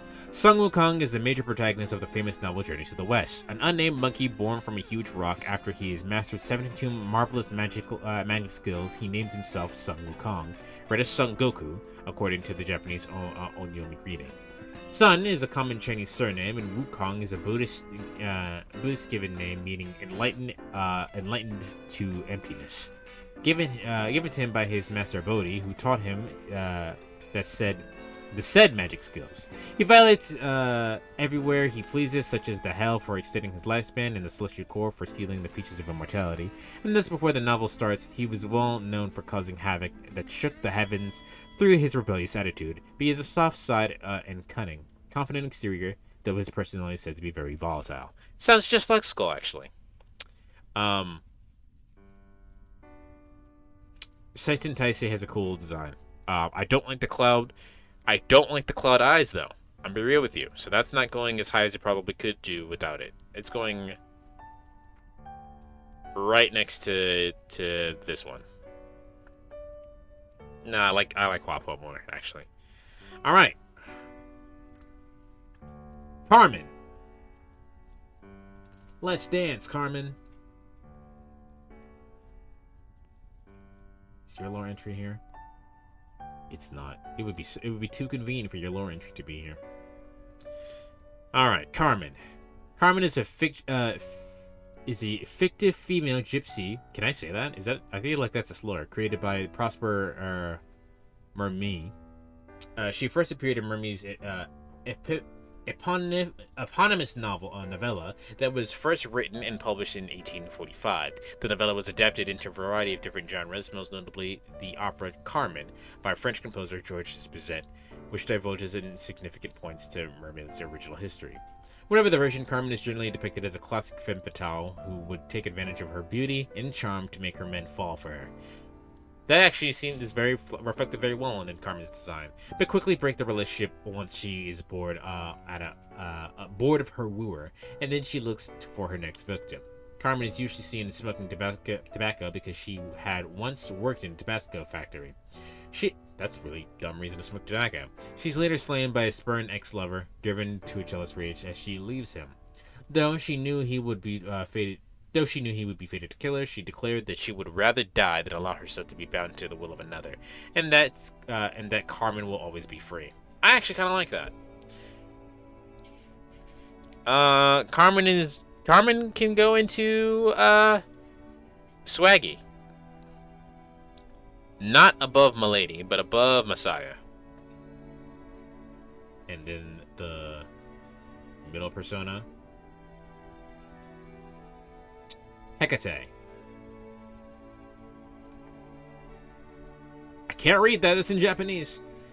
Hecate, also known as Hecate, was a popular chthonic goddess of magic and witchcraft, possibly originating among the Carians of Anatolia, the region where most theophoric names invoking Hecate, such as Hecateus and Hecatonanus, progenitor of mausoleums, mausoleus, are arrested, and where Hecate remained a great goddess in the historical time, at her unraveled cult site, Langia. While many researchers favor the idea that she has Antonian origins, it has been argued that Hecate must have been a Greek goddess.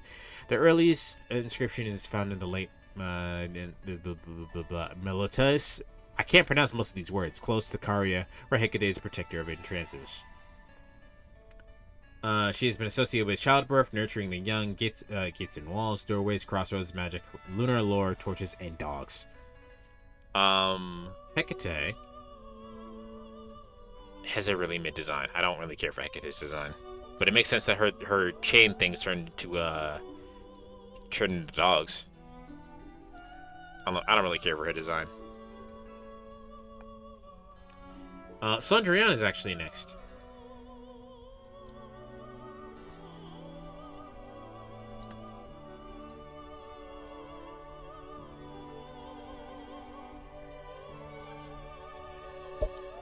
One second, sorry.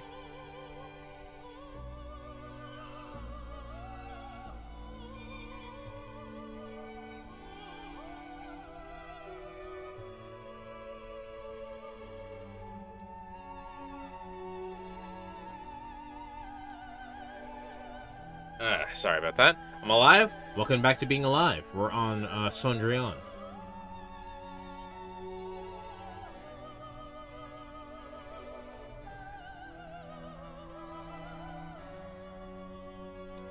Alright. Your lore entry isn't here, is it? Of course it isn't. No, that would be too easy if it was here. Cendrillon is just Cinderella, though. Cendrillon is a French adaptation of the classic folktale Cinderella. Charles Perrault was one of many authors of the adapted story, which began it as a Greek folktale. His novel became the most famous version, as it was the first to introduce the iconic glass slippers, as well as featuring the pumpkin carriage and the fairy godmother. Perrault's adaptation led to several operas such as Cendrillon, scripted by Jules Massenet and Henry Kane. We all know the story of Cinderella, so I don't think I need to read any further. Cendrillon is thick as fuck. And can actually go into the drip category. Right next to Jack Frost. And then the middle one, Vanitas.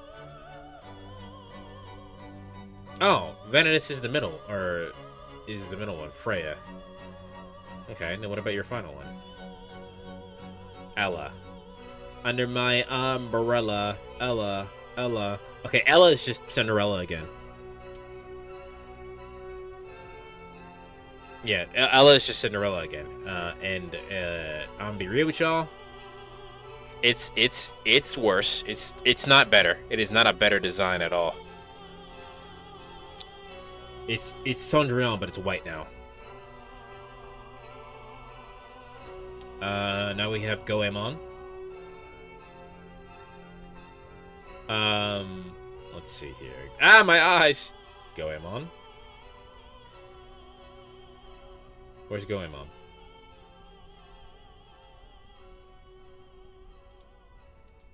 There we go. Goemon. I actually don't know Goemon's whore. Whore? Name. Whole name. I was trying to say whole name at the same time, and I said whore. What the fuck? Ishikawa Goemon was a Japanese outlaw, and his birth name was Gorokichi. The historical Gorokichi is mentioned in two sources, both of which were created after his death. The first one, the Toyotomi Hideyoshi Fu, details his attempted assassination of the shogun Hideyoshi Toyotomi, his capture and his exclusion alongside his young son in 1594. Goemon's death by being boiled alive was described in a second historical source by Pedro de Morjan, who transcribed his name as, I'm not reading that. As time passed, Goemon's story was expanded to make him a hero similar to Robin Hood. robbing the rich and giving his spoils to the poor. Stories of the 19th and 20th century was also make him out to be a skilled ninja. Goemon is also, in his infamous death, eventually became the subject of various bunraku and kabuki plays. That explains the arts, the depiction of Goemon. Because if anyone has seen the kabuki plays or has seen what they look like, they very much look like Goemon. The legend was also adapted into movies, animes, and video games. So Goemon. Goemon is basically Japanese Robin Hood.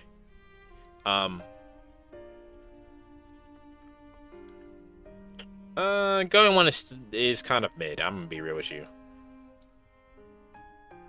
You can go there. High mid. And then Susanoo. Susanoo, sorry. This design is ugly. Oh shit, I'm very late. It's all good. It's just her in a wedding dress, nothing much. Yeah. Sorry, I'm not reading chat. I don't have my OBS up to actually look at chat because I'm reading off the Wikipedia page, so I can't see it. But we're almost done. Susanoo's design is so ugly in this. In Japanese mythology, Susanoo is the god of storms and the brother of Amaterasu, the goddess of the sun, and Tsukiyomi, the god of the moon. All three were spawned from Izanagi when he washed his face in clean of the pollutants of Iyomi, the underworld. Kumu Susanoo no Mikoto, on the other hand, only appears in Izumo no Kuni Fudoki, with the Kamu part simply meaning god in archaic Japanese. So even the lore entry here is kind of weak. What the fuck? All right, whatever. It's not good. It's not a good design. This is not a good design. This is bad. This is a bad design.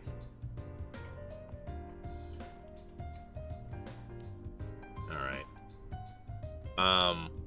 What is that? We'll do the Robin Hood line then. Fun fact, British people consume more than one substance than any other country in the world. Can you guess what it is? Did you guess tea? Well, you're wrong. It's cocaine. What? The UK is the leading consumer of cocaine. Why do you know that?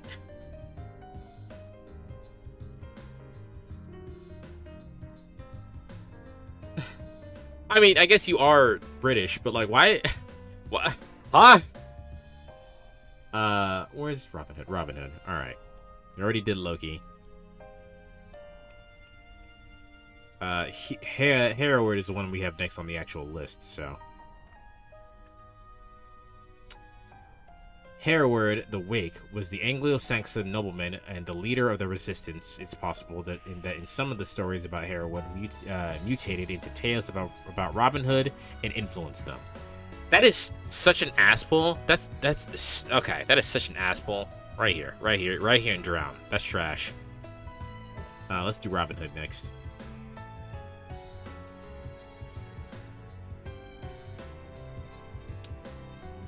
All right. Robin Hood is a heroic outlaw in English folklore who, according to legend, was a highly skilled archer and swordsman. I didn't know he was a swordsman. Traditionally depicted as being dressed in Lincoln green, he is often portrayed as robbing from the rich and giving to the poor, alongside his band of merry men.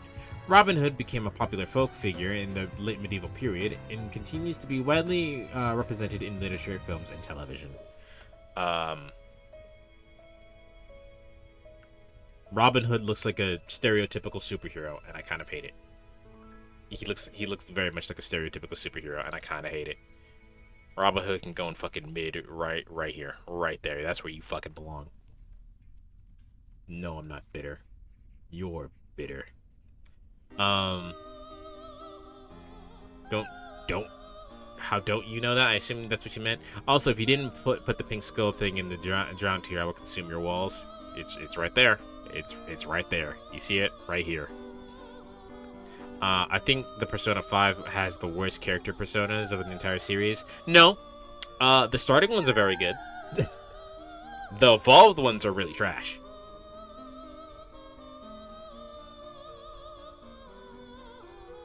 I also missed one persona. I didn't put Michael on this tier list. My eyes.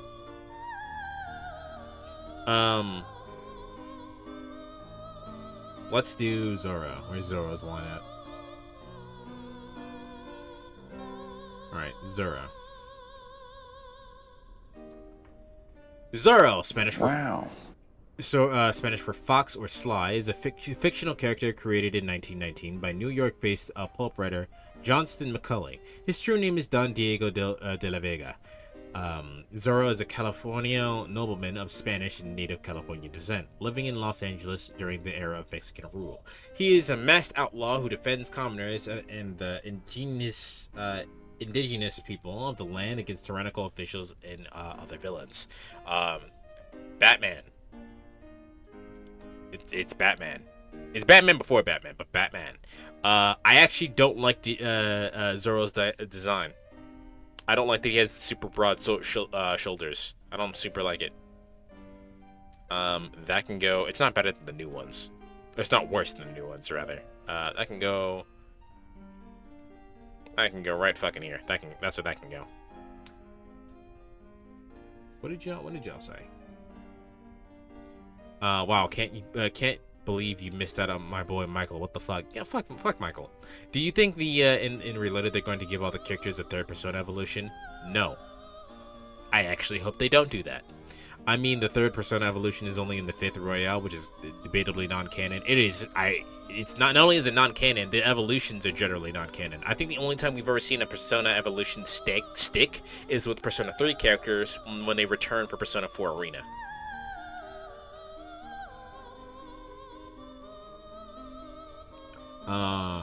Mercurius. Wow, I'm looking at Mercurius' SMT2 design. That is very different. Mercurius is also known as Mercury, is the Roman god of commerce, speed and the merchants, along with being the messenger god of Consentus, the Roman pantheon of gods. A diverse god, he is seen as a symbol of human unconsciousness and the mental world. He is equated with the Philosopher's Stone, the ultimate mystery in the field of alchemy. Mercurius is just worst Hermes or Trimagus. I'm be real with you. It's not the worst design. It's still mid though. You can go right fucking right here next to all the Birdmen. You can go right there. All right. Let's do Johanna's line.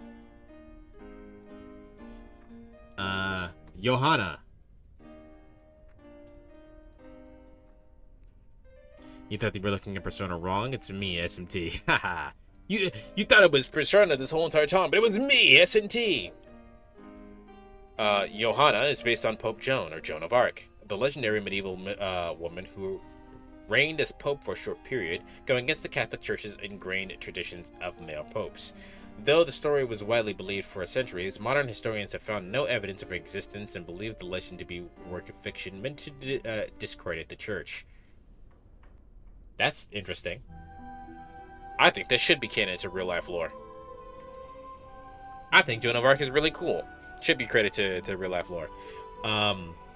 Most versions of her story describe her as a talented and learned woman who disguised herself as a man, often at the behest of a lover. In the most common accounts, due to her abilities, she rose through the church hierarchy and was eventually elected pope. Her sex was revealed when she gave birth during a procession. They waited until she gave birth in order for her to be found out as a female, and she died shortly after, either through murder or natural causes. The accounts state that the later church processions avoided this spot, and that the Vatican removed the female pope from its official list and crafted a ritual to ensure that the future popes were male. That's racist. Fun fact, Arc is not a real place, so the name Joan of Arc makes no fucking sense.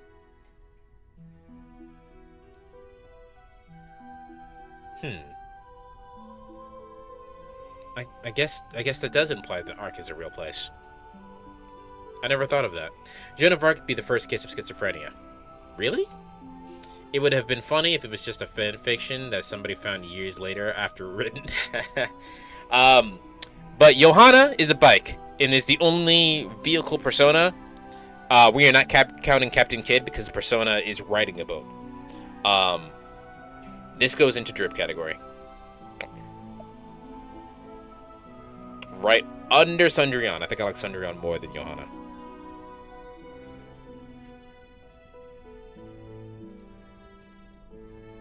Alright, and then we have Anat. I like Anat significantly less.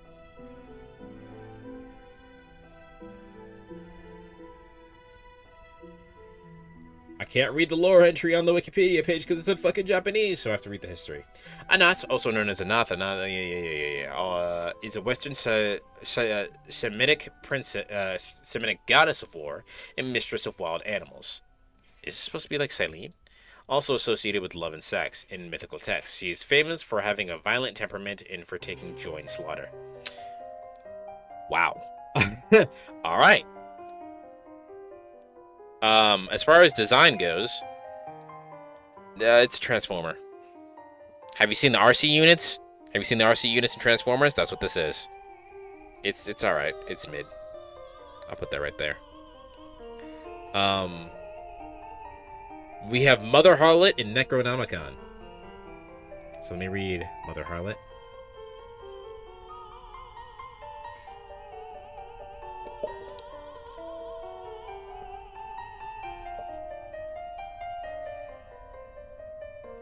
Mother Harlot is the only persona, is one of the main personas that I didn't get. Because Mother Harlot you have to get by finishing Haru's social link, and I didn't do that in Royal for whatever reason. I probably didn't see a reason to do so. Alright. Mother Harlot, also known as Babylon the Great, mother of prostitutes and abominations of the earth. The whore of Babylon, or the harlot for short, is an allegorical and apocalyptic figure of evil and one of several incarnations of evil that is said to plague the world during the end of days, as written by the Book of Revelation. She is depicted as a beautiful woman who is the mother of all harlots and of all abominations of the world. While incredibly powerful and terrifying, she is destined to meet her end at the hands of the beast as part of the apocalypse. Mother Harlot's design is her sitting on the beast, since she has a skull head and wine. It's fine. It's one of the better mid designs. You can go up here. It's better than Goemon, I think. It's not better than Lilith. Alright. Now we have Necronomicon and that line. Let me see what chat is saying. If you don't put Mother Harlot in S tier, I'll spit out your walls. Go for it. Go for it. I don't think it's that good of a design. It's fine. It's not the worst, but it's not the best either. You slut put her in S tier? No. She doesn't deserve S tier. She deserves mid. It's a fine design. It's one of the better mid designs, but it's mid. The beast design is kind of kind of ugly. Like, listen, I am not the one to be talking about how aggressive uses of red, but that is some aggressive use of red. My dad works at Atlus. He said you have to love Mother Harlot. The joke's on you. I'm black. The original Fiend. The original feed.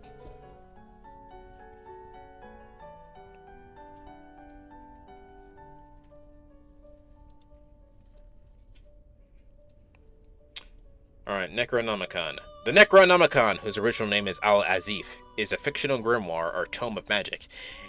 It was first mentioned in the short story The Hound, written by H.P. Lovecraft, but its exact origin is a subject of debate.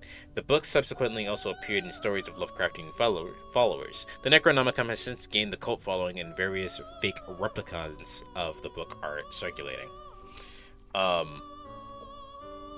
So it's supposed to be a book, but it's a fucking alien spaceship thing, and I think that's a cool idea.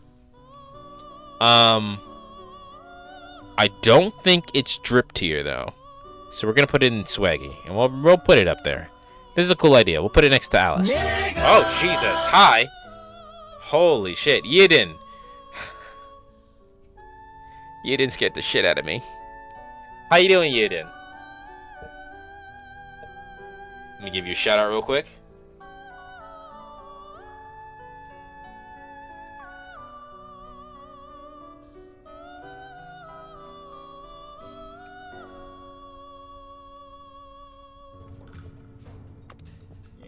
What is this? Oh, this is explosions. A sea of lava done again! Oh no. Nah, you fell. You fell. I pooped lava.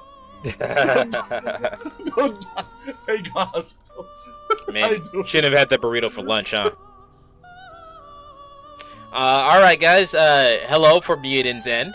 I am the Infinite Dragon. I am doing a Persona tier list. I have ranked all of the Personas. We're actually almost done. We only have, one more left. You came at a bad time. I've been doing this for several hours.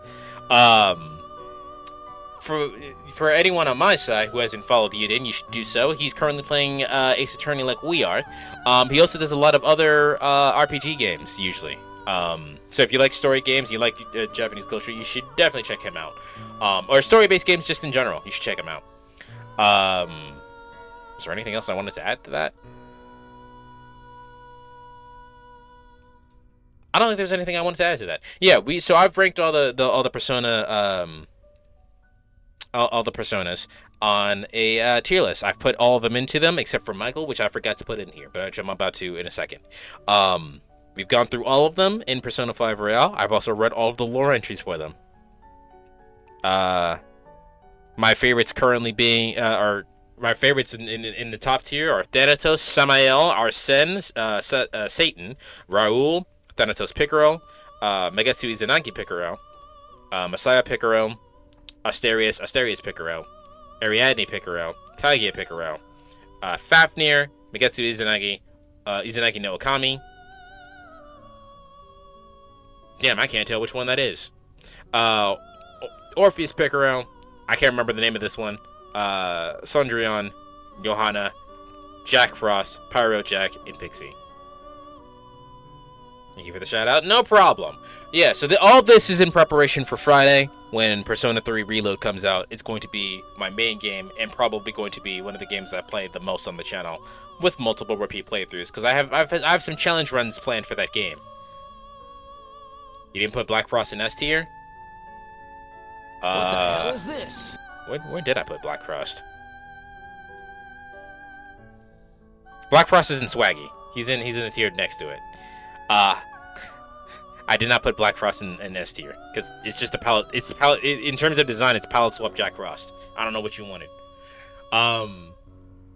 But the lore entry is hilarious. One day, Jack Frost decided it was going to choose violence and then turned into Black Frost. All right, let's get this last one. Prometheus.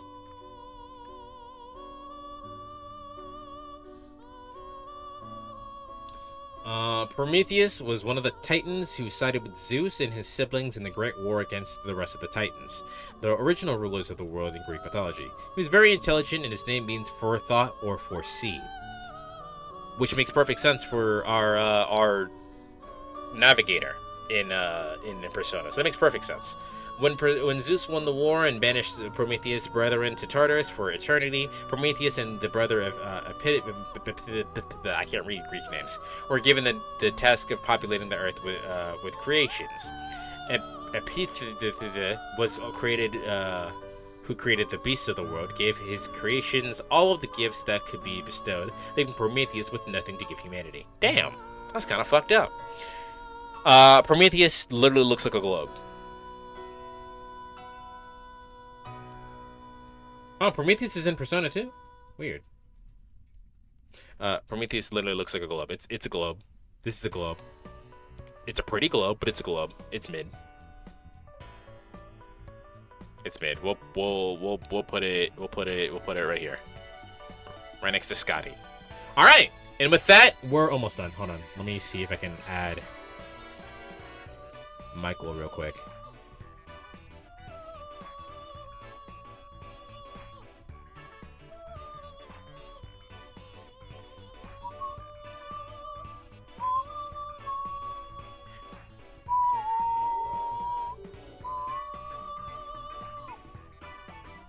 There we go. And we've added Michael. And I need to add Vishnu as well. Hold on. Vishnu is also not on here. Jesus. There we go. Oh, Vishnu. I did add Vishnu. I did have Vishnu on here. It's fine. We'll worry about it later. Michael. Michael is an angel. It's an angel. It's what you expect an angel to look like. It goes right here next to with all the other angels. There we go. Now we're done. Me win ball. Why did they change the Fudaba's persona from cool ass UFO to ball? It's a globe. It's a globe thing. All right. And with that, we are done.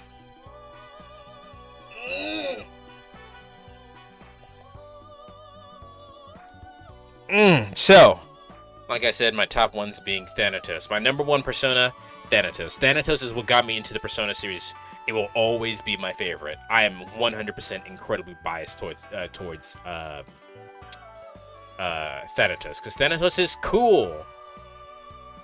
Thanatos is so cool. I'd show you what the thing looks like, but we're gonna see what it looks like, what the awakening to Thanatos is on Friday when I play the fuck out of that game. But the best persona is Pixie? Nah, bro. But she is in drip category. She's right here. She's the barrier. She's the barrier to drip category. What's you guys' before we rate out? Tell me what you guys' favorite personas are. We already heard fillers.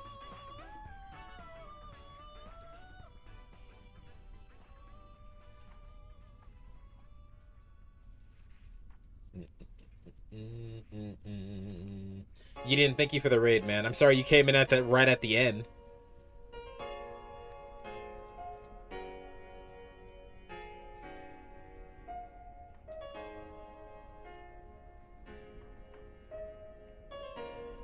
Pixie or Black Frost. Black Frost is a good persona.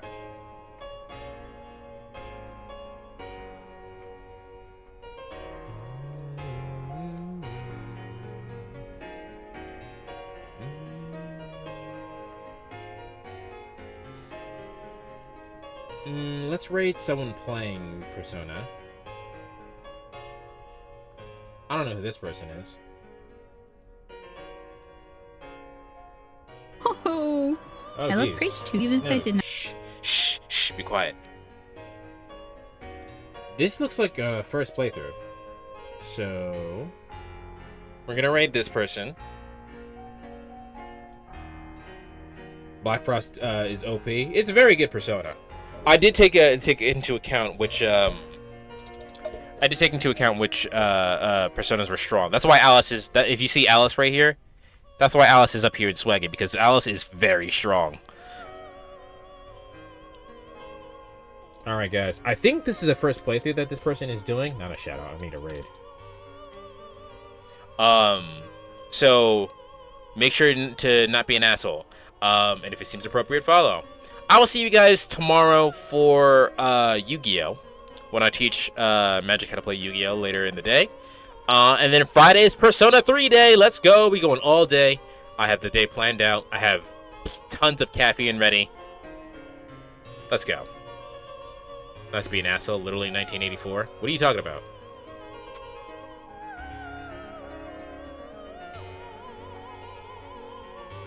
Alright, but I'll see you guys tomorrow. Yeah. If you're watching this on YouTube, make sure you hit the like button. And that's it. Goodbye. Later.